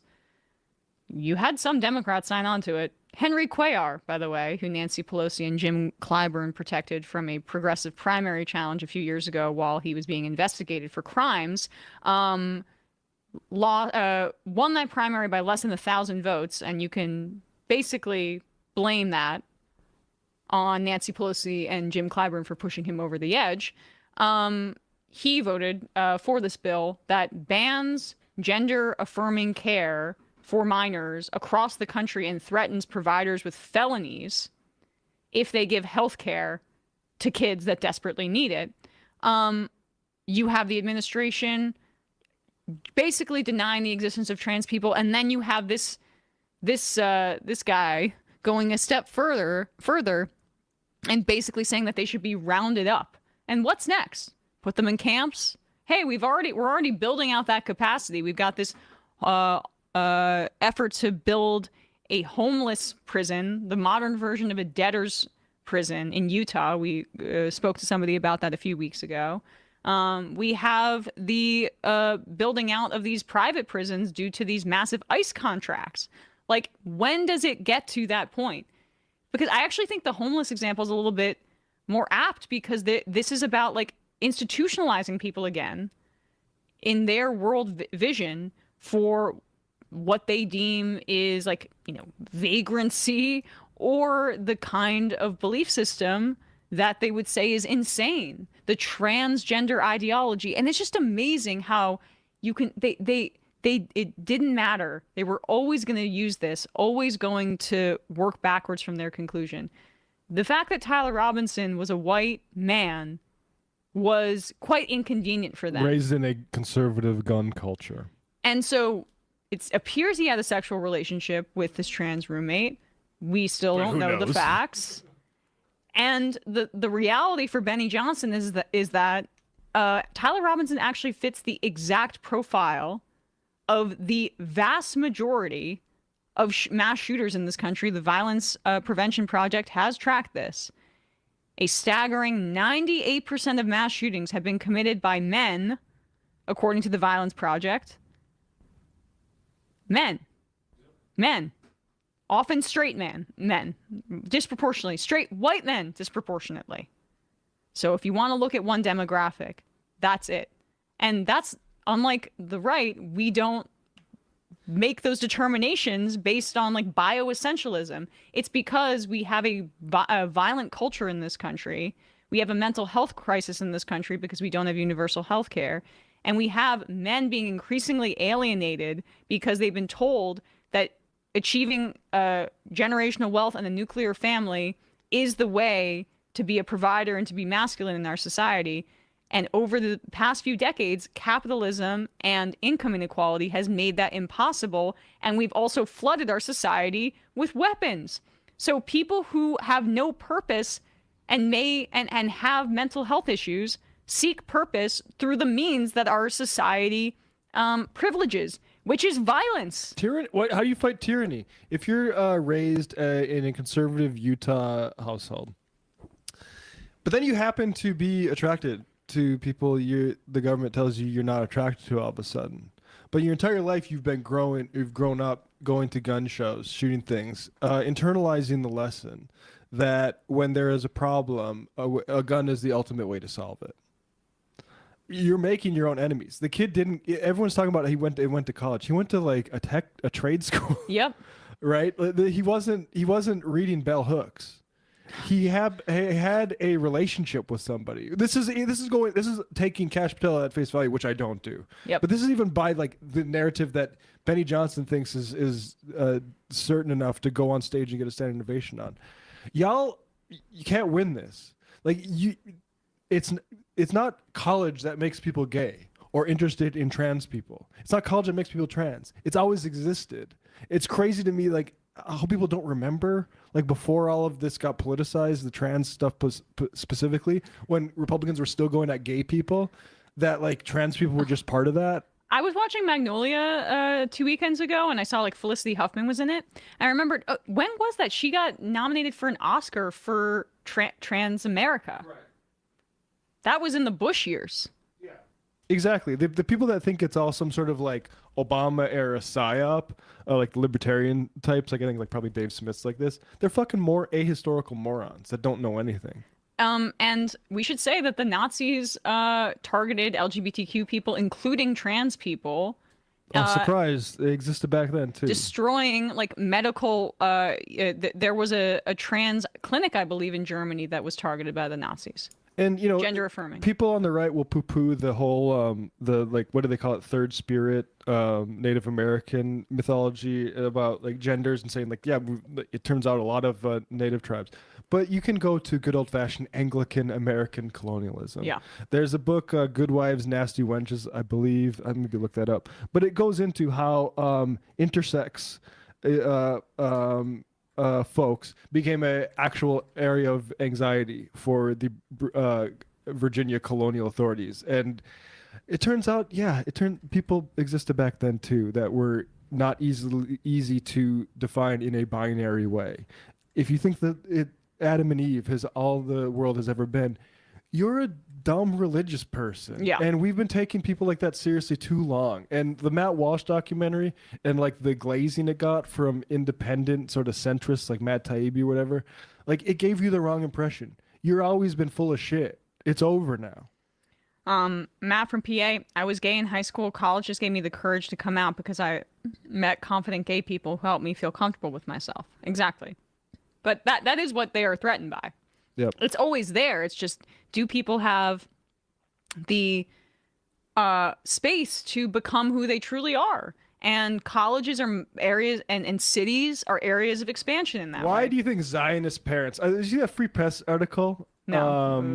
Where... oh, yes. Where yes. it was like, oh, these parents are upset that their very highly educated kids don't like Israel. How about listen to your fucking kids? Well, instead of maybe talking to the press about it, I think I joked on Twitter about this, but turns out Zionists hate all kids, including their own, and want the worst for them. You're bad parents. Yeah. Like this is actually the crisis. It's not about anti-Semitism. Here's the piece here. I'll put this up. Yep. Jewish parents are shocked, confused, and upset by their children's radical politics.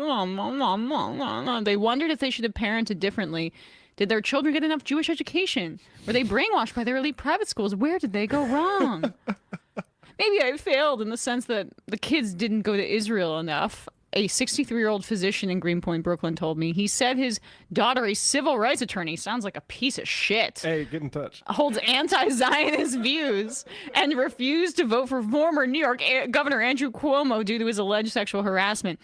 It would have been better if they went more just to see the lies they're being told. I don't know. I know a few people who've been to Israel that are pretty anti-Zionist now. Like Matt Lieb talks about it being radicalizing when he was ushered into a gas station and a supposed Palestinian man, seemed very set up, told him how wonderful Israel is, and he immediately smelled the BS meter. You guys, like, why do you think you can manipulate the narrative this way? Why don't we, again, like, this is the thing.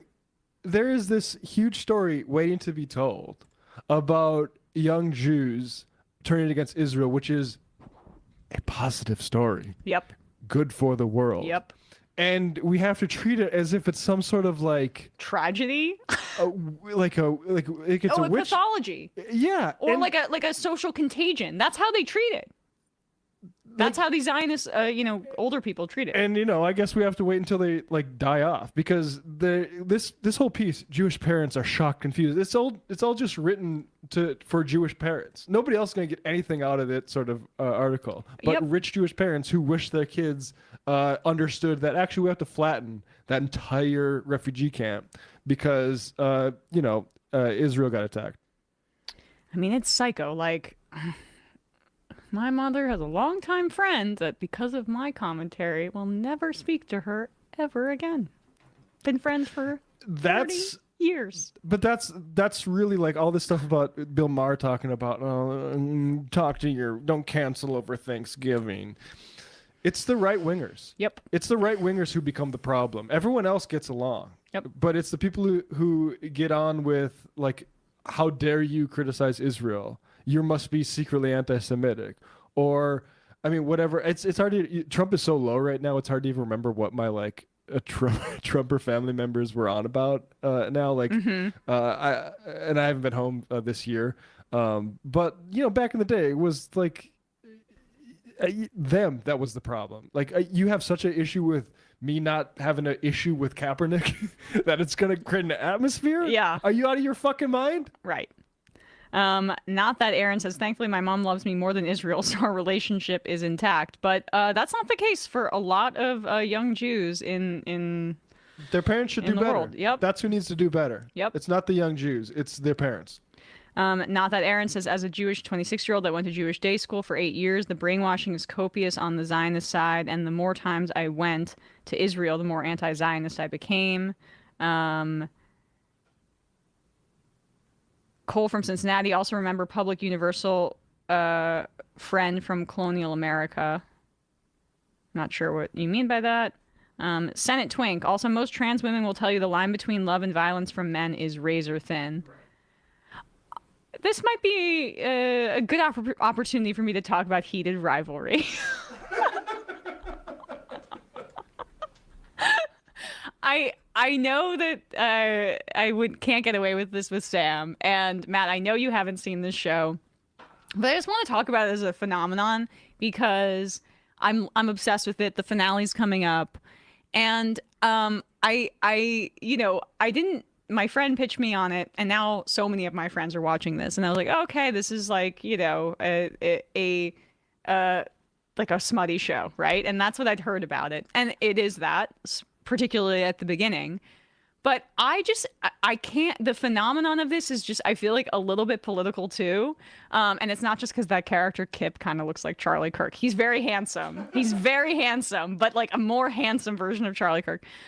It's just that like this show, it feels like wokeness is back a little bit with this show. And I think the reason that so many women and queer people are drawn to this is because like I've never seen a show like this that shows male like sensuality and comfort and love, and that isn't, well, one, a lot of gay shows that involve gay romance, like, or movies, they'll end in like tragedy. I mean, Brokeback Mountain is very, very infamously so, but and that I think is like reflective of history. But to have this more positive show where there's there is sensuality, but there's like a lack of a misogynistic gaze, and there's no undertone of violence that sometimes I feel like shows that involve like women being sexual in them have. And it's like this just very, I don't know, safe space from this like really toxic kind of violent masculine culture that we're all a part of right now. I think that's why it's getting so much traction. And like it has this yearning quality too. Like the best romances of the 21st century, in my view, movies. Just indulge me for a second. Like what's up? Romance movies are like Carol, it's amazing. Call Me by Your Name, Moonlight. Those are the ones that come to mind, and they're all like queer romances. They have this like yearning element involved in it, and that's I think what makes people love this show so much. But it's just like there's something so intoxicating and romantic about this very, like, it's in a sport, right? And it's a sport that I love. Having like these men show such tenderness to one another, it's like it makes me feel safe when I watch it. I'm getting red talking about it, but it is my safe space, and I think it's a lot of people's safe space right now. If you're not a straight man, if you're watching this show, just because like, you know, right now our culture is very violent and we have a rapist as president, for example. And so, I don't know. I'm just obsessed with it. I do want to laugh a little bit about some of the hockey elements of it, because like the two main guys they had to make them the first overall and second overall picks that are in love with each other on rival teams. And they both win.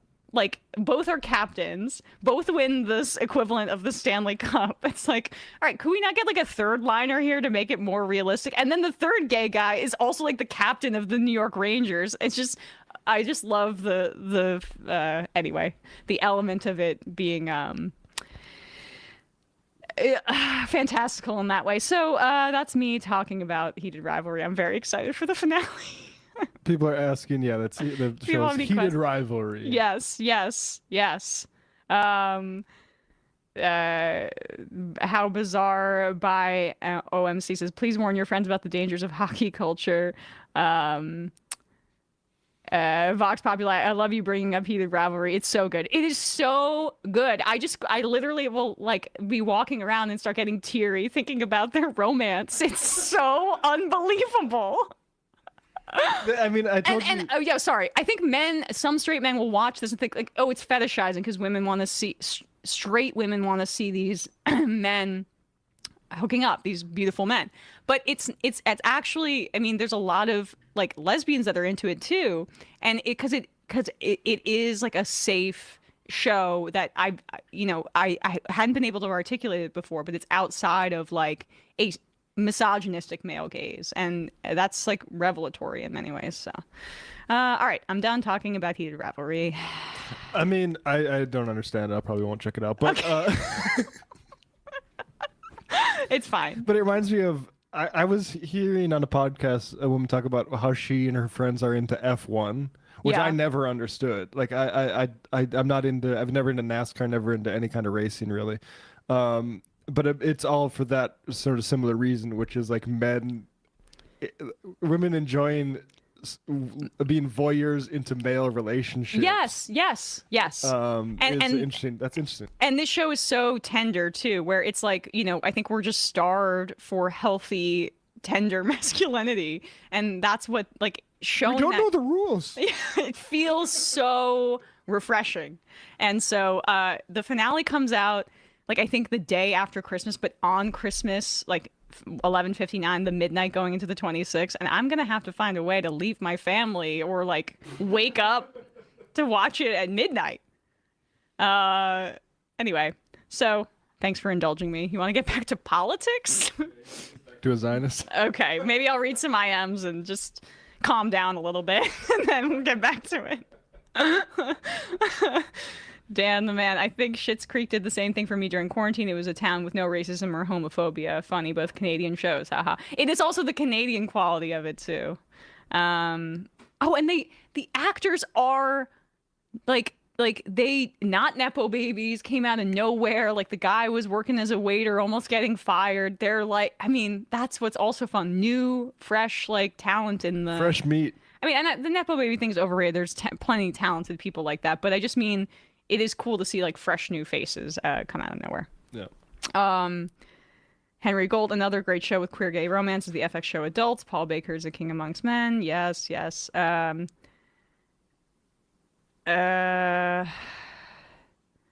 from Montana, romantic love is a modern myth. The world has always been violent. Stop watching and reading nonsense. Kay, love you. How dare you, Eric? Dave from Jamaica, woke 2.0, a little meaner, but the right amount. Yep. Noel from San Francisco, had to Google it, but public universal friend claimed to have died and be reanimated as a genderless evangelist since 1776. Interesting. Alex, I am another one of those kids who became anti-Zionist after going to Israel on the birthright trip in 2017. There you go. Ramona Frankenstein, Benny Johnson yelling about trans people is so effing cringe. Nobody gives a shit about what this bottom has to say about anything. I love that we assume he's a bottom. What was that? Panties. God. I would not. I feel like he does have bottom energy, if I may say so myself, just because I'm an ally and I love heated rivalry. Now you can do your classification. Dizzle McFizzle. Nikki is a non-citizen married to a sex offender, and her brother is a pedophile. Wow. Yeah. Rough. Let's hear what they have to say about trans people. I mean, it's crazy how that is. Trans people are like they just eat all the shit from all the worst people in the entire world, trying to like point to a different direction. Yep. Fabulash. My boss used to own family-owned sweater factories in Brooklyn. During the 90s, the jobs were exported. He recently had a friend ask if he wanted to rebuild factories in the U.S., and he said, absolutely not. As someone who did everything right by our government, you will always get screwed over. The manufacturing jobs are not coming back. He is retiring next year. I mean, Steve Jobs also said that to Obama. It was a huge, a huge quote that loomed over Obama's entire administration when he said that those jobs aren't coming back. And the truth is, why are we listening to a fucking capitalist to determine what our economic agenda is? The idea that Steve Jobs, who couldn't even keep himself alive because he had quack medical advice, knew anything about the wider economy. He knew how to make a good fucking phone. Yep. And that was it. And yet we treated him like an oracle. And guess what? It turns out government policy had some stimulative effect towards manufacturing. It's all been destroyed now because of Trump. But we can do this if we wanted to. It's just, do people like Steve Jobs and all the rich people, are they going to have to pony up with all the money that they've made from destroying our capacity? Yep. Ryan from Santa Monica. I studied journalism. I was an editor of my college newspaper. You give targets of an investigation the chance to comment, but their refusal, if anything, makes publishing more important. Yeah. Graham Page. Why didn't Barry ask for comment from Tyler Robinson for the Erica Kirk town hall? Epstein files in your stocking. I'm so torn. I want the truth to come out, but some of these stories are just awful. Well, the victims want them out, right? So yeah, no, that is a thing I think people do have to calibrate. And I saw, I think Caroline Kwan that tweeted about this, the memification of this, people, we're talking about preteen and 14-year-old girls. Yep. This is a monstrosity that is being sort of forced into the open. It's not just embarrassing photos of people you don't like and want to see embarrassed. They did horrible things. There are massive amounts of victims, and violence in terms of keeping this covered up. Bubba the Horse. I doubt Cesar Sayoc would be capable of hurting Epstein. he seems like a kind of loser, but he might be a good stooge to take the blame if something happened to Epstein, which is a plausible theory. That's a very good theory. Yeah. Although the question would have been, like it probably should be for Jack Ruby, like, why is a person with that biography there at that moment? 100%. Rural Lefty Emma, thank you so much for this TV culture talk. Another Canadian hockey show suggestion is Shore Say, based on the character from the popular show Letterkenny. All right. Emma's distant cousin. I guess I'm the only one who has my assistant pick up my underwear from the dry cleaners on the way to get $10 bananas. Chadlander, I don't know if this I am breaks her safe space or helps it, but Russell Brand just got charged with rape and sexual assault. Oh, wow. Wow. Science is political. Emma, that recap wasn't long enough. I need more details. Well, I can't. I don't know if I can keep talking about it with no other input from Matt or anything. So like I just had to wrap it up. I was trying to find Trump saying panties. What should we get to here? Let's do Dr. Casey Babb. Okay.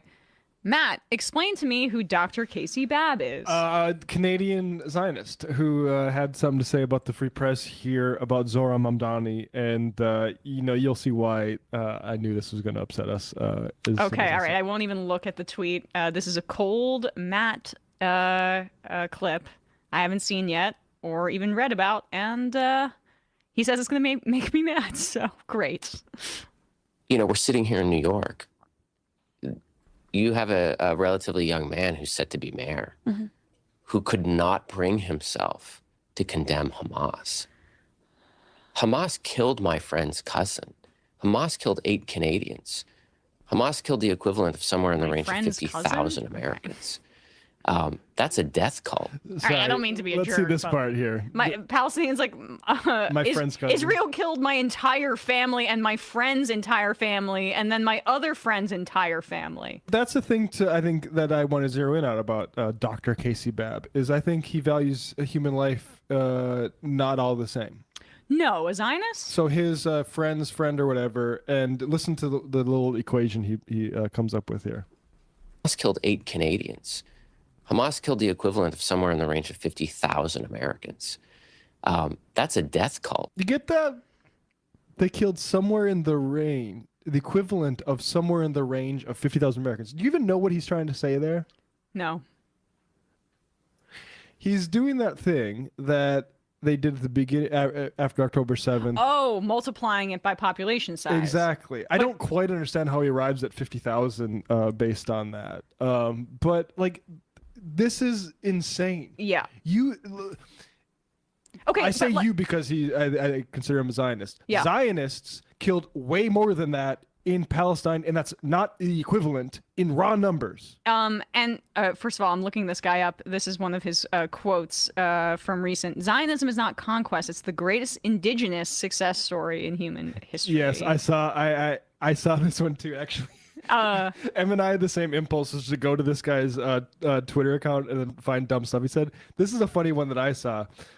Starting a war and then losing it isn't genocide. Okay. Which doesn't even make sense. Yes. Because like he's basically saying Hamas is not guilty of genocide. Right. Based on his terms. Of course, we would say like the sort of war conditions sort of go maybe when the start of people being occupied. I don't know. Right. He's admitting that Hamas didn't start said war on October 7th by accident. What a dummy. You're either admitting that Israel started the war or that Hamas failed at started genocide, but isn't doing genocide. Yeah.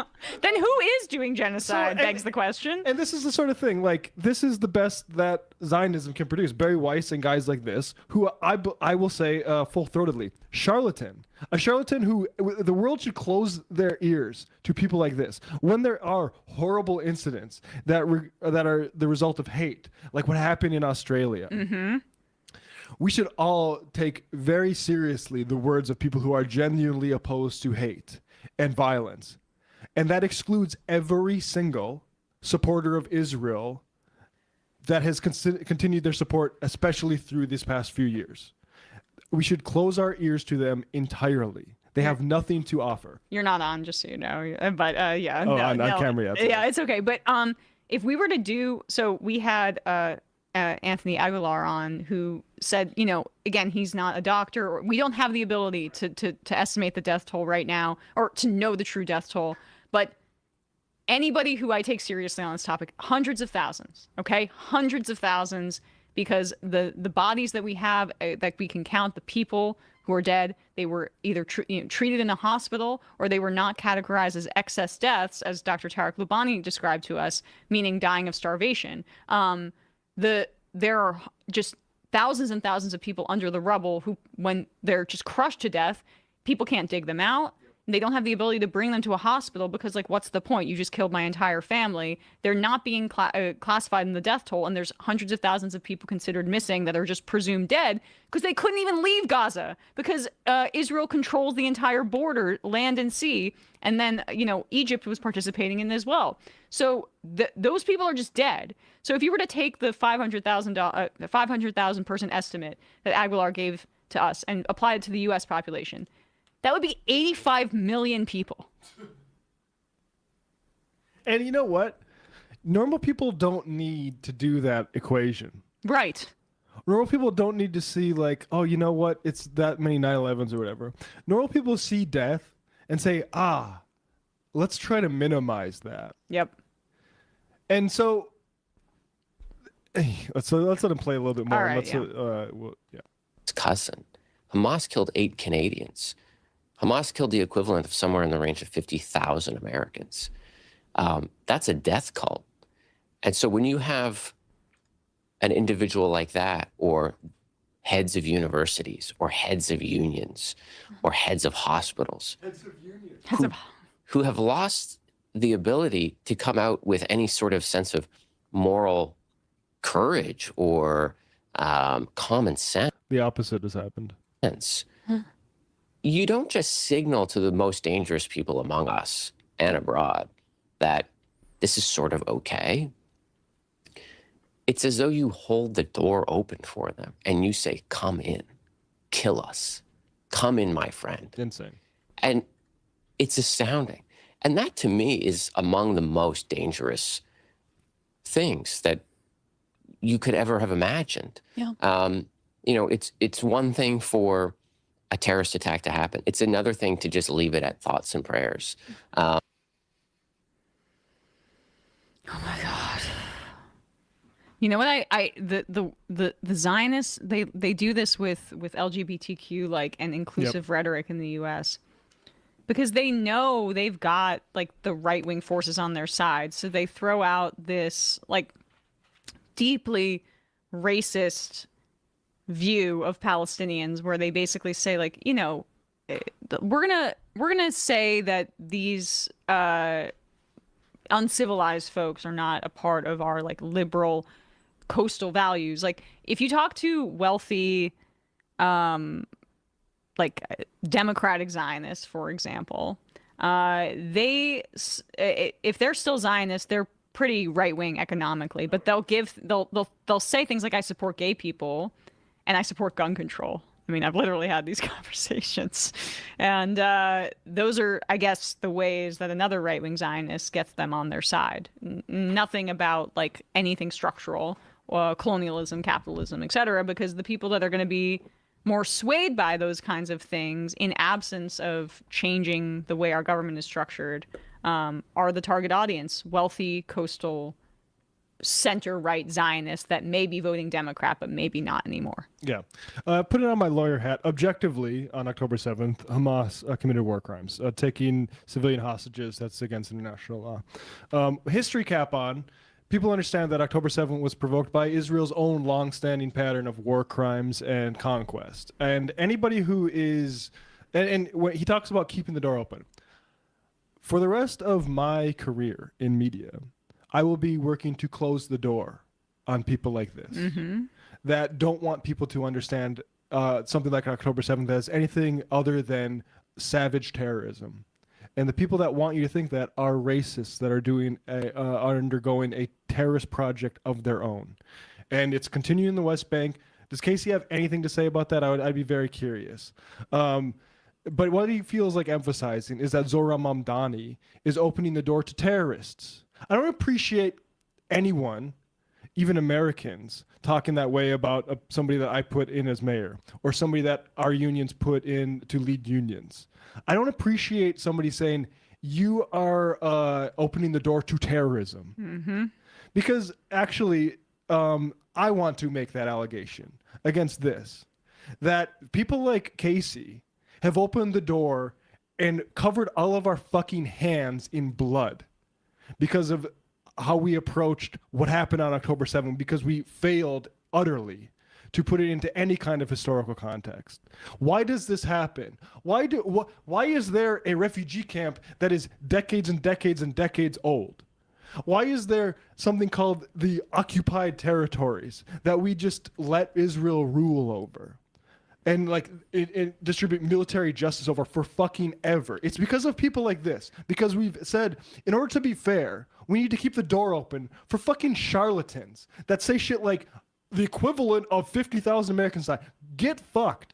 Yeah. Well, again, and there's the equivalents that I just talked about, 50,000 to 86 million. You want to do raw numbers? They don't see Palestinians as human beings. No. They don't. They don't. And they are no different. That guy is no different than Richard Spencer, than Nick Fuentes, than David Duke. No difference. Holocaust deniers, all of them. All of them. And I saw Ryan Grimm shared this piece, and I guess it was a month old or so, but I really recommend people read it because it was quite cathartic for me. I just want to read from the last few paragraphs of it. Bruno Macayes, I'm sorry if I'm mispronouncing it, wrote it on his Substack. It's called Gaza: The Reckoning. But just speaking about the defenders of Israel at this point, my sense that something deeper is at play first arose in the first debates on Gaza that I accepted to join. Often I would get distracted contemplating the people in front of me. They seemed like children, people thirsting for authority. They needed only an implausible story to believe when they were told to believe what they were told about Israel. It seemed that the most absurd the story, the better for them. The story could even change, and it did. Israel would never bomb a hospital. Or maybe it would if it had some tunnels underneath. Or maybe no tunnels were needed, just the presence of some presumed Hamas fighter or a camera, even if it was a Reuters camera. By the end, Israel had destroyed every single hospital in Gaza. Those people were also singularly devoid of empathy. Worse, it seemed that they prized cruelty as a kind of status signifier. To enjoy cruelty was a sign of belonging to the strong, the winners, while sympathizing with the children in Gaza just indicated, as Trump likes to say, that there might be something Palestinian about you. They are people obsessed with their careers, their professional success, but they are also obsessed with having their opinions coincide with the social consensus. I sent this, Matt, if you want to put it up. I'm reading a good amount of it. In pursuit of these goals, they accept no moral restraints of any kind. Their psychology is the psychology of the mob, willing to do anything provided their leaders assure them they are good little boys and girls. Those defending Israel have no courage, no curiosity, no sense of duty, no character. They are far from adults or fully formed individuals, and they are infinitely proud of that. Their personality leaves no room for intellect or superego.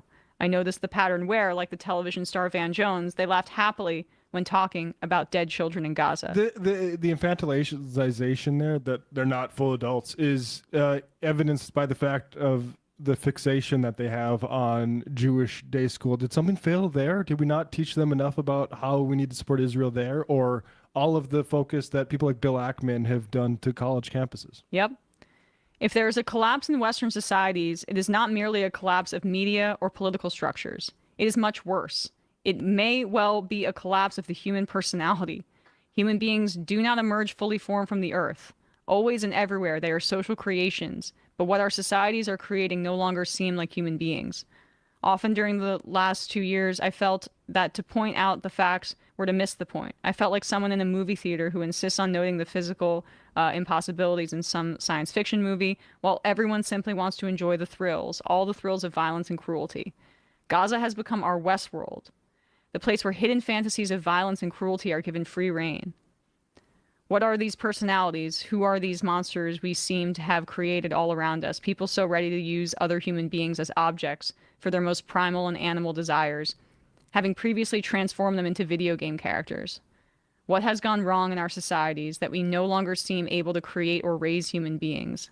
That is the most important question we can ask in the world we now inhabit, the world after Gaza. Yeah. That's what that guy made me think of. A complete lack of humanity. I mean, and you've seen this the entire time since October 7th, is who is actually able to represent the Israeli side. And they've gone through so many spokespeople, and they've all been fucking jokes. It's like Alan Dershowitz is still given like a prime speaker spot when it comes to like, if we're doing a debate in support of Israel. It's nasty, nasty people. And so like all this stuff about the polls and who polls well and what does the poll say, when it actually comes to somebody putting their face to this, and it turns out that a lot of people can't do it. That maybe like when you see like, especially like older Jews that are polled on Israel, like they might have some feeling based on propaganda, but what is actually getting there to make that case? It's people like Alan Dershowitz. It's people like Benny Morris, who just basically accepts like, you know what? Sometimes you got to do ethnic cleansing. Sometimes you just have to. But a lot of people don't want to just say that, which is good because it says that there's at least some humanity left. I mean, Israelis, I think at this point have been so inculcated with this that maybe they wouldn't. But most people in America find that objectionable. So like, who is it? Like, it has to be people like Dana Bash and Jake Tapper who act like they're like objective, or like Jake Sullivan or Anthony Blinken. Oh, it's a really tough thing. And God, that Netanyahu, Rami Emanuel. Oh, that Netanyahu. Everything would be so good if it wasn't for Netanyahu. Oh, he said that on Pod Save America. Isn't it amazing? He still thinks he can run for freaking president, but even he is taking the anti-Netanyahu line. That will be for everybody looking forward, the centrist line going forward, and that will be wildly insufficient. And you know what? Unfortunately for Ram, Israel can't be your partner in this, buddy, because you're trying to go on Pod Save America saying Israel would be so great because it has no threats around it. Jordan, all these allies ready to make deals, but Netanyahu is stamping on it. They can't. Israel must, at all times, project itself as under existential threat. If not, the whole project doesn't make a lick of fucking sense. It doesn't make any sense that we give them all these weapons. It doesn't make any sense that we look the other way, that they're used for war crimes. None of this makes any sense. That Americans' communities are being hollowed out as we give billions and billions, even like a quarter, fifth of $1 trillion to Israel since 1948. And maybe people should start thinking like, what would have happened if that was reinvested in America? Mm-hmm. Well, that's why I think it's the most salient political argument that you could possibly make, and where you and I know are in full agreement about. Like, we can make the wonky case for modern monetary theory, but the way that we make this politically salient is, why are your tax dollars going to this, and you can't afford childcare? You can't afford healthcare.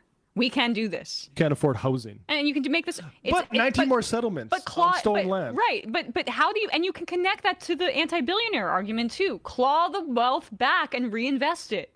It doesn't need to mean that that's exactly how our government functions. I get it. I understand that that the idea of like treating the government like a business or whatever, it's a false, and there isn't that scarcity. That it's a false notion. But politically, it's the right way to message on this.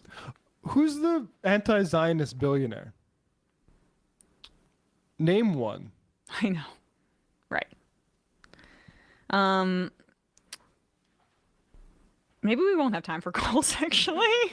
We want to run through some clips too, because we won't be around for a little while. While we're on the depressing stuff, I did want to do this ICE raid that I came across. So ICE, this was in September, and this segment came out in November. So definitely a little bit behind on this, but we have to highlight these horrible raids. This is, I think, one of the biggest in New York that occurred on September 4th. This segment from Syracuse.com aired around a month ago, but I saw clips recirculating today on Twitter about this, and here you will see federal agents going into this nutrition bar plant and breaking into the woman's bathroom, and there's a woman using the toilet, and you'll see some of this body cam footage, how these thugs are operating in just places where they're trying to make nutrition bars.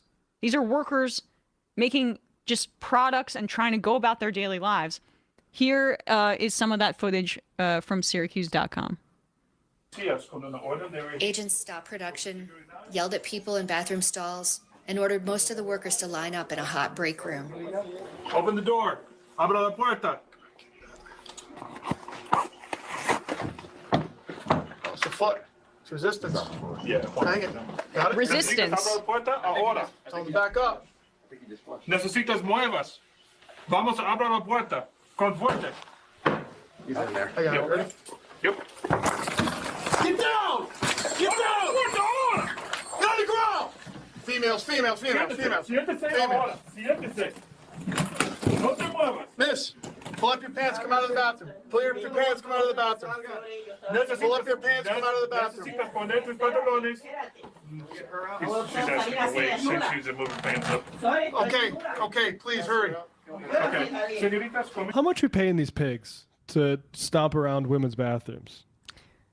Females. You can tell in their voice, like they're not even using police parlance. No, these guys couldn't go after an actual scary person. Right. They think of themselves as Liam Neeson. They're like fucking Mr. Bean. Wearing their fucking masks. And how much are we paying for? How many guys are there? What are they making? Like, I don't know. $300 a day to go stomp around women's bathrooms? Aren't we worried about trans people and trans women in women's restrooms? I thought that was the real threat. Turns out, like, ICE agents, masked ICE agents kidnapping people. There have been reports of sexual abuse. There have been dozens of people who have died in ICE custody. One of the most underreported stories in the country. They're killing them. Let alone denying pregnant women care and all of this other stuff. I mean, like, there is going to be mass abuse that we hear about of women and girls by these freaks. Guarantee it. The glee that they have of going into the women's bathroom right here. I mean, you see how violence and sexual violence are the exact same. There is a limited number of resources that the government has to go after, let's broadly call bad guys. I would not personally stretch those resources to go after women making nutrition bars. When there is actually a huge human trafficking, sex crimes, stuff going on, all that stuff not being looked into now, because they pulled FBI agents off of it to go, I guess, investigate whether granola bars are being made by an illegal person or not undocumented person. The answer to this is make those people citizens, allow them to continue contributing to the fucking community without the threat that they're undocumented, that has always been there, that have kept them in their place. But people want to put them in their place. That's what's happening now. Watch a little more of this. They asked each person, one by one, whether they were U.S. citizens. You good? Yeah. Okay. I was just getting a little hot as shit. Holy shit! Shouldn't you know who's a citizen and who's not if you're stomping into fucking bathrooms, you pig? Hope he's having a good time. It's all this shit in here in this like horrible workplace where people are paid minimum wage at best. Let's round them up and incarcerate them. Okay, so those are being checked. The citizens. Okay. There's nothing. Everything in there is not US citizens.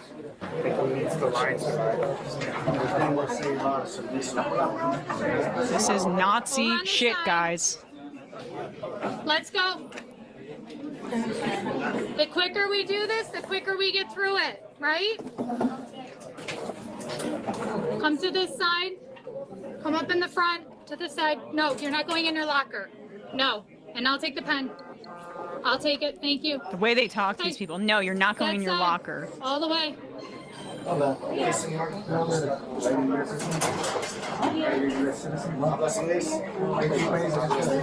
have your papers? It's important that everybody make sure that you show up for jury duty if you're so summoned, so that in case you get a case that involved any sort of person resisting these fascist pigs in American Uncle Sam paid for uniforms, that you say no charges, absolutely nothing, let them walk. Anybody who's resisting this, in my opinion, is a hero. And the idea, like, and all this bullshit about we're going after these criminals. No, you're not. You're not. You're sending these fat fucking schmucks that, you know, their wives are probably glad they're out of the house. That's probably the one good thing that's happening here. They get a little break from domestic violence. And you're sending them to go bully people, go bully women who work in a factory. It could not be more disgusting. Wyoming Ryan, any repercussions for the granola business having undocumented women on their staff? I don't understand how it's okay for one, but not the other. You might recall in Welcome Florida. to the machine. In Florida, do you remember that revolt from some of the business owners when there was an attempt to do something where they would crack down on businesses if they hired undocumented workers, and they like flipped out at the DeSantis administration because that's the whole point. Yeah, Donald Trump did it himself. Their business model relies on treating their workers like garbage, and the easiest people to treat like garbage are people who are don't have full citizenship rights, and that they know that the Trump administration, or really the Biden administration even, they can threaten to deport that person. The Scary Mountain Wizard, this stuff makes me so mad. Well, same. I can't promise that I won't go to federal prison if these clowns come into my workplace and take my coworkers. Well, don't do that. Don't do that. Don't. No. But people should Document organize everything. in a large, like.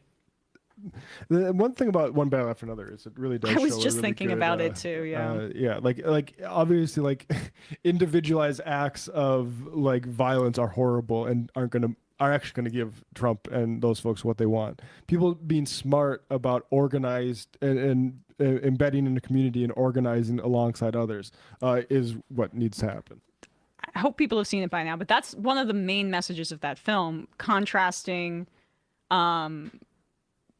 like more a form of activism that like is revolutionary but misguided and perhaps like driven by ego. Righteous anger but ego, versus a network of solidarity, emphasized by the Benicio del Toro character that I thought the politics of that film were phenomenal. I mean, it's Fred Hampton when he's talking about the Weather Underground and saying we don't put people into situations where they're going to get mowed down by the pigs. Yep. And people that do are acting like Custer, which for a 21-year-old I thought was a great historical reference. Teacher Dan, holy shit, where are Obama, Clinton's, Pelosi, the supposed opposition icons? They're trying to get you to tamp down and talk about Medicare for all for the primaries. Yeah. Anonymous. Thomas Jefferson once said, the tree of liberty must be refreshed with the blood of patriots and tyrants. There's going to be a lot of refreshed trees at the end of 2026 and 2028. Metaphorical blood, yes. BRB forever. I'm running behind on the feed, so maybe you've already mentioned it, but if not, Emma had a great conversation with John Marcos Cerisi and Russell Daniels that was released on YouTube this morning. I did not mention it, so thank you for promoting that for me. Cowardly Lion, thank you guys for an incredible year. I have been listening to you guys for a few years now and have been a member since the beginning of the year. You have always brightened my mornings. I'm on the West Coast and keep me informed through these times. Love you guys. Stay safe. Happy holidays and left is best. Thank you to the West Coast Cowardly Lion for that. Got real estate. Emma, I am not sure if I missed it, but can you repeat when MR is back live? As this is the last show of the year, I also want to take a moment to thank you, Sam, and the entire MR crew for another super great year. The show is essential to maintaining my sanity. Left his best.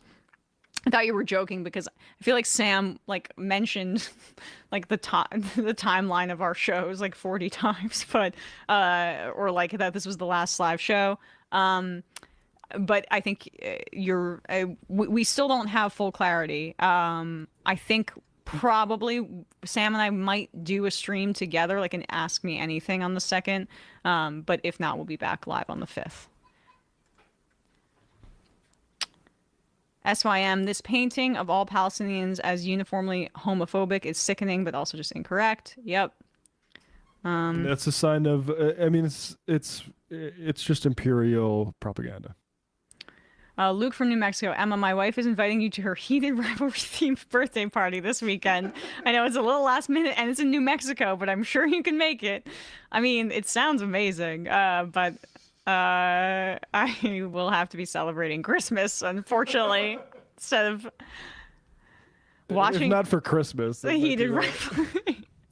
Or listening to the interviews of the actors. Anyway. Spifflow. Thank you, Emma, for saying we have a mental health crisis in this country because we don't have universal health care.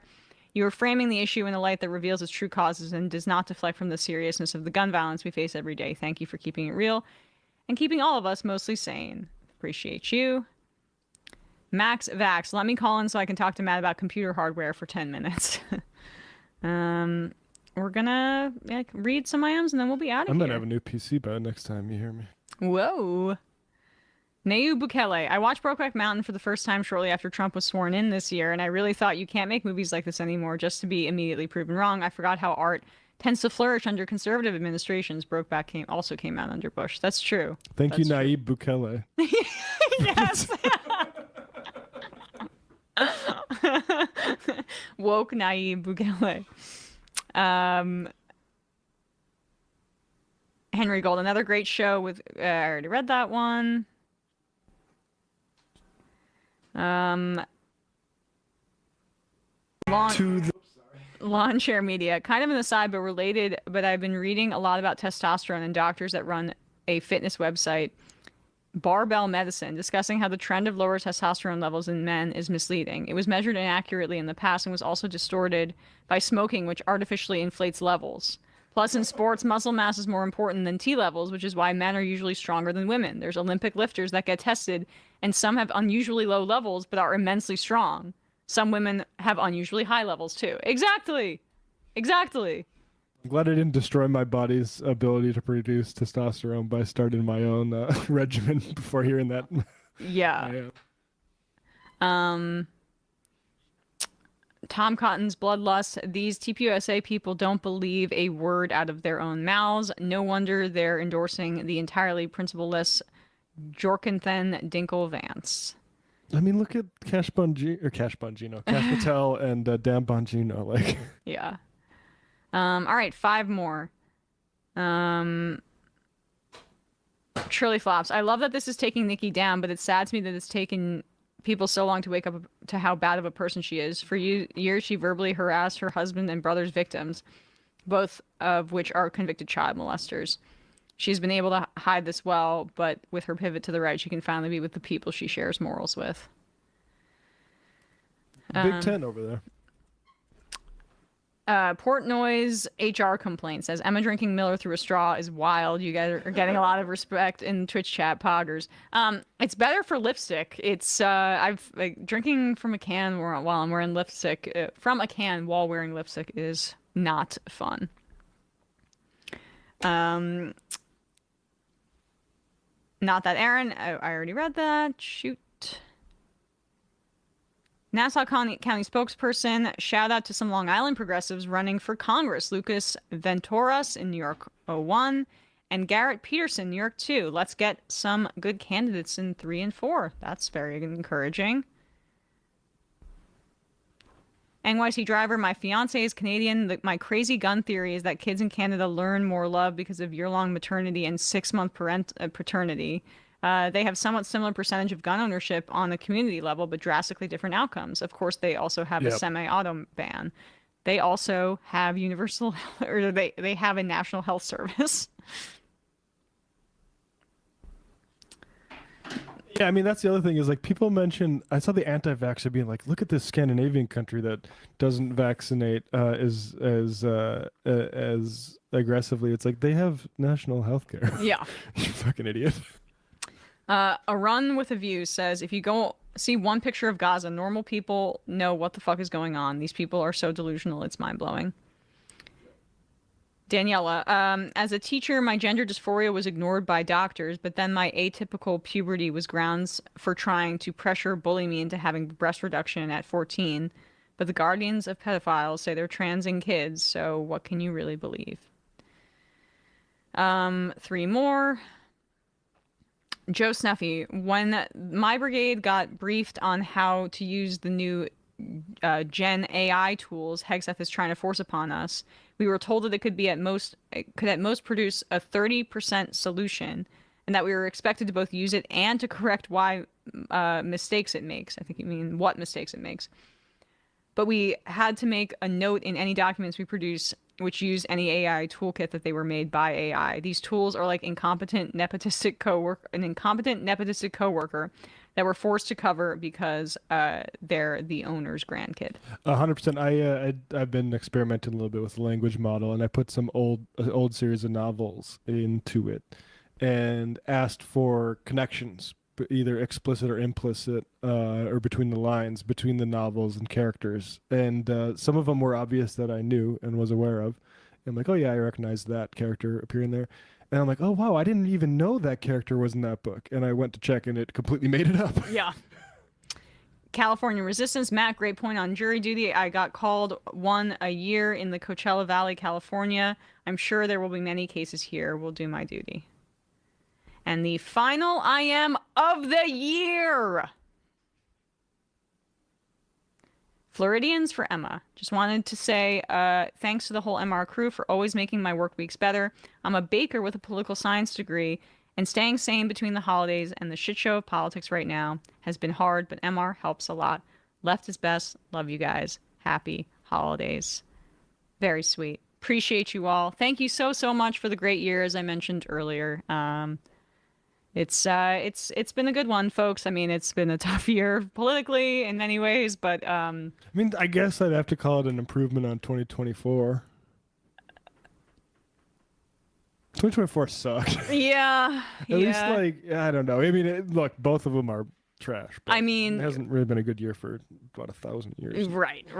It's always darkest before the dawn, folks. All right, we will see you in 2025. Bye-bye. Oh, shoot. We will see you in 2026. Try that again.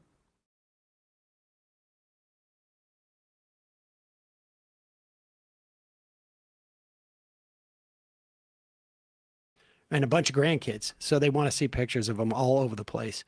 All you got to do, just download the Aura app, connect to Wi-Fi, and every frame comes packaged in a premium gift box with, of course, no price tag.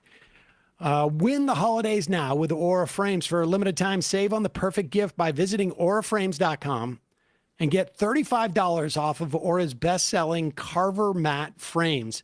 Named number 1 by Wirecutter by using the promo code MAJORITY at checkout. That's AURA frames.com. Promo code MAJORITY. This deal is exclusive to listeners, and frames sell out fast. So order yours now to get in time for the holidays. Support the show by mentioning us at checkout. Terms and conditions apply. Look in our podcast or YouTube descriptions for the links and the codes. We're going to take a quick break, and we'll be talking to Digby. And just one note, we're having a little technical problems. We can't tell if it's our internet or what's going on. But if for some reason you're on YouTube, just try refreshing if you're having trouble with us in the future. Obviously, if you're having trouble hearing us now, you're not listening to me. We don't have a Twitch stream today because we have a problem. So poggers to our Twitch people, we apologize. Quick break. On the 3 people on Rumble. Yeah, and to Rumble too. What? There you go. We are back. Sam Cedar, Emma Vigland on the Majority Report. It's a pleasure to welcome to the program the proprietor of the Uber blog Hullabaloo and columnist at salon.com. Thank you.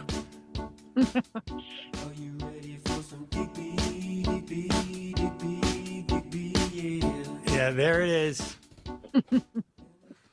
Heather, welcome back to the program. You are on, this is the final Friday of 2025 Wow. Well, it's a privilege to be here. Thank you for having me. But can you believe that we made it? Yeah.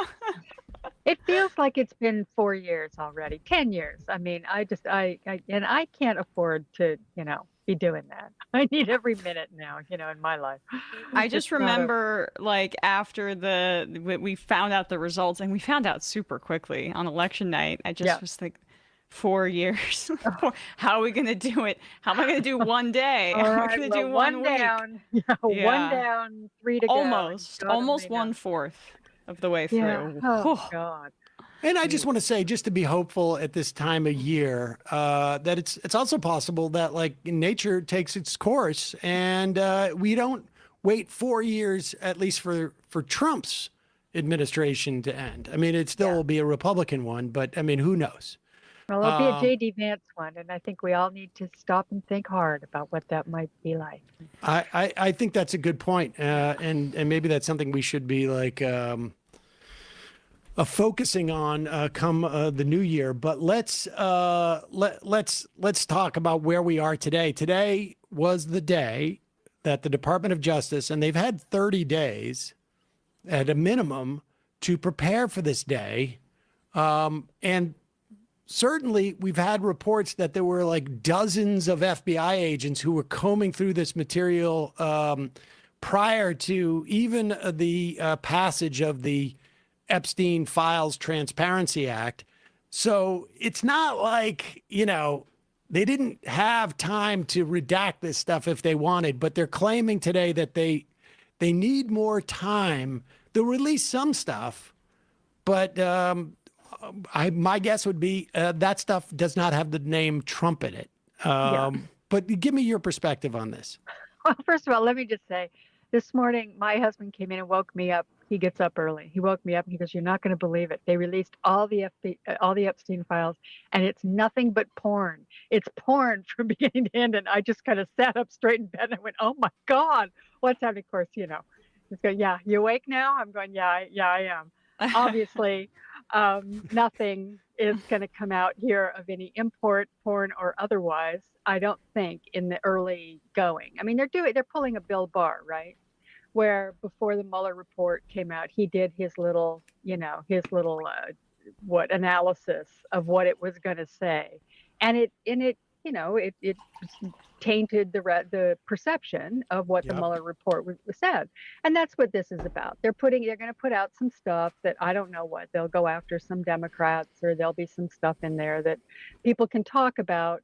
And then we're going to have the Christmas season, and everybody's going to be off work and doing their family thing, and they're going to hope that this thing dies down, and it won't, because it just won't. I mean, the problem they have is that there are a bunch of women out there who are saying, "This happened to me," and they are not going to let go of it. And there are plenty of people on all sides of the political spectrum who want to see what is in there. So, the idea of them kind of, I mean, I think they'd be better off just releasing it all.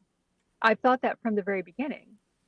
Put it out. Yes, you'll take a hit. Yes, there'll be some problems. But Trump, at the height of his popularity, such as it was, in the high 40s or whatever, would have been better off than he is now, that he's sinking like a stone. And, even some of the MAGA people are kind of going, I'm still paying, huge amounts at the grocery store. It's stupid, but, good. Let it happen. I mean, let it happen, and let the chips fall where they may. I don't care who's in those things. I don't care who it hurts.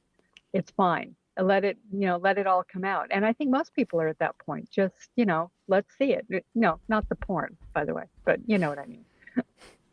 I mean, obviously, I would like to see this stuff released, but I agree with you. As a political matter, the fact that they keep dripping, like that it's been such a sort of like slow leak seems to be the complete opposite of what you would do if you were trying to minimize the story in any way. And I mean, the only thing I can imagine, but this is like 12-dimensional chess, is that they're creating this sense that there's something really horrific in there, and then it turns out to be not so horrific for No Trump. one will believe it, though. But- you know, but they'll no, believe that they hit it, right? Yeah, After I all. mean, but it makes me believe that it must be pretty bad for him in there. Now, I don't know what the nature of it is. Like, I mean, we all just assume that it's going to be clear that there's indication that he has, molested or raped underage women or something to that effect. It also seems conceivable to me that there's maybe other stuff about his business dealings or about his relationship to other stuff that Epstein was involved in that could be it. I mean, who knows? We're just, it's all speculation at this point, but it's also sort of surprising. Go ahead. I'm sorry. I was just going to say, did you see the article in the New York Times yesterday? Yes. About Trump and, in the 90s when he was a young playboy he was 48 years old in 1995. So, that's a young playboy. I'm sorry. I mean, speaking as someone who's almost 60 myself, like I'm saying, the numbers are just an age. Exactly. Age is just a number. They're using the J.D. Vance curve of the young Republicans, the 35-year-old children. Right, exactly. So he and Epstein were just young playboys in the 90s, as Susie Weil said. But that story, and I think we all sort of have pieced together that story before about what they were up to during that period. And Trump was running a modeling agency with a lot of very young girls. There's pictures of him with those young girls that are, to me, they've always been one of the most startling things because he's clearly just leering at these young, and they are like 14 years old. They're very young, models. They were, especially in the 90s, there were a lot of very young models that were out there. Eastern European mostly, and very beautiful young girls. And he's standing there with them all surrounding him and leering at them. It's clear to me, and has been, I think, to most people who've been following him all these years. And he didn't used to hide it. I mean, this was just part of his persona, that he was that guy. And he and Epstein, according to this story in the New York Times, were competing with each other for how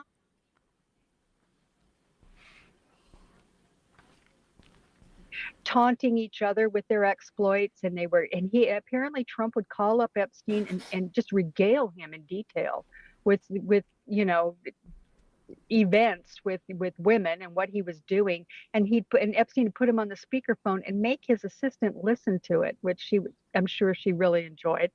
I mean, this is the kind of grotesque thing that was going on, and I think I don't know what's in the files. I don't know if any of that sort of thing is there openly, obviously, with his name attached to it, and you can see it. But it just, the whole atmosphere around Epstein and Trump is the same. They were the same guy back in the 1990s and the early 2000s. They were both doing this stuff. And in one of the things in the article yesterday, this was something I hadn't heard before, they were busing in models into Mar-a-Lago, young girls, plying them with alcohol. And in fact, Marla Maples took some young girl and her mother aside and said, protect her. Yes. Don't let my husband near her. Especially my husband. I wrote this quote. Yeah. Don't let her, the daughter, around any of these men, especially this was at my like husband. what do you call it? A pageant, right? I think it was a party at Mar-a-Lago, and I think they had brought in these girls. This was a 14-year-old, and her mother went with her, which was unusual. Most of these 14-year-old girls, 14 and 15-year-old girls that were in that orbit, were kind of living kind of unfortunate lives with abusive homes and various things. They were targeted for that reason. So most of them were on their own dealing with this stuff. This girl happened to be with her mother. And Marla Maples, of all people, I mean, this was Trump's wife saying this. It wasn't just, some bystander. I mean, of course he was part of this. And anybody with a brain and who's been following this knows this. The guy has been accused by dozens of women. of unwanted sexual assaults. I mean, this is absolutely these women have come forward. They've been out there for years, and we're putting up with this. I mean, you know, it's just one of the things that we're putting up with Donald Trump, but it's a fundamental thing about him and his character and what kind of person he is, and also what kind of people voted for him. They knew this. This was not a secret. This is not something that just turned up in this second term and oh my goodness, you know, how did we know that he was like this? No. This has been there from the very beginning. They voted for him anyway. And in fact, a good number of our fellow Americans worship this guy. So, you know, this is a thing that is going to be out there for him. And I was just thinking about this last night. I was thinking maybe they think they can just put this off. And Trump's not going to be around that much longer. He's old and he's aging fast and he is decrepit and frankly demented. It's not going to be that long. If he lasts to the end of the term, you know, okay, whatever. But this stuff, the minute that he is gone, I just think these women are going to just burst out onto the scene because they would want to tell the story, but they're terrified. You see that guy, he is a man who believes in vengeance. He says it out loud and he's doing it in front of the whole country. If you were some young girl or some woman sort of on your own who was caught up in that thing, I totally understand why they are terrified to come forward and just, you know, say he was one of them. It's their only protection. I mean, you see, he's gone after Letitia James. He's gone after a Fed commissioner by drumming up charges with mortgage. They have now sanctioned two prosecutors from the ICC and have cut off their ability to use like credit cards or stuff like that, you know, via our banking system. And so, people, they are legitimately afraid of what would happen in this instance. Let alone the other people that I think are, you know, in some of these files that we may not know about. I mean, some of what was released yesterday by the House Democrats included some new faces, at least in terms of associations with Epstein. One being David Brooks, the conservative columnist for the New York Times, who just months ago, wrote about how why should we care about the Epstein files? It's not that big of a deal. And then in I think that same dinner, there were photographs of Sergey Brin, the Google or Alphabet executive whose ex-wife was RFK Jr.'s running mate, if people remember that, but also one of the wealthiest people on the planet too. I mean, just to give people a sense of like, there's going to be more people implicated than we even know publicly. Yeah, no doubt. I also think, you know, I think your theory, well, the theory of just punt in any way you can, delay, that operates regardless of what you anticipate how long Trump is going to be around. But I think that they probably think that, like, look, you always delay, right? You always delay in any way you can because you just don't know if things are going to turn better for you in some fashion. I think that's like, you know, getting to why they haven't released it at this point.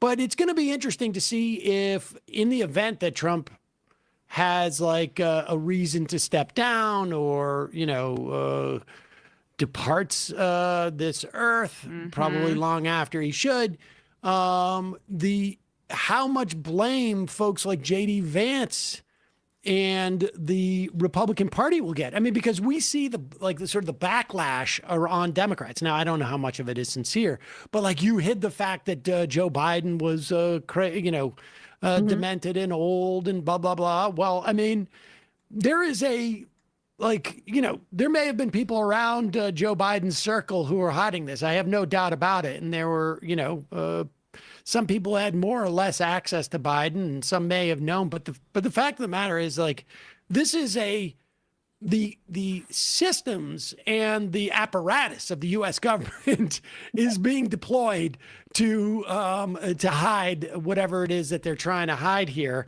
But let's go. I want to just also turn, because we got a lot to get to today. Trump gave a speech 2 nights ago. And right before, like, it was a last minute speech. They didn't seem to know about it on Tuesday, but on Wednesday afternoon, they're announcing it. And to the point where I think I texted everybody on our group chat, like, hey guys, we should maybe look for somebody who can talk about this invasion of Venezuela that he's bound to announce tonight. Right. And instead, he goes on and just, I don't know, gives like the world's quickest and loudest and lamest State of the Union address. out the gate, just starts whining. Like as soon as after he says, hello or whatever the introduction was, Joe Biden got us. I would have said hello. Yes. But Joe Biden made it impossible for me to start this. Right. It was just complete. Is the first thing he said.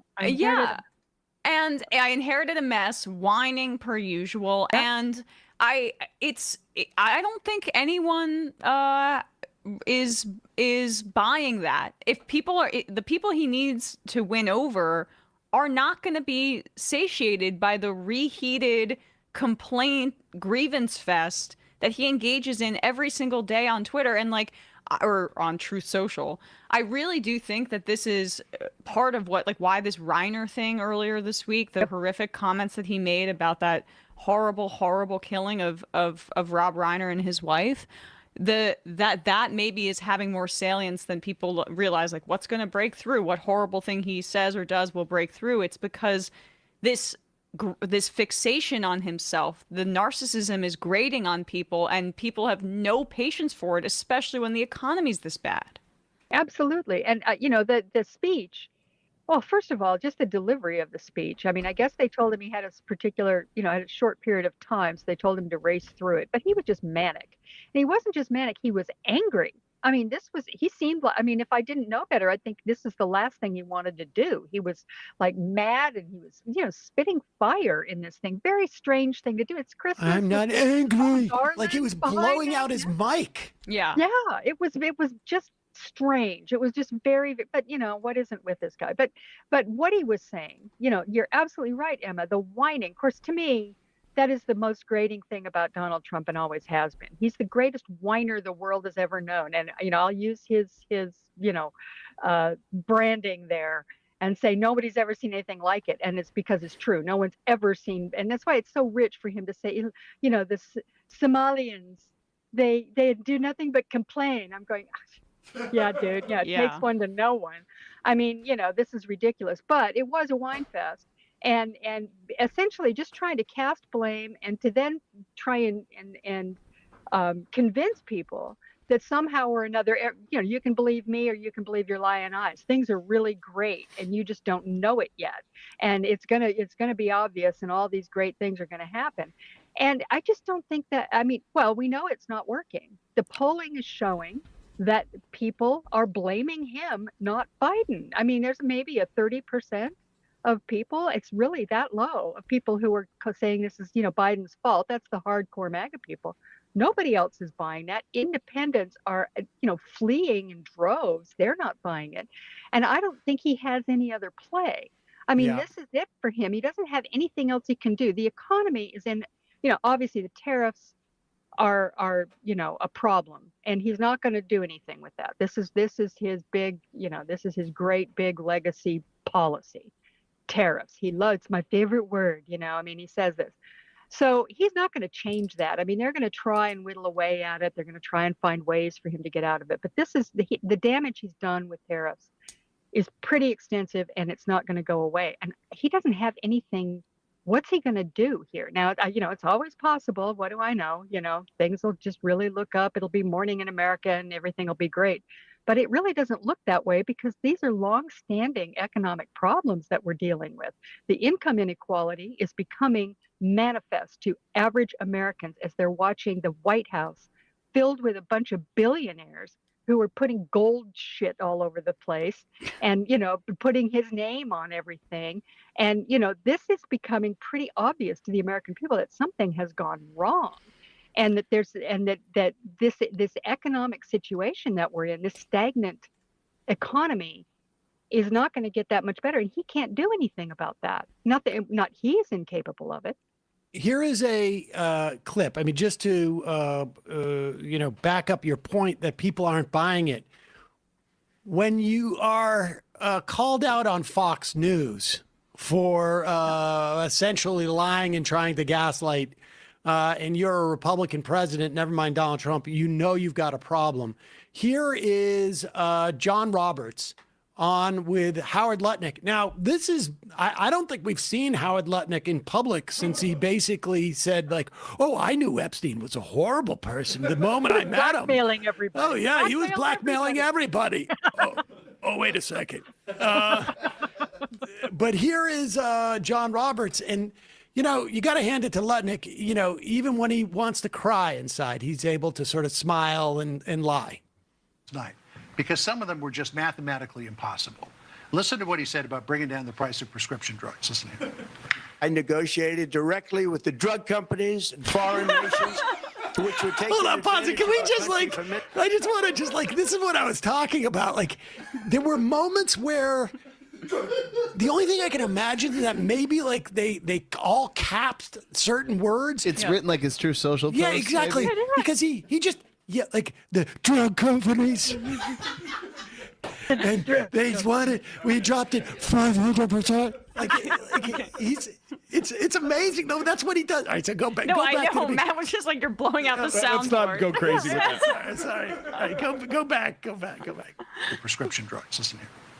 I negotiated directly with the drug companies and foreign nations to which were taking advantage of our country for many decades to slash prices on drugs and pharmaceuticals by as much as 400, 500, and even 600%.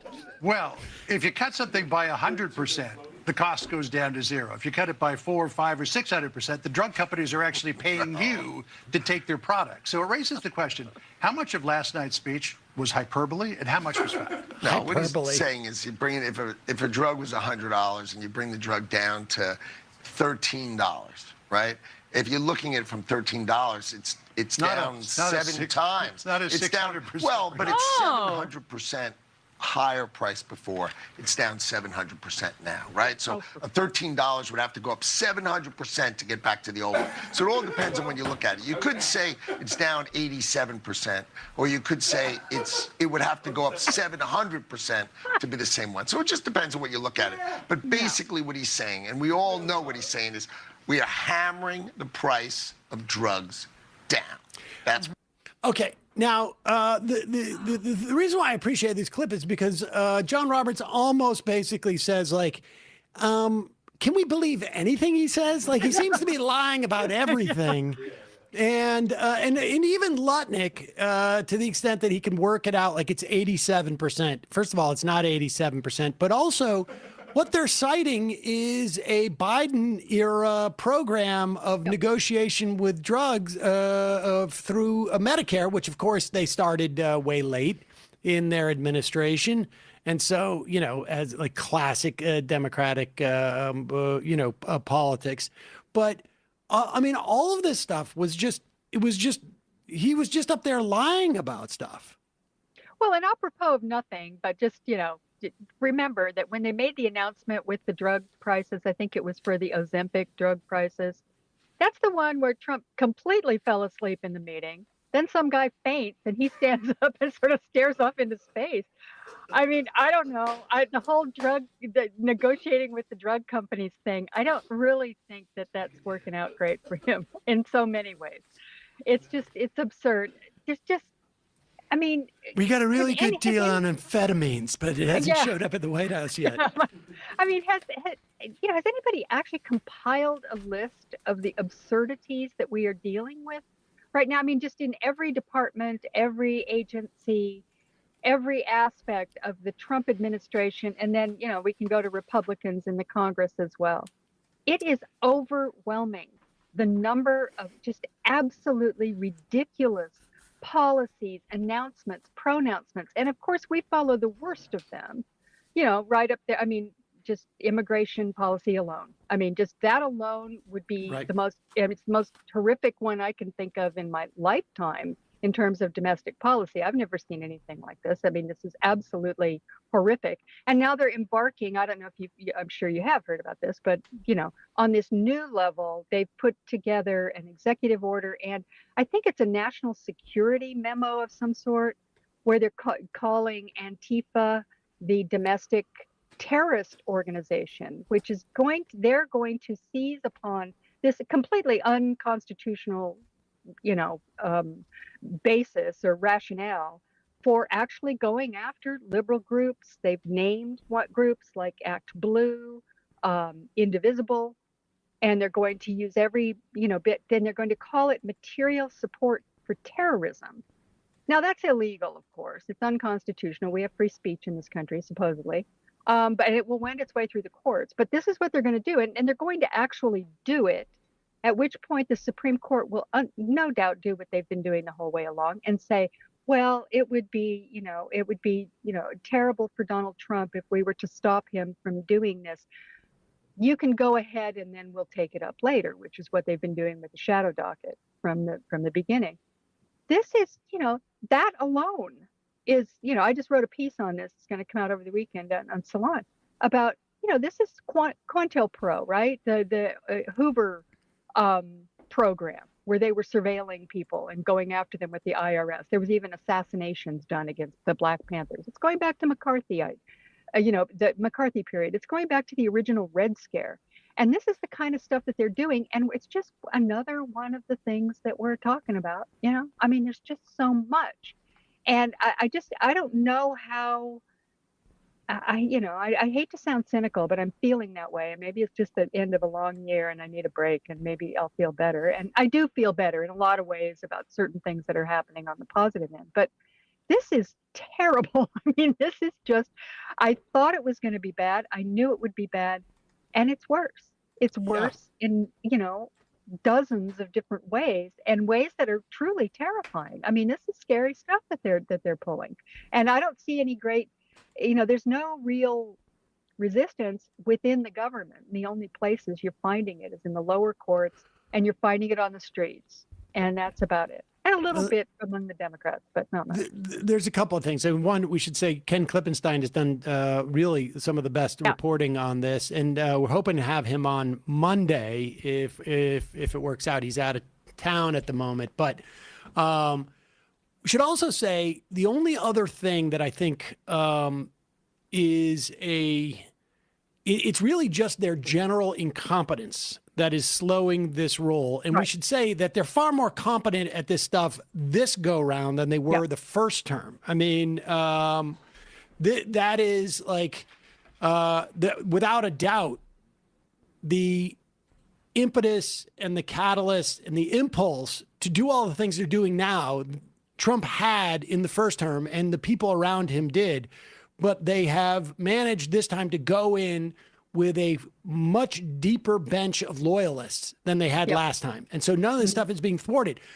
The flip side of that, though, is there was a report out, I think it was today or yesterday, the Department of Justice has had something like 22% of its cases dismissed on motion, which is like 21% more than the average in any given year. And it's because they have lost a huge amount of talent. And you can, what happens when you lose 50% of the EPA, let's say, is that they don't go after polluters. That our air, our water gets more toxic, et cetera. This happens at all these agencies.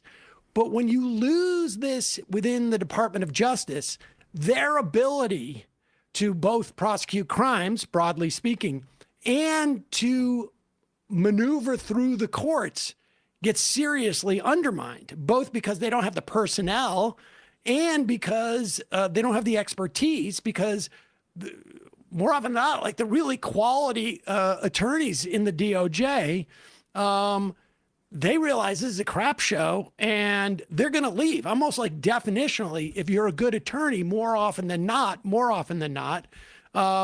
you are much more sort of like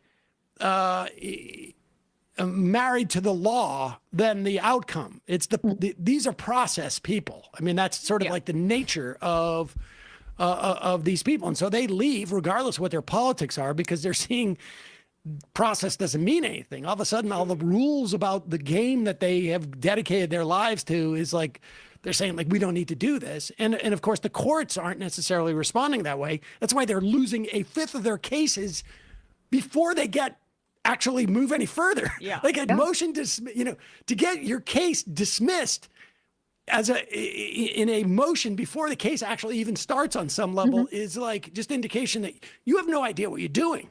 Like, you could literally pull somebody off the street and get close to that type of average.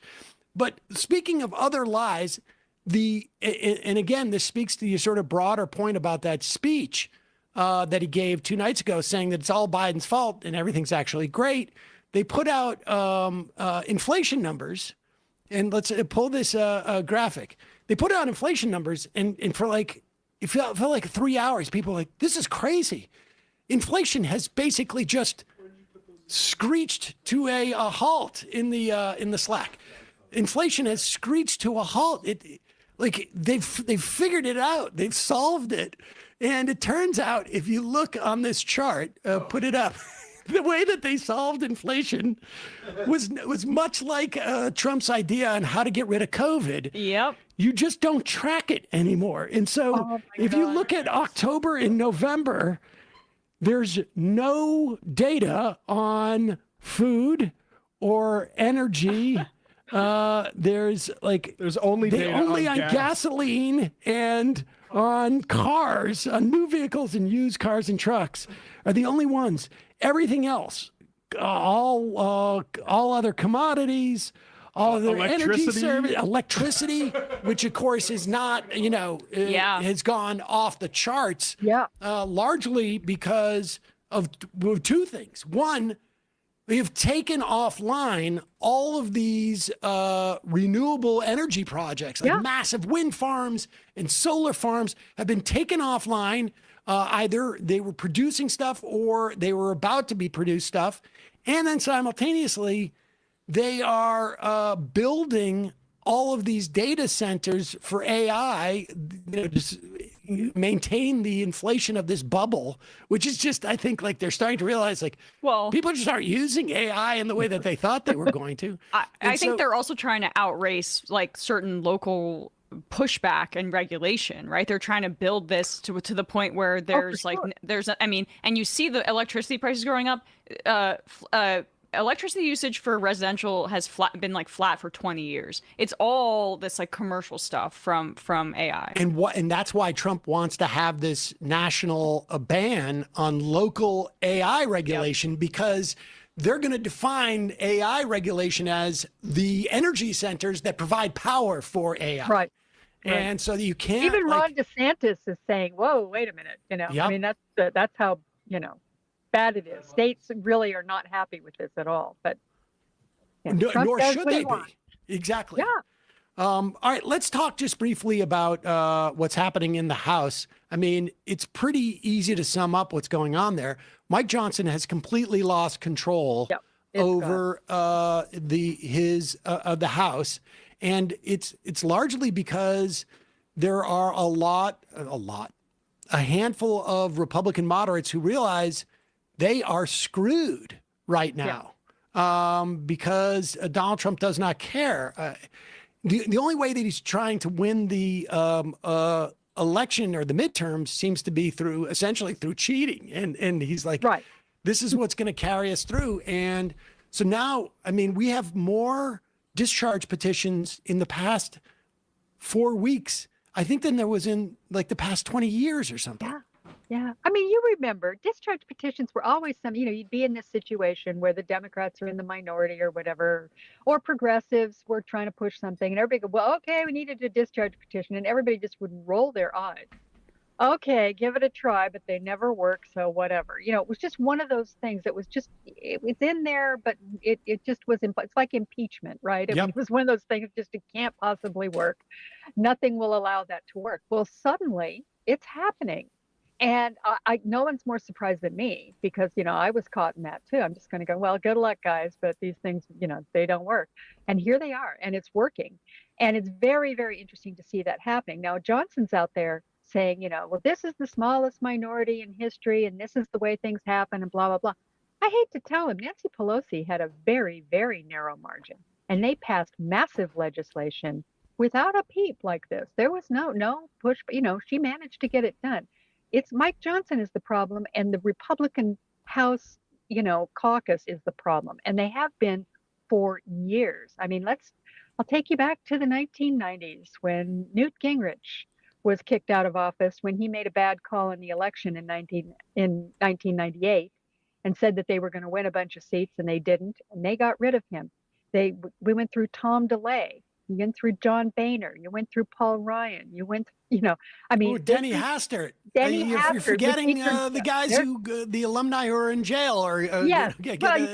So forgettable, right? I mean, he's just another pedophile. He was one of the OG Republican pedophiles. And I think of that group, was he the longest serving? No, he was. Was no, he? I think he was. Oh yeah, he served for quite a while. I mean, he was long. Yeah, he was. I thought Boehner was there for longer than Hastert, but maybe mistaken.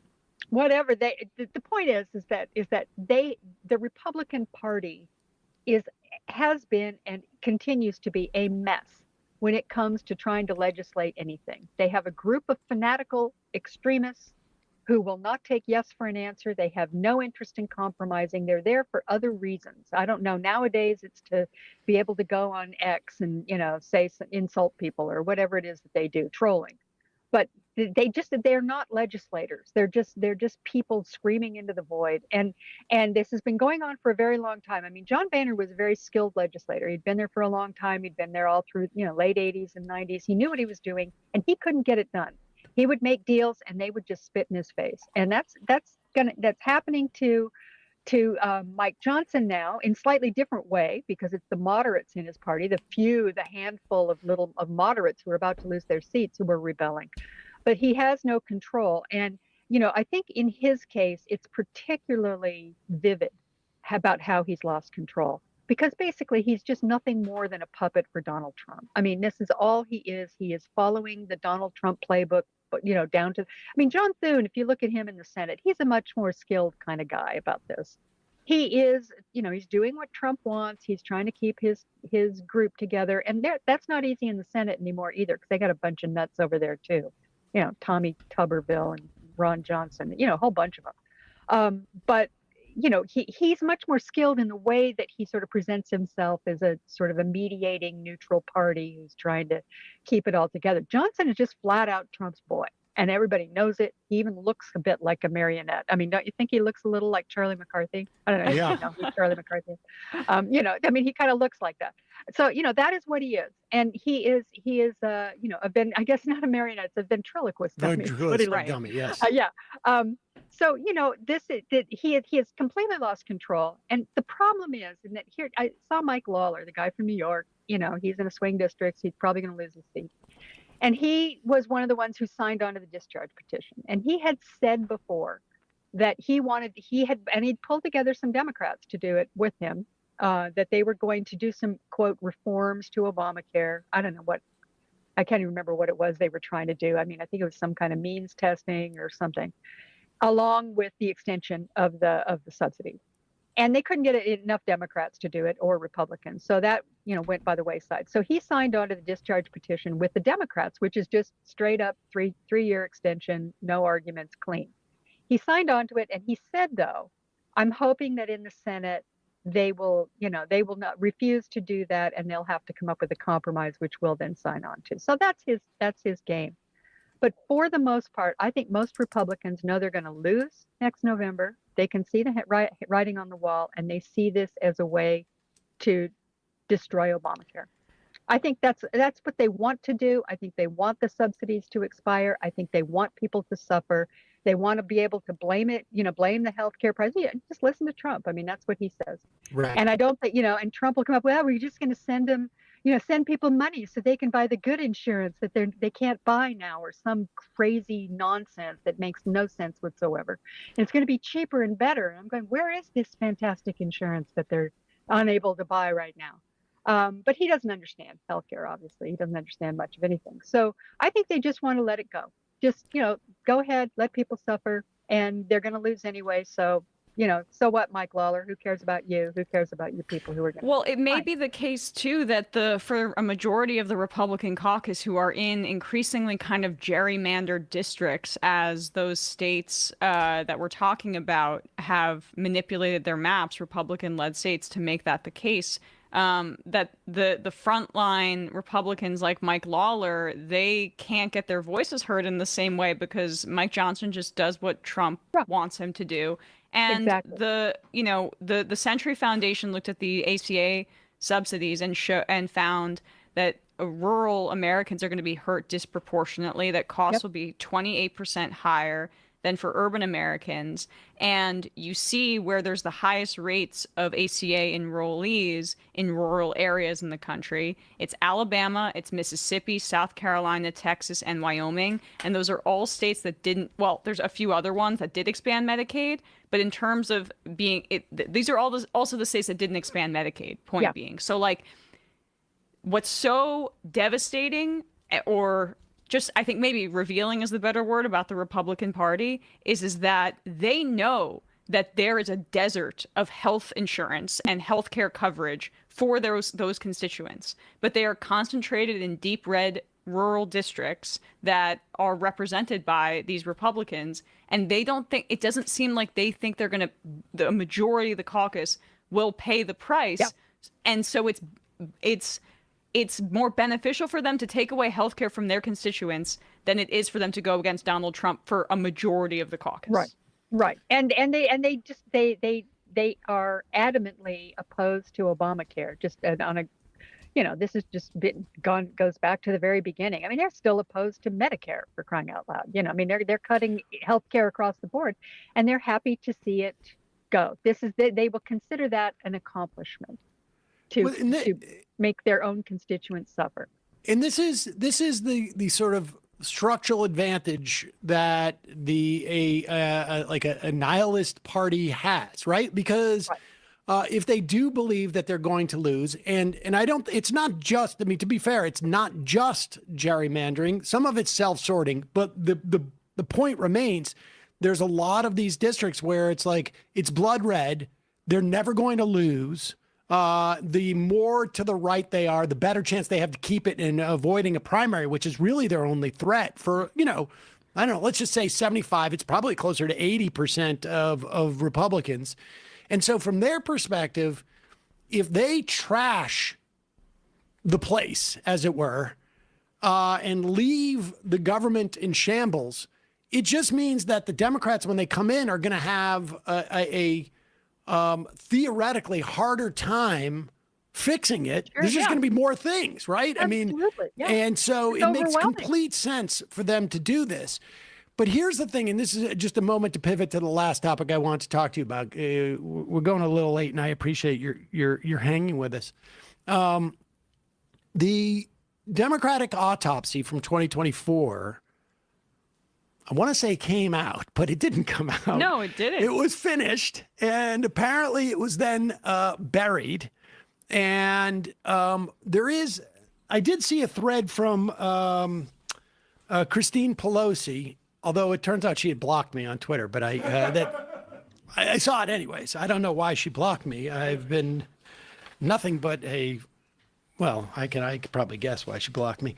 But be that as it may, they put out a thread which, had some helpful stuff insofar as like it talked about, wait, I don't have it here. I have it somewhere, but it's a lot of it was like best practices stuff, like the way that they were going to do sort of like ground game stuff. But none of it was based upon any type of like positions or any type of like things that you would run on. It was really more about like what they put out was like, when we do our field work, we should be doing X, Y, and Z. And yes, that's helpful and that's good. Best practices should be honed and whatnot. But there was a very like explicit. Oh yeah, you can put this up here.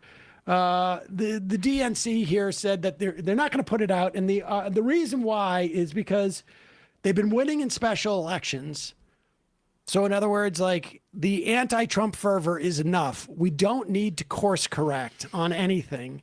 Go to the next one. By the way, they promised they were going to release it, and then they're backtracking. Ken Martin.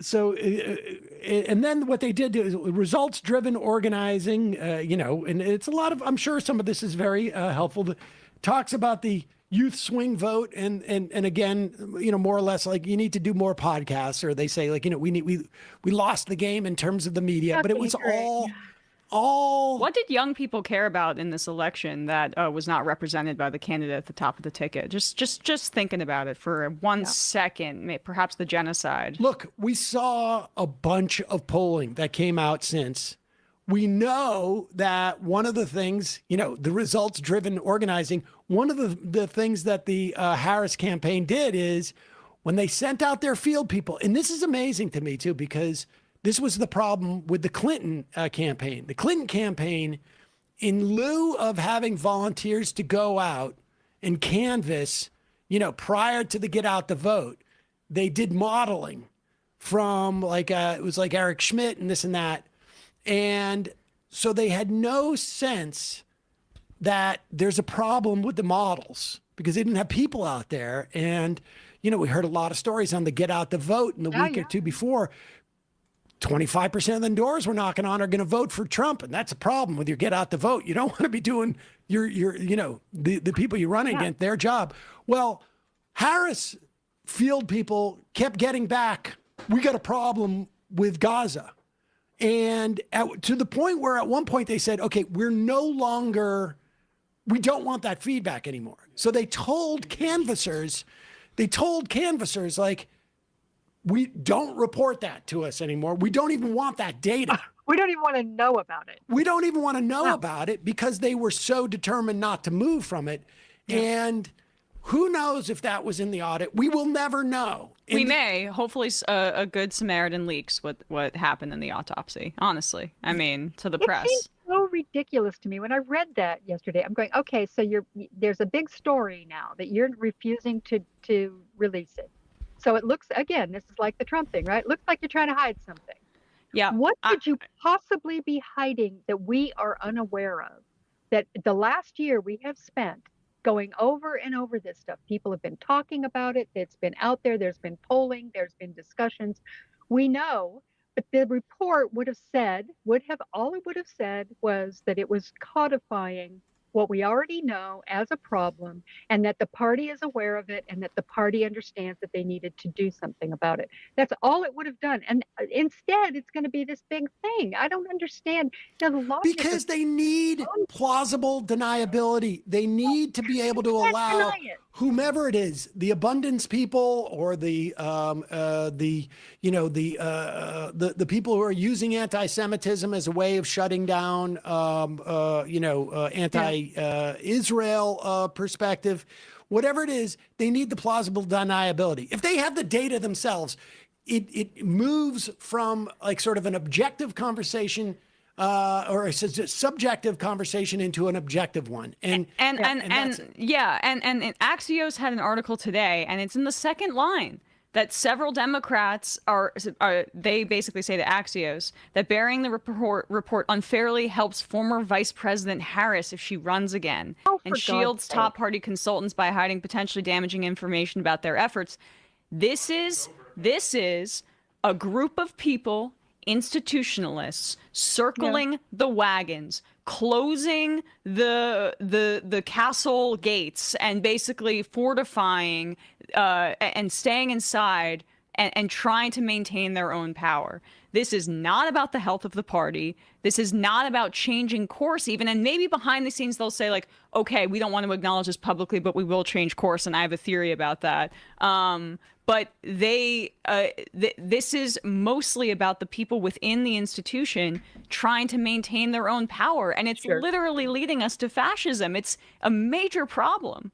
And one other point too is like when this hurts their case on democracy when they show such little transparency, whether it's even the shutting out of the idea of someone primarying Biden and just saying like we are maintaining this like current power structure, and we're going to charge ahead regardless of outside input, and not having the respect for Democratic voters for them to be able to look at this kind of thing.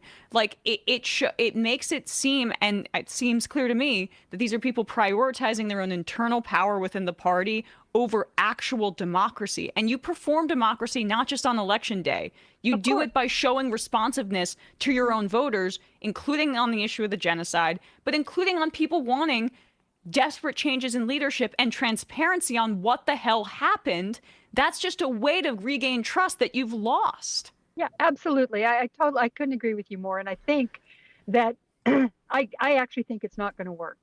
I don't think, I mean, if you look at things like the No Kings protests, you look at the voters in all these off-year elections, they're not buying it, and they're not following the Democratic line, whatever it is, because I don't even know what it is. I mean, I think the loss was so profound last November, and the loss in the Congress and the way that the Congress has unfolded. I mean, you look at the approval ratings of the Democratic Party. We have that actually. Number 28. This is number 28. This is Harry Emden of CNN. And, Trump's approval is in the toilet. And Democrats have racked up big wins in these special elections. But it is, and it may be sustainable in November, let's hope, but it is not sustainable when you've got numbers like this.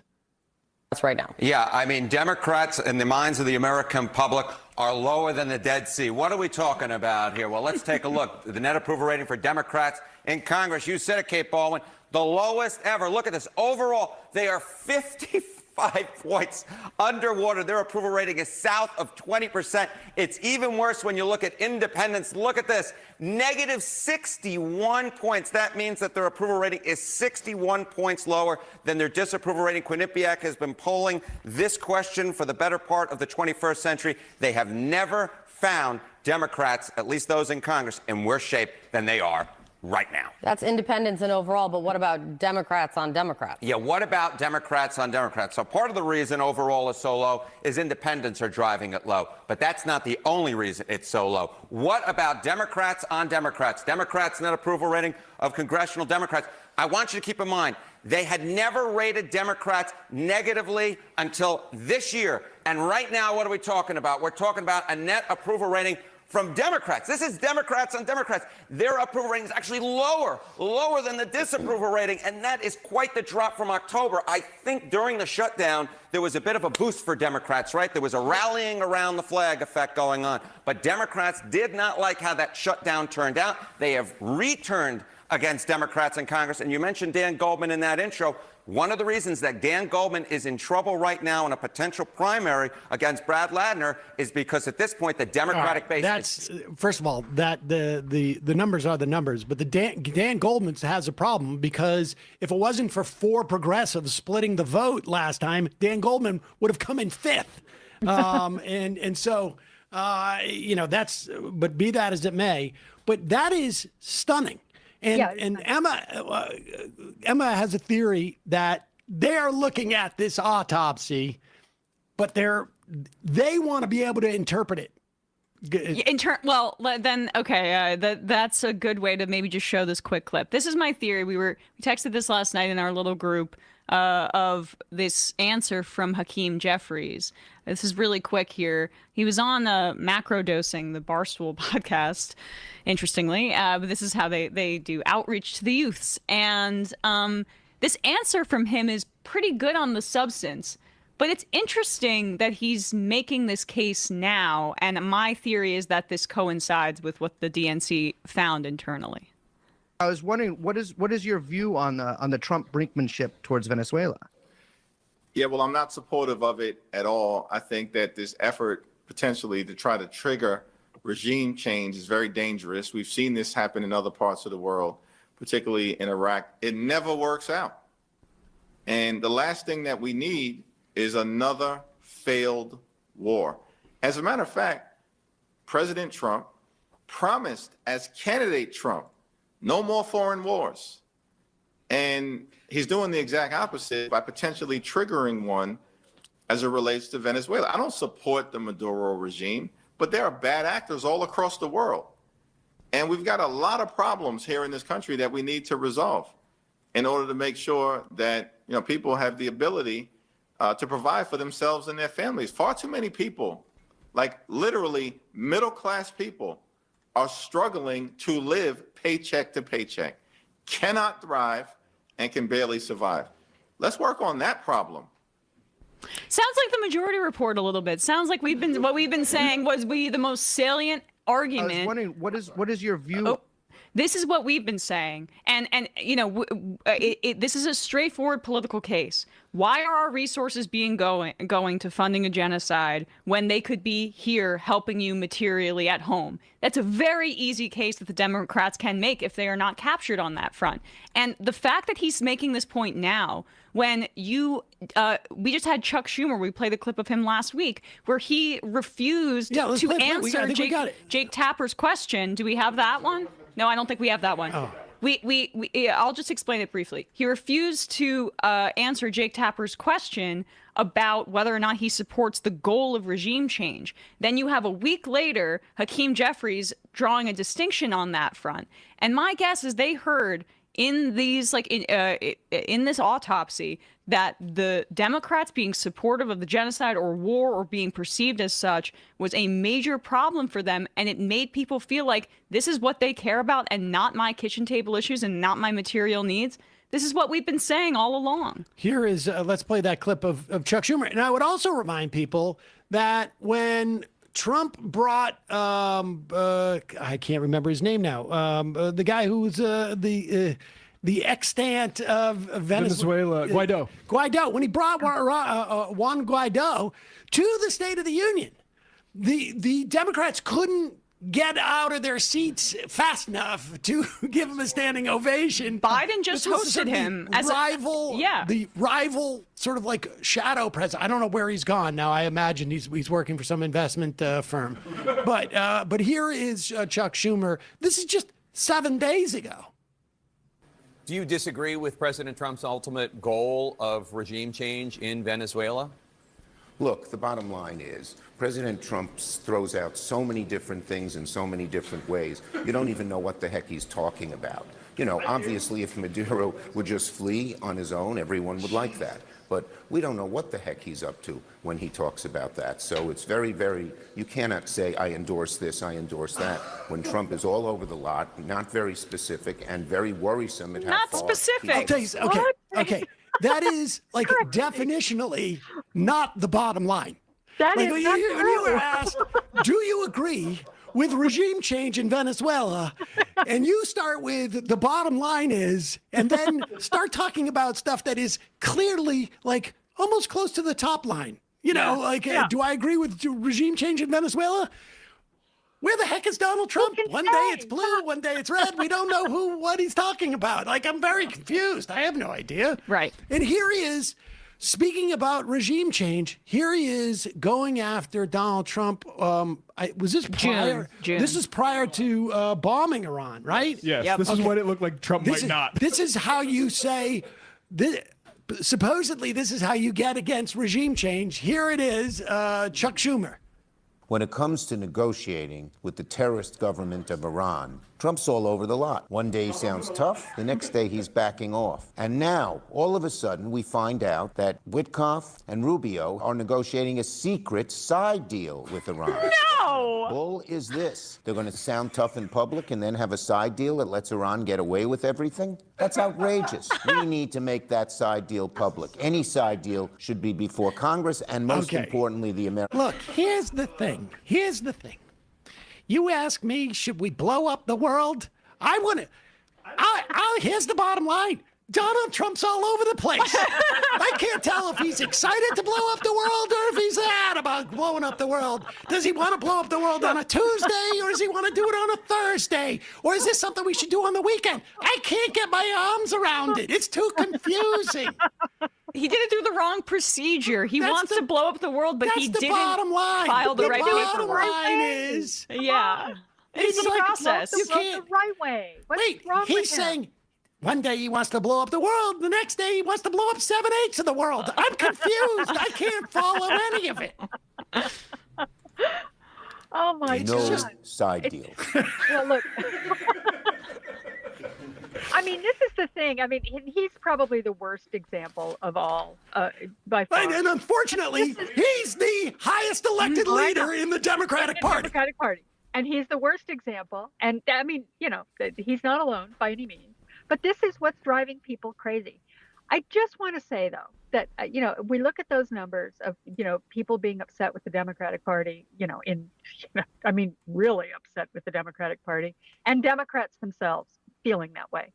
I mean, those are terrible numbers. But I think that what people are doing is saying, I'm not listening to those people. I don't care about that. You know, that's not what I'm doing. I think that they are becoming irrelevant to voters, that they're no longer something that you take into consideration. And they're coming out. I mean, if you look at I mean, people are voting for Democrats in deep red districts where they haven't voted for a Democrat in decades. They're voting for Democrats in places like Miami. I mean, this is a protest vote.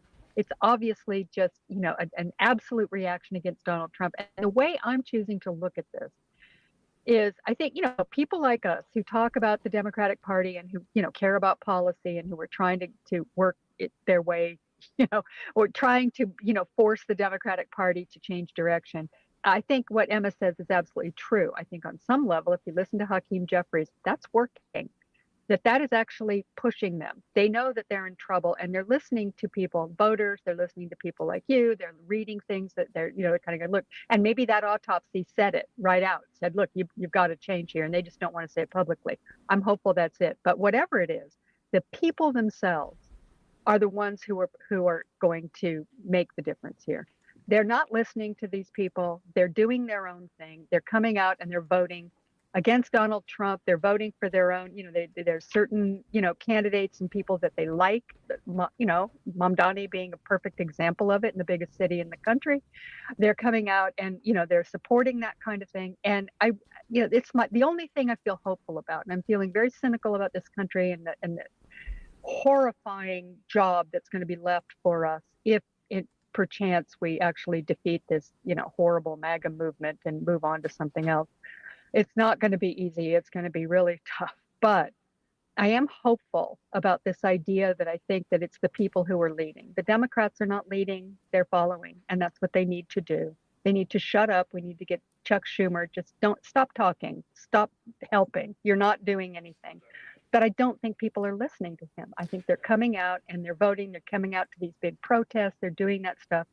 And that's the one thing we have going for us. People are coming out in the streets in places like Minneapolis. They're coming out in Chicago and in Charlotte, North Carolina, and blowing whistles to try and help their immigrant neighbors when ICE comes to town. I mean, this is, that's kind of inspiring to me. I mean, they're taking their own safety into, they're doing something. They're doing something, I guess is what I'm saying.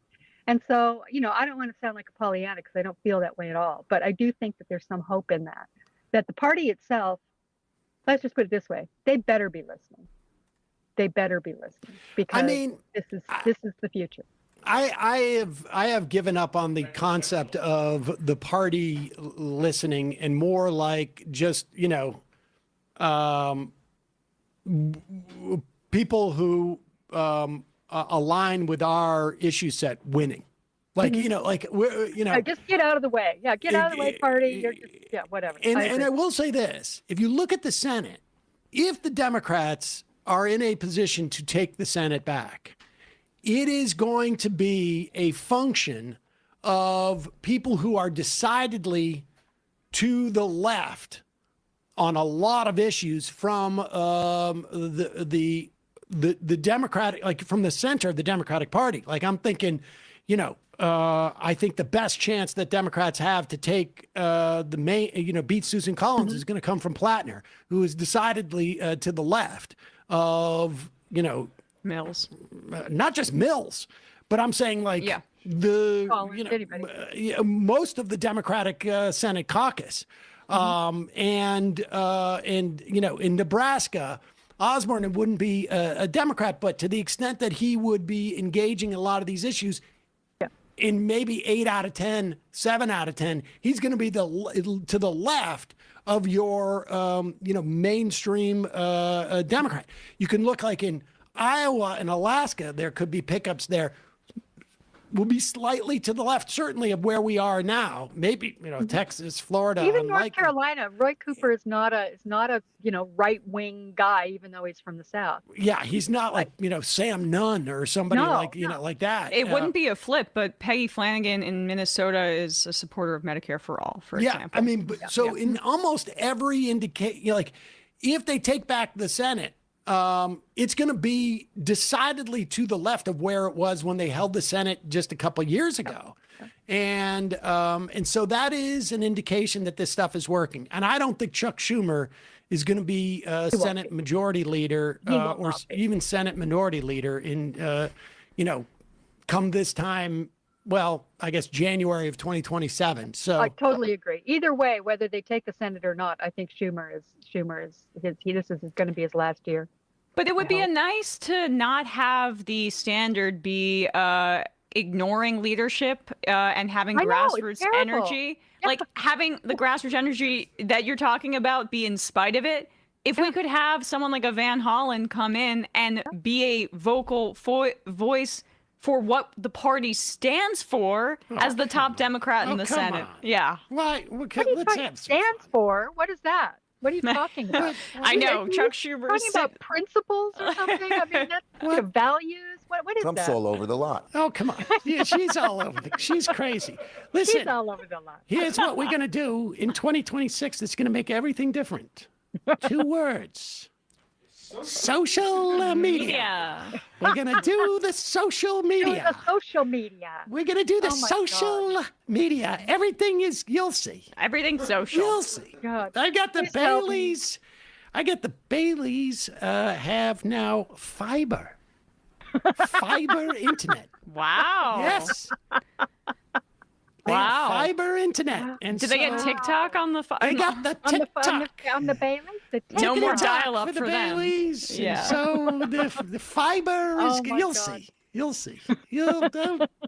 Don't count me out. Heather. God. Well, we made it through another year. We did. Barely, but we're here. We are here, and I look forward to talking to you many more times in 2026. Yep, and I'll be may here. 2026 be better than 2025. Well, that was ridiculous to say that, but I know. Well, I you don't want it to be worse. I mean, my God. I suspect it's going to be a little bit. Well, I will say, just as an end to this year, because this is the final Friday of the year, that my fears about the ease in which we could slide into an authoritarian regime have been slightly assuaged, but largely in part because of the way, largely in part because of the way that people have come out on the streets and have fought against ICE. That and in part because of what we're seeing, like with the DOJ falling apart and judges pushing back in a way that I think is healthy, and the inability of the Republicans to maintain their caucus in many respects. So I think there's going to be elections in 2026. I think Trump is going to do his best to sort of like undermine what comes out of that. But I don't think there's only so much he can do, particularly when we have these type of, what we're seeing in terms of like the redistricting and just where people are. So Heather. There's war. So, but I There's don't always think war. Yeah, and I don't think there'll be a rally around the flag for the Venezuela thing. I don't think so. I don't think the right's going to go along with it, and I think the left is going to completely explode. They did their best with making Hugo Chavez like a demon, and like nobody, like 98 out of 100 Americans have never heard the word Maduro. And, to the extent that they had never registered, there's just, it's very, very difficult. And think Venezuela's an island. I'm quite convinced it's they think surrounded by an armada. I would bet you that 25%, a healthy 25% of the American public think Venezuela is in the Middle East. And by the way, I think that includes Donald Trump. I think he's among that 25%. Well, He could not oil, find it on so- a map. I mean, yeah, it's an oil place. Yeah. Anyway, it's just that's But the next time I come on, we have to make a point of talking about the new Trump national security strategy. It's just beyond. It's beyond. And, Monroe it's- Doctrine. Yeah. Again. Yeah. Crazy stuff. Anyway, but Heather, have a great too. holiday and a wonderful new year, and we will see you in I plan 2026. to. I'll be here. Happy New Year, everybody. Thanks, Heather. Bye-bye. Thanks a lot. All right, folks, we're going to have a freebie Friday. Whoa. Yes. Can I take a quick break for a sec? Okay, you take a break. While you and I'll just do this. Have your fun. We're going to have some social media time. They're going to sound tough in public and then have a side deal that lets Iran get away with everything? What is this bullshit?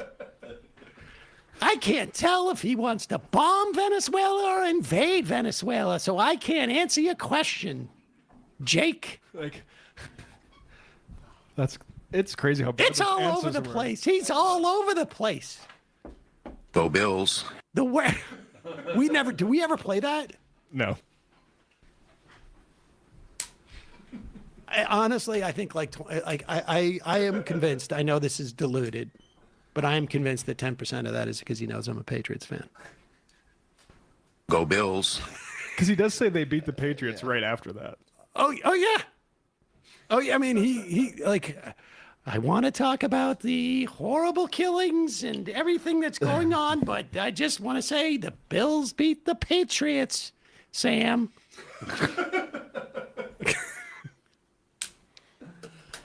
I'm not making side deals. I'm not making up any of that except for the Sam part. Right. Yeah. That was the unspoken part of that, though. Let's read some IMs. We have very few IMs. Is that because we were down, or what's going on? I'm not sure. We've been pretty solid for an hour and a half now. June Oliver, here we go again. Yes, we cannot figure out what's going on. We don't know if it's like an internal internet. I think here we go again. Also, is Melania, right? No, that is. Oh yeah. The Melania. The new documentary. Oh yeah, here we go again. Yes, we go again. They wrote here we go again. Yeah, here we go again. Nefarious bread. My Max left beanie arrived today. Love it. Oh, nice. Dizzle McFizzle. Disappointed the stream went down. Sam is my new favorite version of Sam. The deep state is attacking my favorite show. It's okay, Sam. We're still here. I mean, Ken Martin's little note did mention DDoS attacks. Yep. Didn't mention gossip. Yep. Nassau County spokesperson DOJ not meeting deadline to release Epstein files. Amy from the UK. Hi, guys. I feel confident enough to try and find a girlfriend. Where better to find a progressive girl than in the MR Discord server? Yes, you IM'd us that. In person would be a better place, though. I have to say.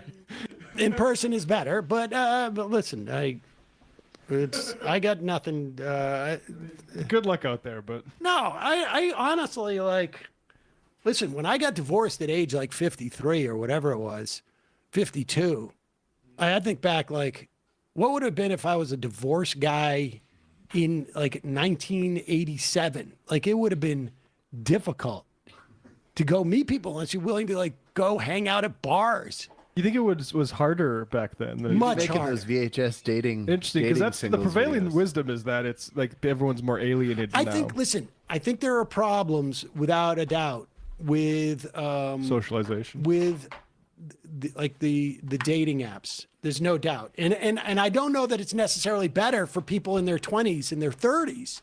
I'm just talking a 52-year-old, 53-year-old who's half a shut-in, who's not. It's I don't go to, the reason why I keep referencing the same party over and over again with the Z-Biotics ad is because that's the party I went to this year. So it's not and it was a party that the opportunity to meet, there was no single people at that party. And so, but if you're 20 or you're 30 or this and that, hopefully you're going out and you're building your social network because it it drops off once you have kids and this and that, unless you're really set up in a. Unless you're really not interested in raising your children. Well, no, I You're know out there people. socially. Like I've met people who like, they're they all had kids around the same time. There are couples who live like within like a couple of neighborhoods of each other, and I'm like, oh, that's great. The closest, like there was like a 15-year difference between my kids and like my friends' kids. And it's like they don't play together. So, Scary Carrie. Who is trying to take MR down? Oh, there, Emma, you're back. Yeah, I've been here for a minute. Okay, well, Matt got me set off on a. You're crawling into the new year. Well, yes. Sam gets scared by Emma's presence. Who's there? We made eye contact. What? Oh, God. Let's sneak up on me like that. Hold on. I need to. We need to bring this thing back with. Oh my God. The shower curtain, though, but not clear. I should say. Oh, I got to tell this story. I meant to do this, and Okay. I'll be quick about it. So I was supposed to. I'm going to, a different state. I'm not going to say which one. Okay. But I'm going to my girlfriend's family for Christmas. Mm-hmm. And Wyoming. It's the Cheneys. And no.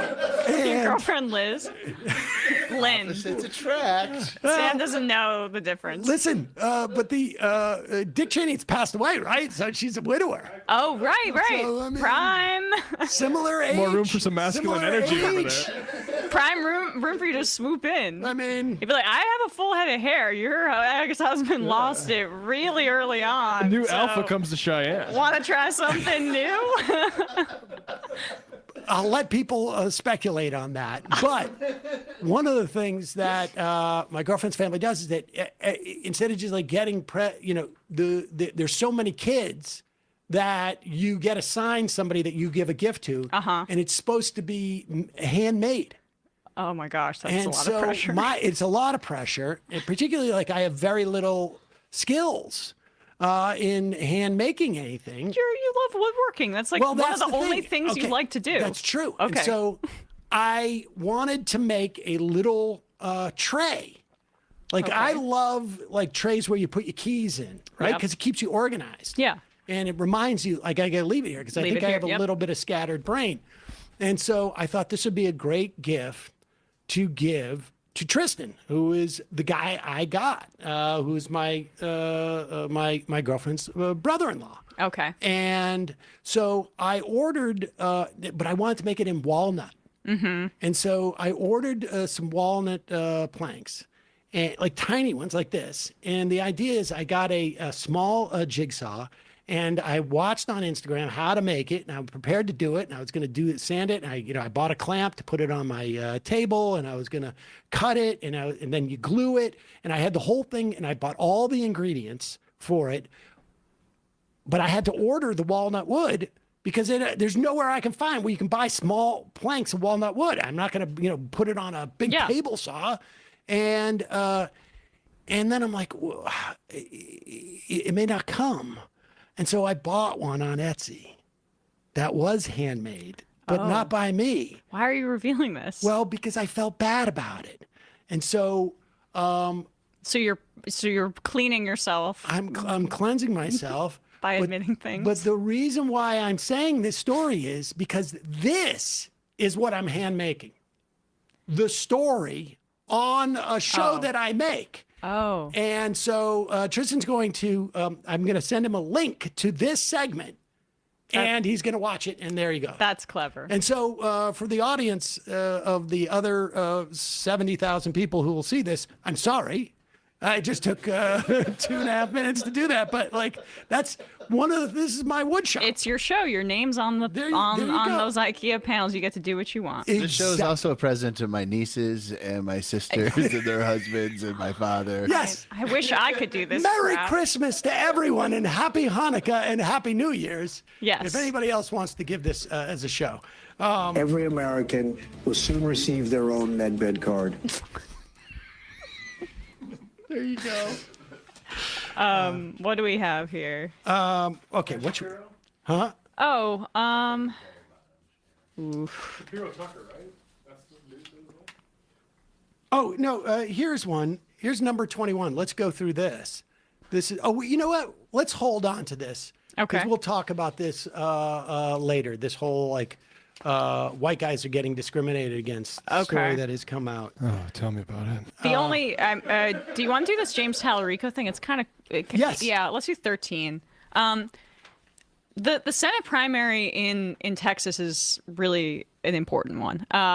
I've found Jasmine Crockett to be a very useful partisan in many contexts. I think she's talented and has star power and can do the attacking Republicans thing within like the context of committees really, really well.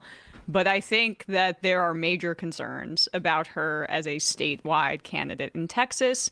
And additionally, she's made some comments that are, I just think, really poorly conceived. Like the one that was going viral the other day where she said something about like, we're done picking cotton, kind of referring to immigrants. It's just not like if Blue Texas is anything, but a mirage that we've spoken about every other election cycle or whatever, it could be this year. A mirage that makes consultants rich. Right, it could be this year because one, you have a primary in the Republican Senate, right, with Cornyn and the crazy criminal Ken Paxton, right, Matt? Yeah. And then on the Democratic side, you have Tallarico and Jasmine Crockett, and neither of these candidates are like really left wing or somebody like a Bernie Sanders or an AOC that we can feel like, okay, this is more representative of our ideology. But Tallarico is doing this kind of, kindness Christian thing that I think could be really potent because Trump is so obviously sadistic and he's more principled than I think you might think. This was a question at a town hall he had where he was asked about Gaza, and I thought his answer was pretty good. What would you say to people who would say that we're not as cultivated in foreign policy in the Senate, that maybe some of yours, and what do you plan to do once you're in the Senate to come up to speed, or what policies would you focus on? Yeah, it's a great question. I don't bring a lot of DC experience to this race, I'll be honest with you. But I think that the experience I bring as a public school teacher, as a fighter for working people in the halls of the state capitol, is exactly the kind of experience we need in Washington, D.C. I'm the outsider, and I think we need more outsider energy in our nation's capital. But I'll be honest with you, I haven't legislated on foreign policy as a state lawmaker. But I do have strong opinions, I do have strong views, and I have already started to articulate those positions on the campaign trail. I want to talk about one in particular that I think weighs on my heart as an educator, as someone who works with kids, and that's what's happening in Gaza. The theologian who said, I screamed at God for the starving children until I realized the starving children was God screaming at me. God is screaming at all of us in Gaza as we speak. I will use every bit of financial and diplomatic leverage that this country has to end the atrocities in Palestine. I already said, I will not use your tax dollars to fund these war crimes. I will vote to ban offensive weapons to Israel. And I have never taken a dime from AIPAC, and I have already committed to America.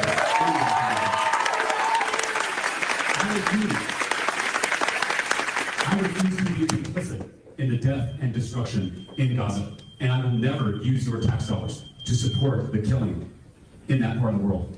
And it makes me sick to my stomach to see what's happening. And I hope in this campaign here in Texas, we can send a crystal clear message to the rest of the country that we are done being complicit. So again, not a perfect answer. He said offensive weapons. He doesn't say the word genocide there. But I think one, the there's a significantly large Muslim population in Texas. It's, I think, a top 5 state just in terms of raw total numbers. But you don't have to be Muslim or Arab to be motivated to vote for somebody or not vote for somebody based on the genocide in Gaza. And Crockett has taken AIPAC money.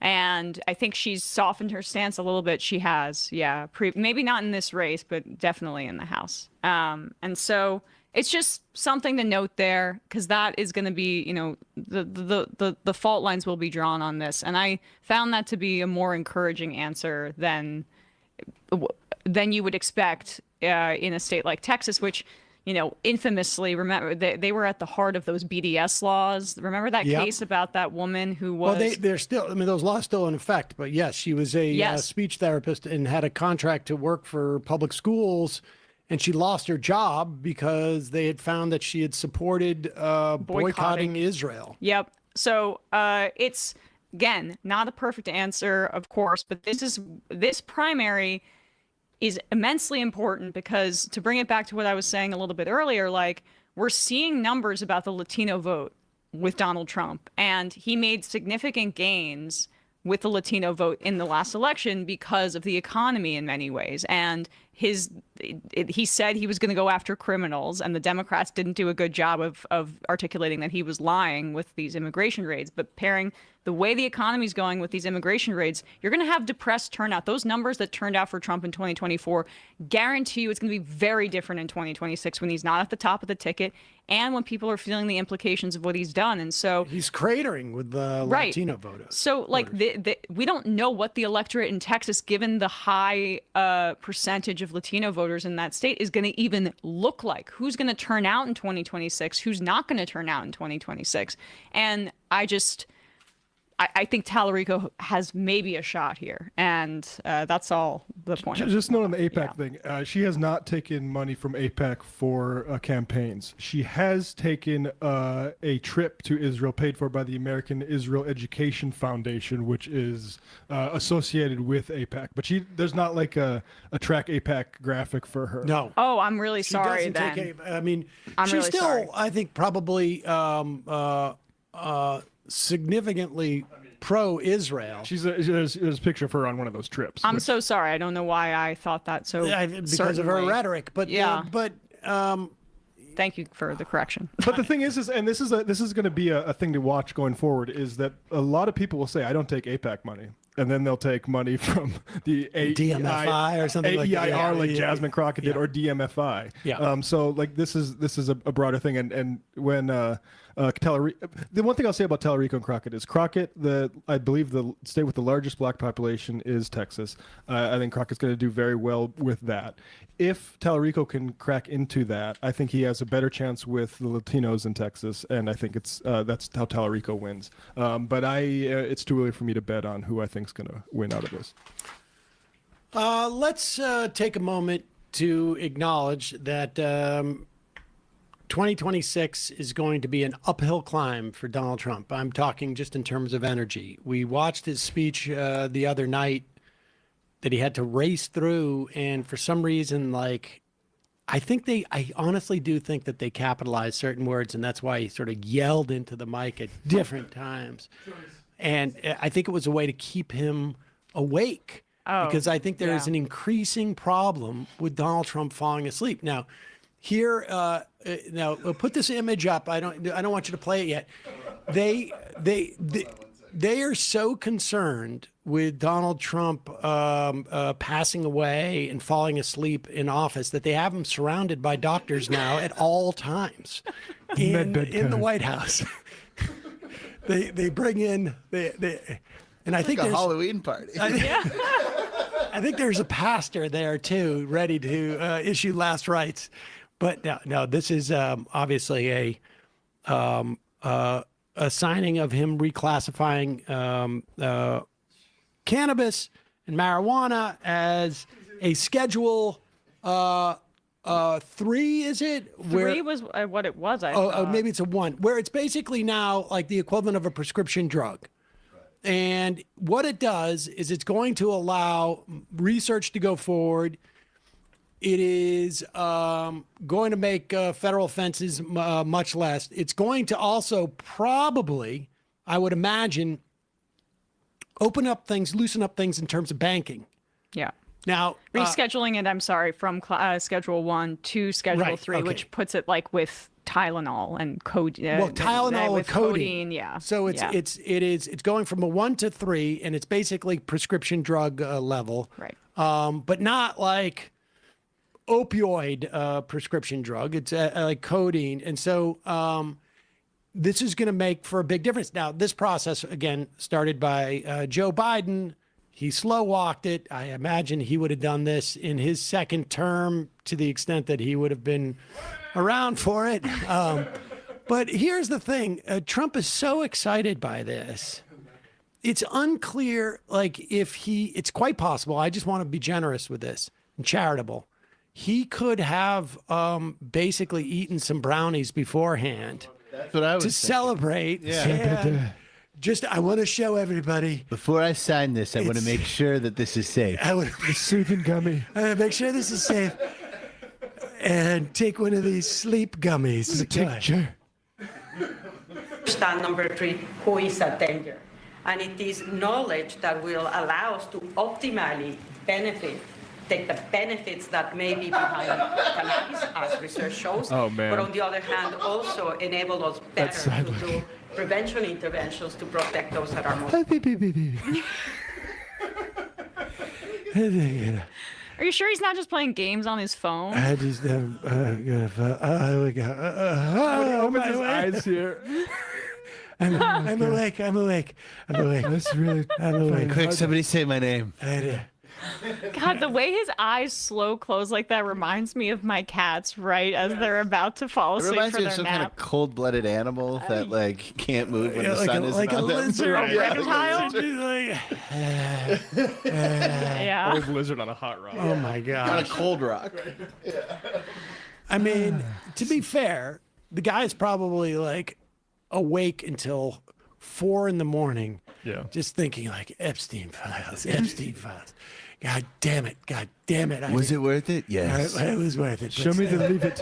What can we do? Where's my rake? Where's my Roy Cohn? Oh, I have it. And they still can't stop it. Damn it. I have my Roy Cohn. Yeah. I still can't stop it. Right. Still can't stop it. He needs marijuana to be declassified now because he needs his anxiety to go down with all the Epstein stuff coming out. So it's medicinal for him now. Scary Carrier, my lunch break is ruined without MR. Who's this app dead? Yes, okay. Go Real Estate. Sam, are you a nail biter? Let me see your hands. Another thing come. By the way, you're having connection issues. You too. I do bite my nails. Yeah. You do too? I do too. I do too. Is there anybody associated with the show? Pretty much, if you have ADHD. Like a 1-to-1. When I do like those like a media appearance, sometimes I pick at my fingernails so badly. When I did Tim Pool, I came out and I went to the bathroom and my finger was just like I'd ripped off part of my skin. And CNN. That's so you can stay like still up top. I know, but like I don't even feel it at the time. It's crazy adrenaline. 629 area code pediatrics. Schedule 1 means high risk of abuse, addiction with no medicinal benefits. Schedule 2 is a high risk with some medicinal benefit. Schedule 3 is moderate abuse potential and has medicinal benefit. Nailed it. And Kowalski, Nebraska. Howdy, Majority Report. In some good personal news, my YouTube channel, Prairie Fire Nebraska, got to 10,000 subs last night. Woo! And I had a video get 115,000 views. Damn. That's awesome. Binder says the algorithm likes farm content, so he's not too surprised to see the success. Personally, I feel like I'm breaking the glass ceiling for opinionated, heteronormative cis white men expressing their thoughts on the internet, which has never been done before. But regardless, I want to thank MR and Left Reckoning and the associated communities for their support. Should have a new video out this weekend. Left is best. If you are a white man and have like a truck or something and can take a video that looks aesthetically like a right-wing one, now is your time to tap in and propagandize with that aesthetic. Yeah, that's helpful. Let's see what else we got here. You want to do some CPAC stuff? well, or not CPAC, TPUSA? Let's do that in a second. The board that is in charge of the Kennedy Center had a vote to change the name of the Kennedy Center to, can anybody guess? This is the board of the trustees of the Harriet John F. Tubman Kennedy Center for Performing Arts voted Thursday to rename the facility The Robert E. Lee Center. after both the former president, that would be Kennedy, and of course, a huge patron of the arts, Donald Trump. The Kennedy to do Center board drawings. voted unanimously today to name the institution the Donald J. Trump and the John F. Kennedy Memorial Center for the Performing Arts. Now, we're showing Phantom of the Opera every night. But here's the question. Why would it be the Donald J. Trump and John F. Kennedy Memorial Center? Is it possible that Donald Trump has already passed away? And that's a...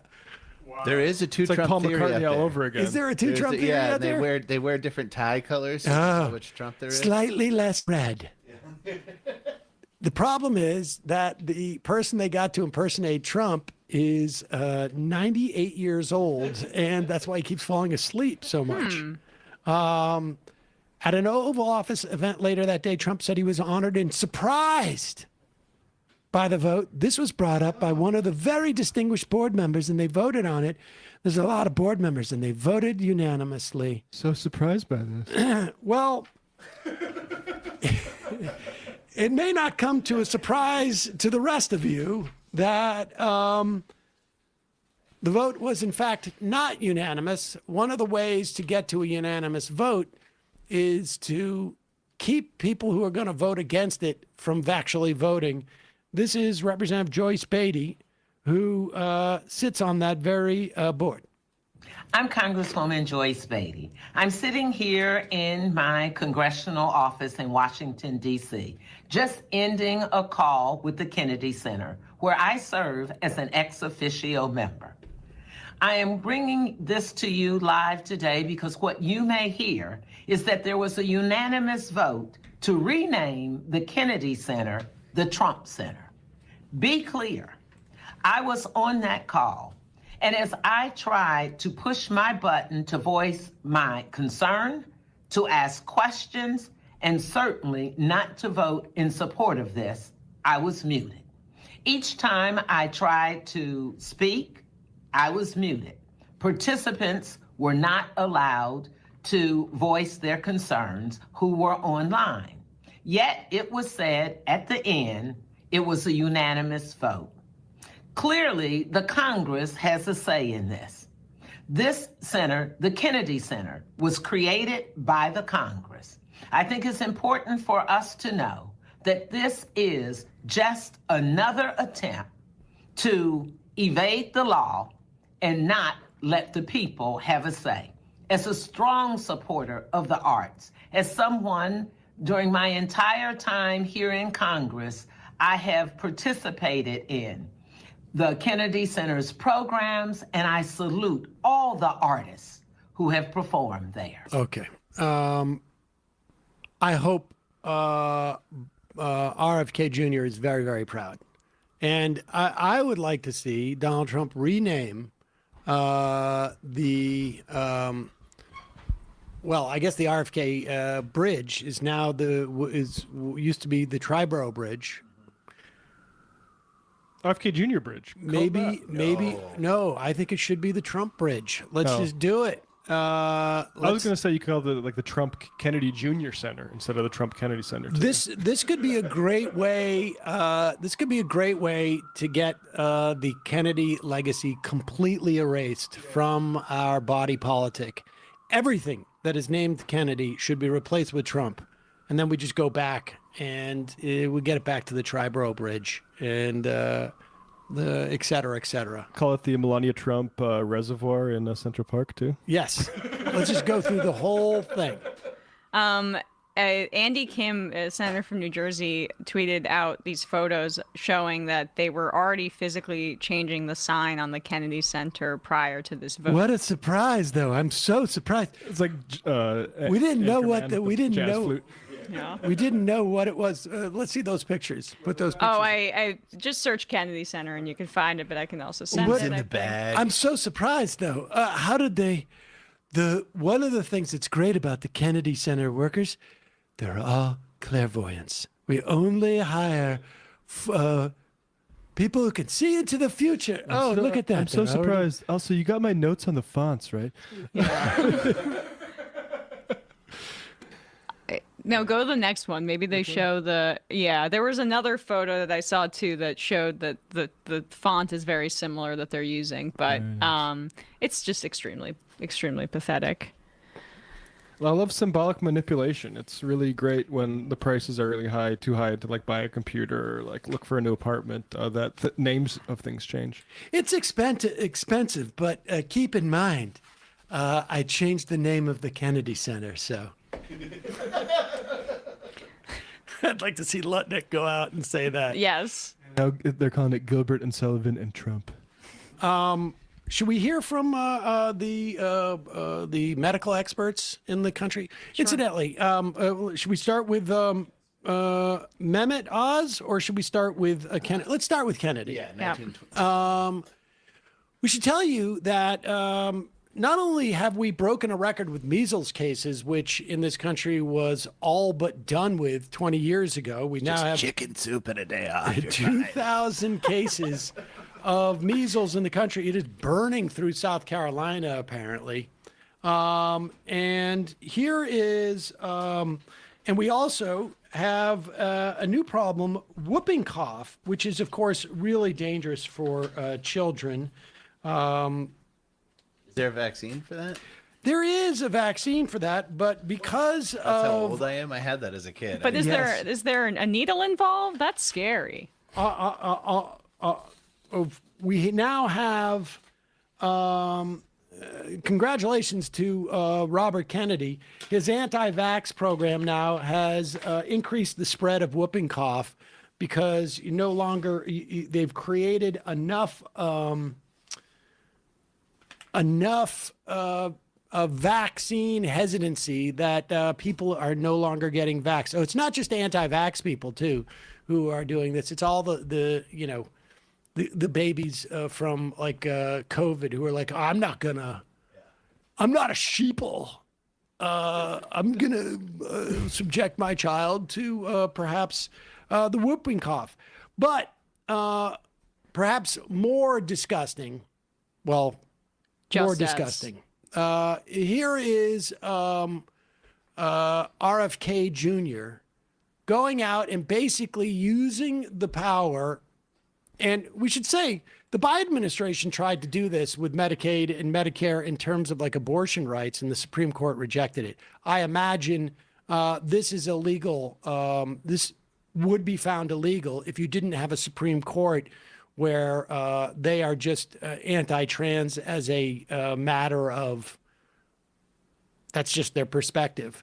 But here is Kennedy announcing that they're going to revoke funding from hospitals that get any type of Medicare or Medicaid, which is basically every hospital in the country, if they are offering any type of gender-affirming care. The FDA, go ahead, let's just play this and then we'll just add to it. Additionally, CMS is proposing 2 new rules.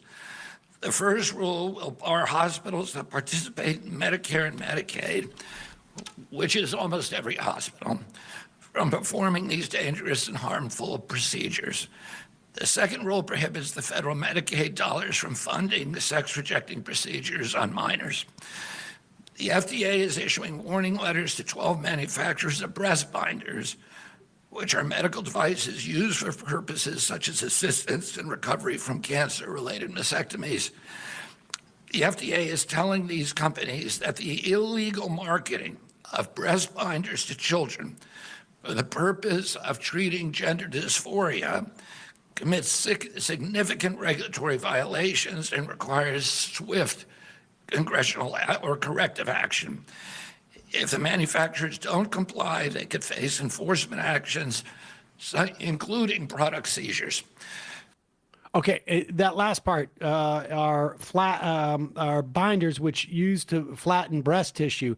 Now, no word if we're also going to impose these restrictions on girls who want to have breast reduction surgery, which happens just because that's illegal now. You gotta go with what God gave you. Yeah. Unless, we should also say they say minors, but it's anybody under the age of 20.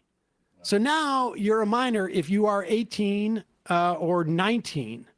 In this instance, according to the Trump administration.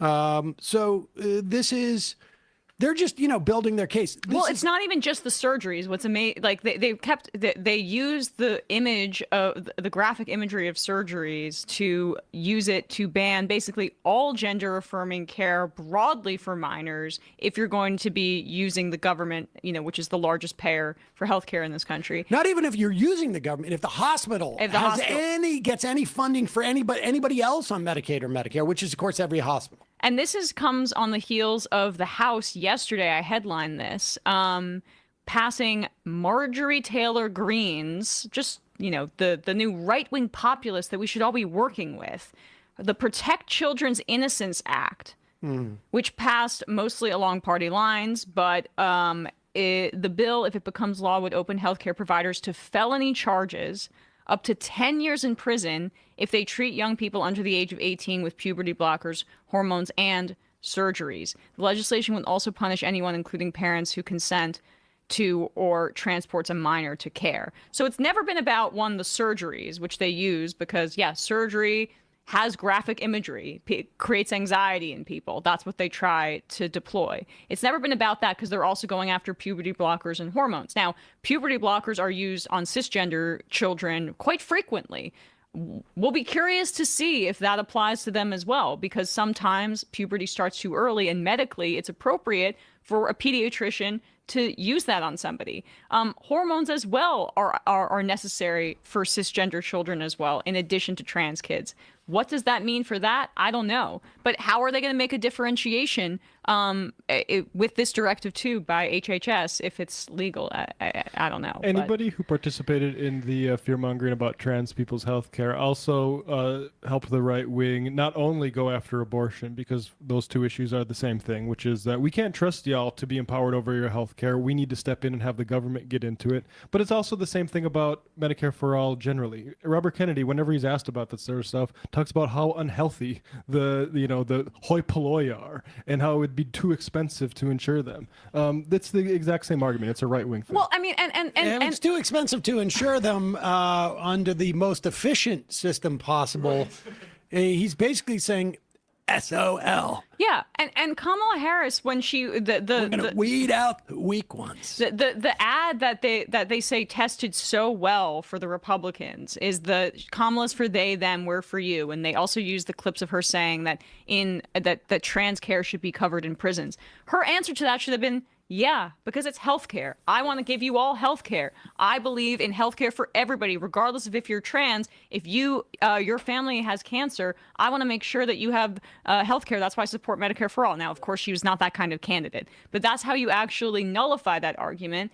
And I also think that's completely overstated because the subtext of that ad was, you're the establishment, and right now the economy is not working for you, and she's going to be a continuation of that. They tried these ads in Virginia, and the Republican got walloped because of the affordability arguments being made by the Democrats. So, this issue may people may be transphobic when you're asked generically in a poll, but it is not motivating people to vote. So the Democrats should stop running from this, embrace trans people, take them under their wing, and not throw them under the bus, because this doesn't have the political ramifications that they say that it does.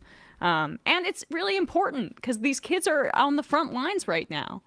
And the other part is the parental rights thing. They never cared about that. This bill goes after parents for providing gender affirming care for their children. So they Parental rights, just to be clear what that is that's teachers have an obligation to out their kids. Yeah. Even if those parents are bigots, if their kids come out as trans or gay or something in school. And it's disgusting that anybody is arguing that that's constitutes parents' rights. Well, the irony is, of course, you have parents' rights to know and abuse your child to find out that they're not they don't identify sexually as you want them to, but you don't have parental rights when it comes to this is what I need to do to help my child deal with their being trans. It's rather selective when it becomes a parent's rights or not. Here is Dr. Oz, who has priced out the hundreds of thousands, millions, billions of dollars, maybe.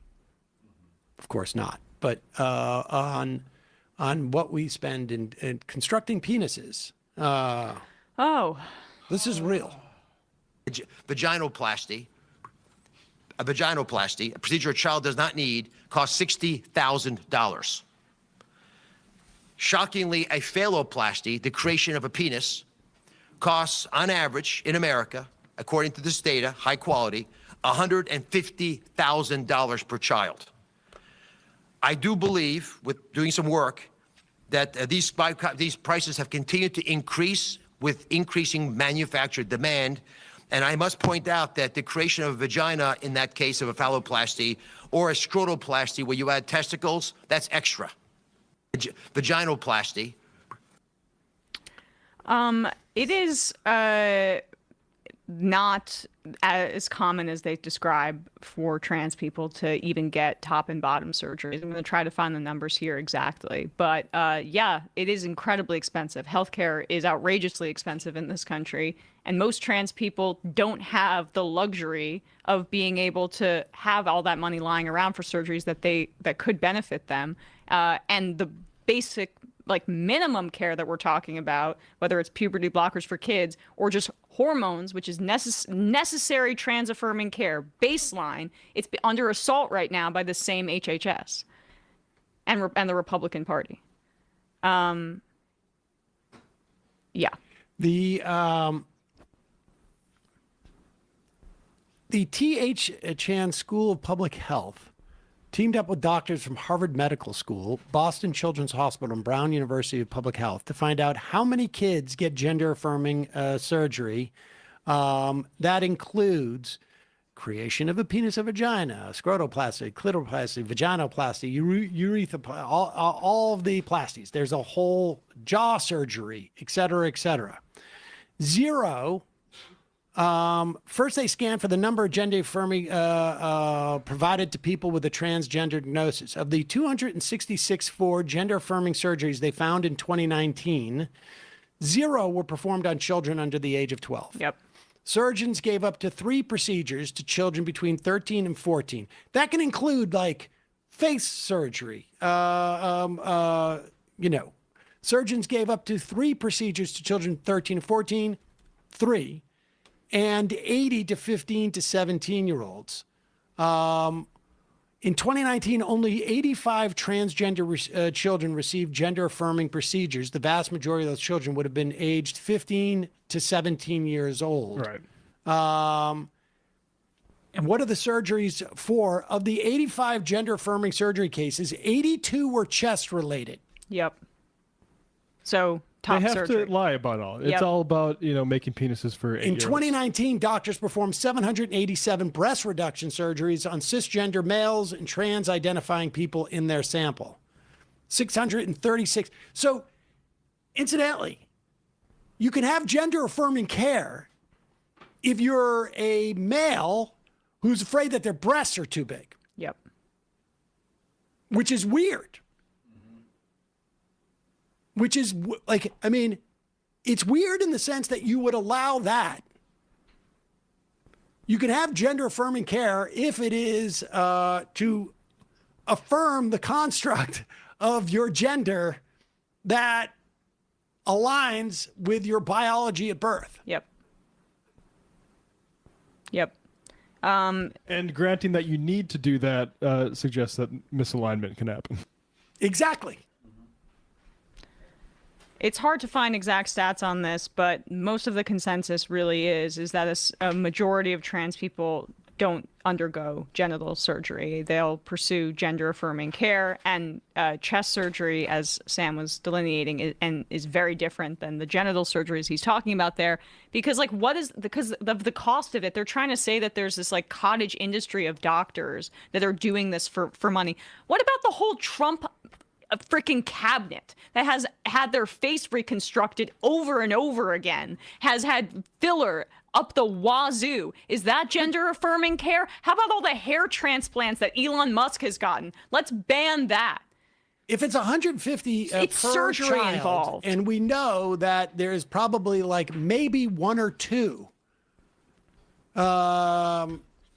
minors who are having this surgery annually, we're talking a couple of $100,000. And here's the thing. I don't care about how much anything costs in medicine. If a person needs it, the government should provide it. We shouldn't be like this whole thing. These are miserly rich people that just don't want to pay taxes. Exactly.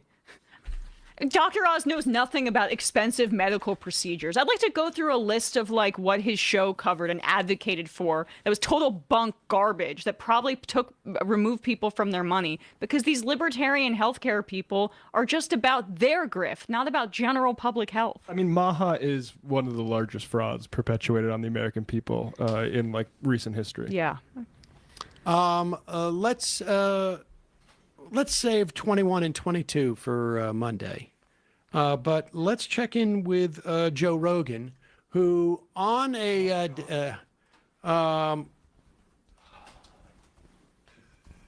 week where we have seen a rise in measles, and when let's pop these up, just like, we'll do this right after. Let's listen to Joe Rogan. I think everyone knows anecdotally somebody who was fucked up by the vaccine. Almost everyone that I've ever talked to, other than Sam Harris, almost everyone that I've ever talked to claims they know someone who was irrevocably harmed by the vaccine. Oh, yeah. If not killed. Yes, and this is such a gigantic population of people, not to mention all the people who don't know, who have some sort of new pathology that they've not connected to the vaccine. Right, and whose doctors have gaslit them and said they're totally unrelated. This is just something genetic. You were going to get this no matter what. Right. So we see all of this in actuarial data. Actuarial data? What? That's what the doctor says. You were always going to get this. Actually, what we That's what it see, sounds like. what we see is they're stuck to anecdotal data, and everybody that talks to Rogan, which I'm sure that's a full sampling of fucking great thinkers. What we're seeing in terms of health after COVID is that COVID itself had a detrimental effect on your tissues and stuff like that, and it was bad to force people into it without as much protections as possible. Yeah. Here is I'll put this up first. This is getting some. Put this one I just sent you first. This is getting a lot of attention. This is a study, and to be fair, it only involved a national cohort of 28 million individuals. Go down to the conclusion and relevance. This is in France. 28 million individuals. The results found no increased risk of a 4-year all-cause mortality in individuals aged 18 to 59 vaccinated against COVID-19, further supporting the safety of mRNA vaccines that are widely used worldwide. I would add that this same study actually showed all-cause mortality went up for unvaccinated people. That this actually that the vaccines actually not only helped in terms of COVID deaths, but all-cause mortality actually helped. Severity. With severity of infection. Of infection. Yeah. But specifically, like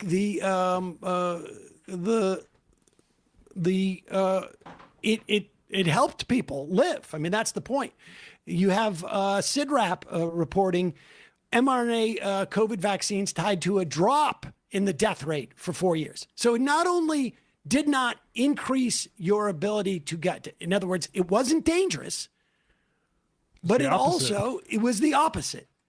And what they were suggesting is actually dangerous. So they get all this energy up to accuse everyone of spreading misinformation that hurt people. Brett Weinstein, Joe Rogan killed people. If you know people that died because they didn't get vaccine and died from COVID, and they were listening to these folks, you have a complaint to make about them. Hold on, pop up this CIDRAP thing, because there were multiple, obviously you have this cohort of 28 million people in France, and so you investigate a bunch of things. Not only did it not increase all-cause mortality in adults 4 years after receipt of the COVID mRNA vaccine, the vaccination was linked to a 74% lower risk of death from severe COVID and a 25% risk of death from any cause. So, in other words, like, regardless of how you measure the implications of COVID, whether it's you got a severe case of COVID and you died, or it led to secondary infections or whatnot that caused your death, regardless, not only did the vaccine not increase your chances of dying, so in other words, the vaccine was safe, but it literally created a 25% lower risk of death from any cause. So to the extent, and there's still a lot of data that's being collected, and there's a lot of like early theories on this, that COVID is causing like greater arterial disease, that it is causing like breaking down the immunity on a whole host of things, that it's causing brain problems, et cetera, et cetera. That stuff we're going to see if COVID infections does. But what we do know, at least from the largest study ever done in terms of mRNA in France, and perhaps maybe the one that's going to be the best because of the nature of their healthcare system in tracking this stuff, we know that there is a 25% diminishment in risk of death of any cause relative to the unvaccinated. So that it's more than likely not just inhibiting severe COVID, it's inhibiting the things that you can get from either long COVID or, and I put that in quotes only because that is a, sort of a specific thing, or sort of like subsidiary tangential implications of how COVID has impacted our immunity system. And these mofos are still out there either believing they're validated or just unwilling to realize that they're not, because there's so much there. And on top of it, now put up the whooping stuff. The whooping cough rates have soared of whooping cough because people are, because of shit like this, basically, where they, NBC News, Stanford University has found that DTaP, what is it? DTaP, I think it's called. Vaccination rates are plummeting across the country because of growing vaccine hesitancy, because of morons like these two. Criminal, these guys. 35 states, Washington, D.C. provided data, including 31 that provided specific data on how many kindergartners got the first 4 doses of the vaccine. 70% of the counties and jurisdictions were below the 95% target rate. We need to organize more anger directed at this anti-vax movement that is killing people. Aaron Rodgers was on ESPN like yesterday saying, "I'm glad I'm on the right side of history with the." These people are insane. It's painful for us both, I know. I still have 2010 with him. All right, we got one more clip, and then we'll start to wrap things up. All right. This is important because a lot of times we see Jim Brewer on the Jim Brewer Show, and he comes off as a little wacky because he's doing like a Rupert Pupkin type of thing where he's speaking into a microphone in front of like what seems to be like 3 or 4 people, maybe his crew. and they don't laugh. And he's doing a stand-up routine, and it just seems weird. Yeah, for younger audiences, this is the movie that was ripped off in the movie The Joker. Right. Oh yeah. Totally Rupert ripped off. Pupkin was a king of comedy. I know. And then, well, yeah, I the just hate Joker, so I just So wanted to. ripped off that Todd Phillips had to come out and say, no, it was an homage. Yeah, It was an homage. It was despicable. Anyway. And but nevertheless, when Jim Brewer sits down with who's this guy he's sitting down with? His name's Lenny Moreno. I went on his Instagram. He's a conspiracy theorist with a fashion line. Okay. That's so mostly when he what I sits down with a conspiracy theorist who has a fashion line, he sounds a lot more reasonable. And here he is when he's calm. He's not doing his goat boy bit or whatnot. He's raw and real. He's here? just talking like a regular guy. Yeah, so I'm not going to push you down. No, I agree. I want to get into. So this is very important. One of these guys put this in front of my face today, and you brought up something today too. We got to be very careful of where the hatred's being pushed. Mm-hmm. I truly believe, like the Jews. Correct. Yes. There's a big push, hating Jews. Yes. And just Israel in general. But I always say, there's no hate for people or Jews. Now, pause it for a second. I think this is pretty generous of him to, not hate people or Jews. Or Jews. Yes. There's people, and then there's Jews. And neither Don't hate either. shall be hated. I think I applaud that. I think Magnanimous. both people are not deserving of hatred, and nor are Jews. Just Israel in general. But I always say, there's no hate for people or Jews. However, the ones that make decisions for what we call Israel, I find sometimes an issue. So the kids put this in front of me. Put this up on the screen. Now you're telling me. Now listen, don't listen to me. I'm just a knucklehead comedian that looks like he's half lit half the time, even though I'm not. When Pause it for a Twitter second. accounts started, I think that, like, if you say, don't listen to me, like, if this is called building in the critique, right? But it's used, and it was used by Rush Limbaugh. I'm just an entertainer. That's what he would say. When he was, incidentally, he was an entertainer who was awarded the Medal of Freedom by Donald Trump because he espoused so much political propaganda. Lies. Not just propaganda. Lies.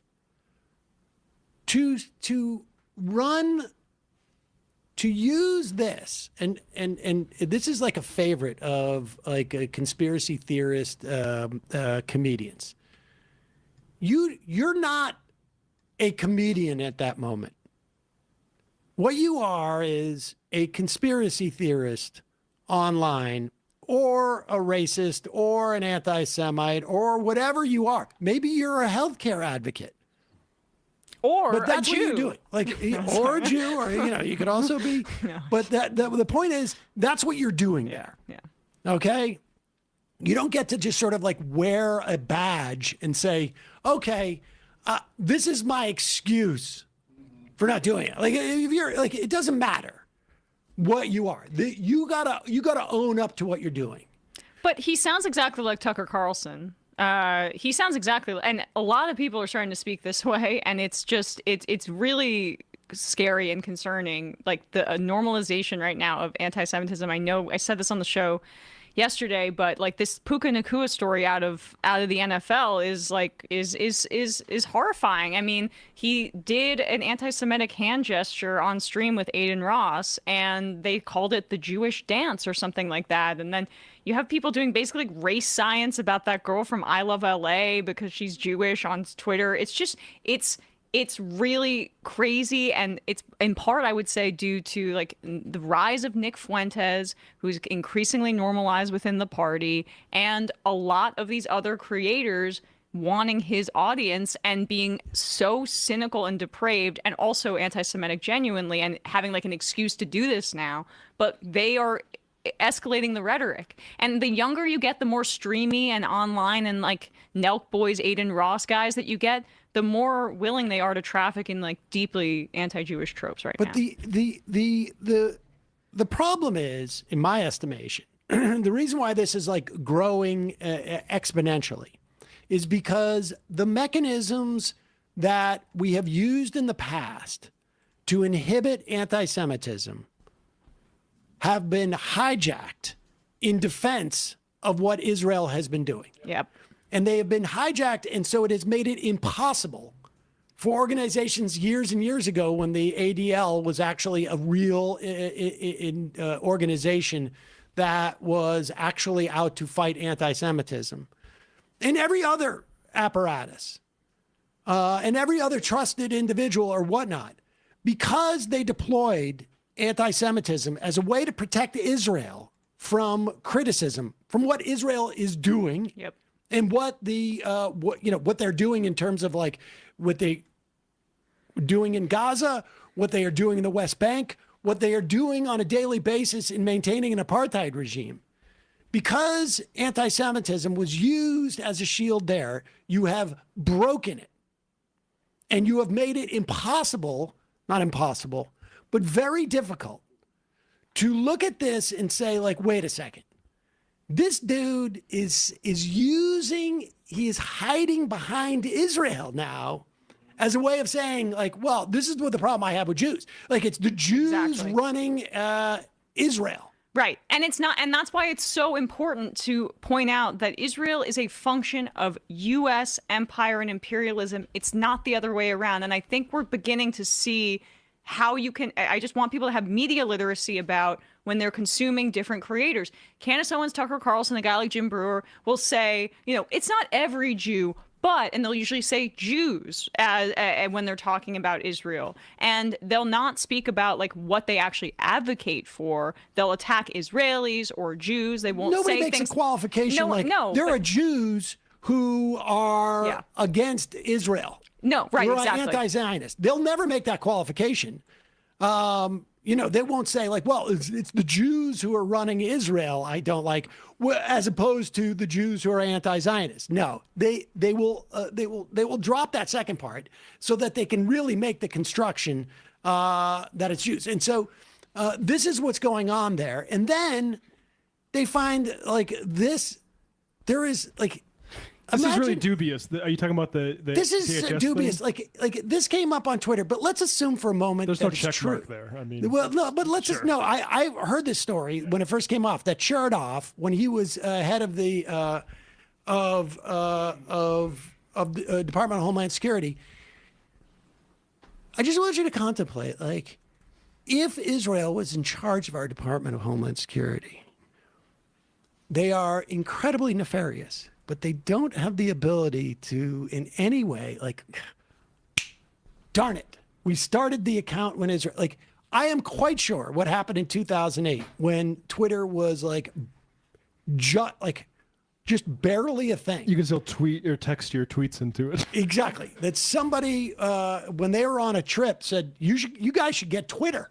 But If even this is true, that's what I assumed but happened, even if it's true, and we have a social media account, the Department of Homeland Security is based out of Israel. It backs up what I'm trying to say, which is that Israel functions as our military outpost in the Middle East, our intelligence outpost in the Middle East. It is a function of U.S. imperialism and empire and our attempt to be the global hegemon that is slipping through our grasp. And so much of our Middle East policy, Venezuela policy, is about making sure that China is boxed out. That is what it's about. Not the secret group, not having it in the secret group of Jews and it being the reverse, controlling all of us. Because at the end of the day, what they are fomenting actively is anti-Semitism for that very purpose. But they're letting us all off the hook as the world empire to be more tribalist and nativist and make it about one group versus the other. They don't want us to all live in harmony. When they talk about anti-war, They're just picking a faction that they like and then abandoning everybody else altogether or demonizing them. I just love the fact that they're going to hang their hat on where the Twitter account, even true or not true, right? They're going to hang that. Like, this is indication. How sloppy would it be for the and this, as opposed to like all the conservative Twitter handles that turned out to be, but keep playing. Let's see what. I mean, Candace Owens also saying that the JFK thing was Israel too. They're really doing it. Okay. For Homeland Security, its base is Tel Aviv, Israel. Now think about that. That is the U.S. Homeland Security in 2008, when it decided to go on Twitter. It wasn't based out of Milwaukee. It wasn't based out of Long Island or San Francisco. It was based out of Tel Aviv, Israel. Now, if it was in Morocco, or if it was in Mexico City, or if it was in Iran, we would question it. We would question it. Yeah. But because it's in Tel Aviv, Israel, let's not talk about that. Now, who's saying not talk about it? Tell me what happened today, Kyle, or a couple of days when this went over the internet. Supposedly, they took it down for a couple hours, right? Yeah. So the update came out. This screenshot started going viral. Then X dropped the update for 7 hours, then came back and was back in the state. So they dropped it and then came back like, no, we made a mistake. Again, like, this is all bullshit. They dropped it in part because there were all these conservative accounts that they found out were based in other countries. Yeah, those all these Indian guys posing as MAGA were getting found out. But Milwaukee. I thought he wasn't doing his bit. These crazy guys that control our Twitter account. Tight, it's Homeland Security. Don't worry about it, folks. We got Homeland. It's all good. It's all good. Don't worry about it. Like, I got no problem with DHS saying that they're going to round up brown people in this country. Right. We're the ones who've been saying get rid of DHS this whole time, you big dummy. So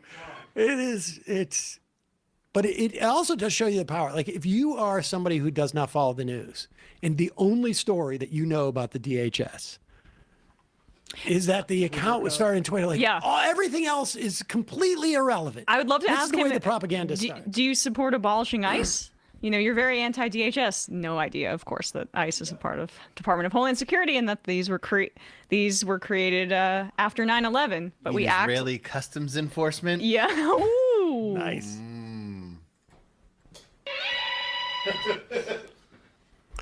Tired of morons. Folks, I'm going to read some IMs. We'll get out of here. Tomo Flink, happy Casual Friday, folks. The groups for the 2027 Men's Rugby World Cup have been confirmed. USA are in a group with France, Samoa, Japan, and Wales are in a group with England, Tonga, and Zimbabwe.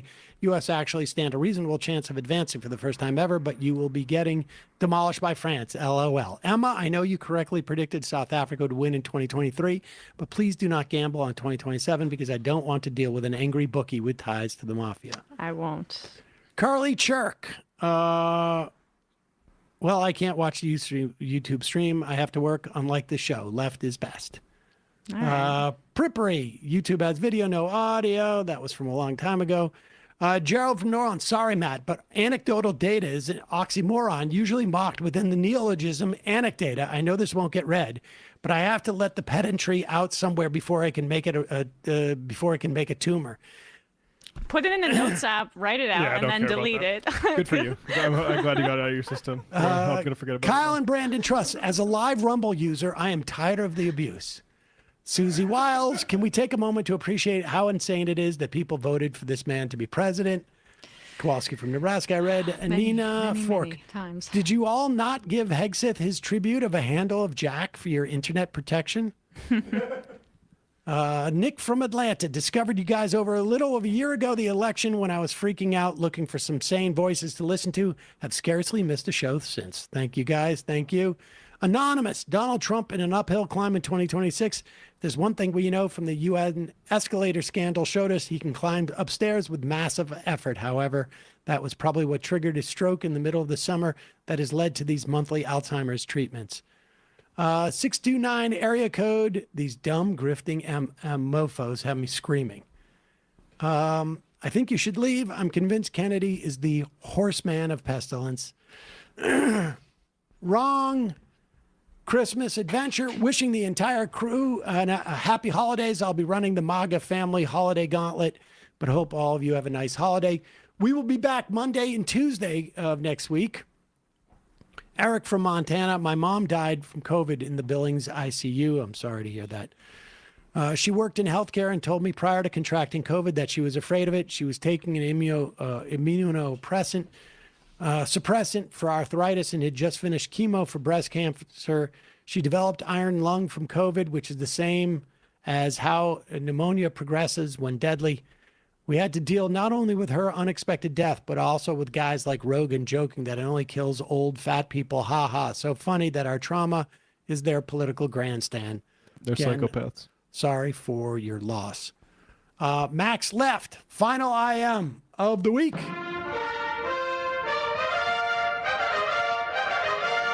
Oh, it's the same thing as before. Donald Trump in an uphill climb in 2026. Well, whatever.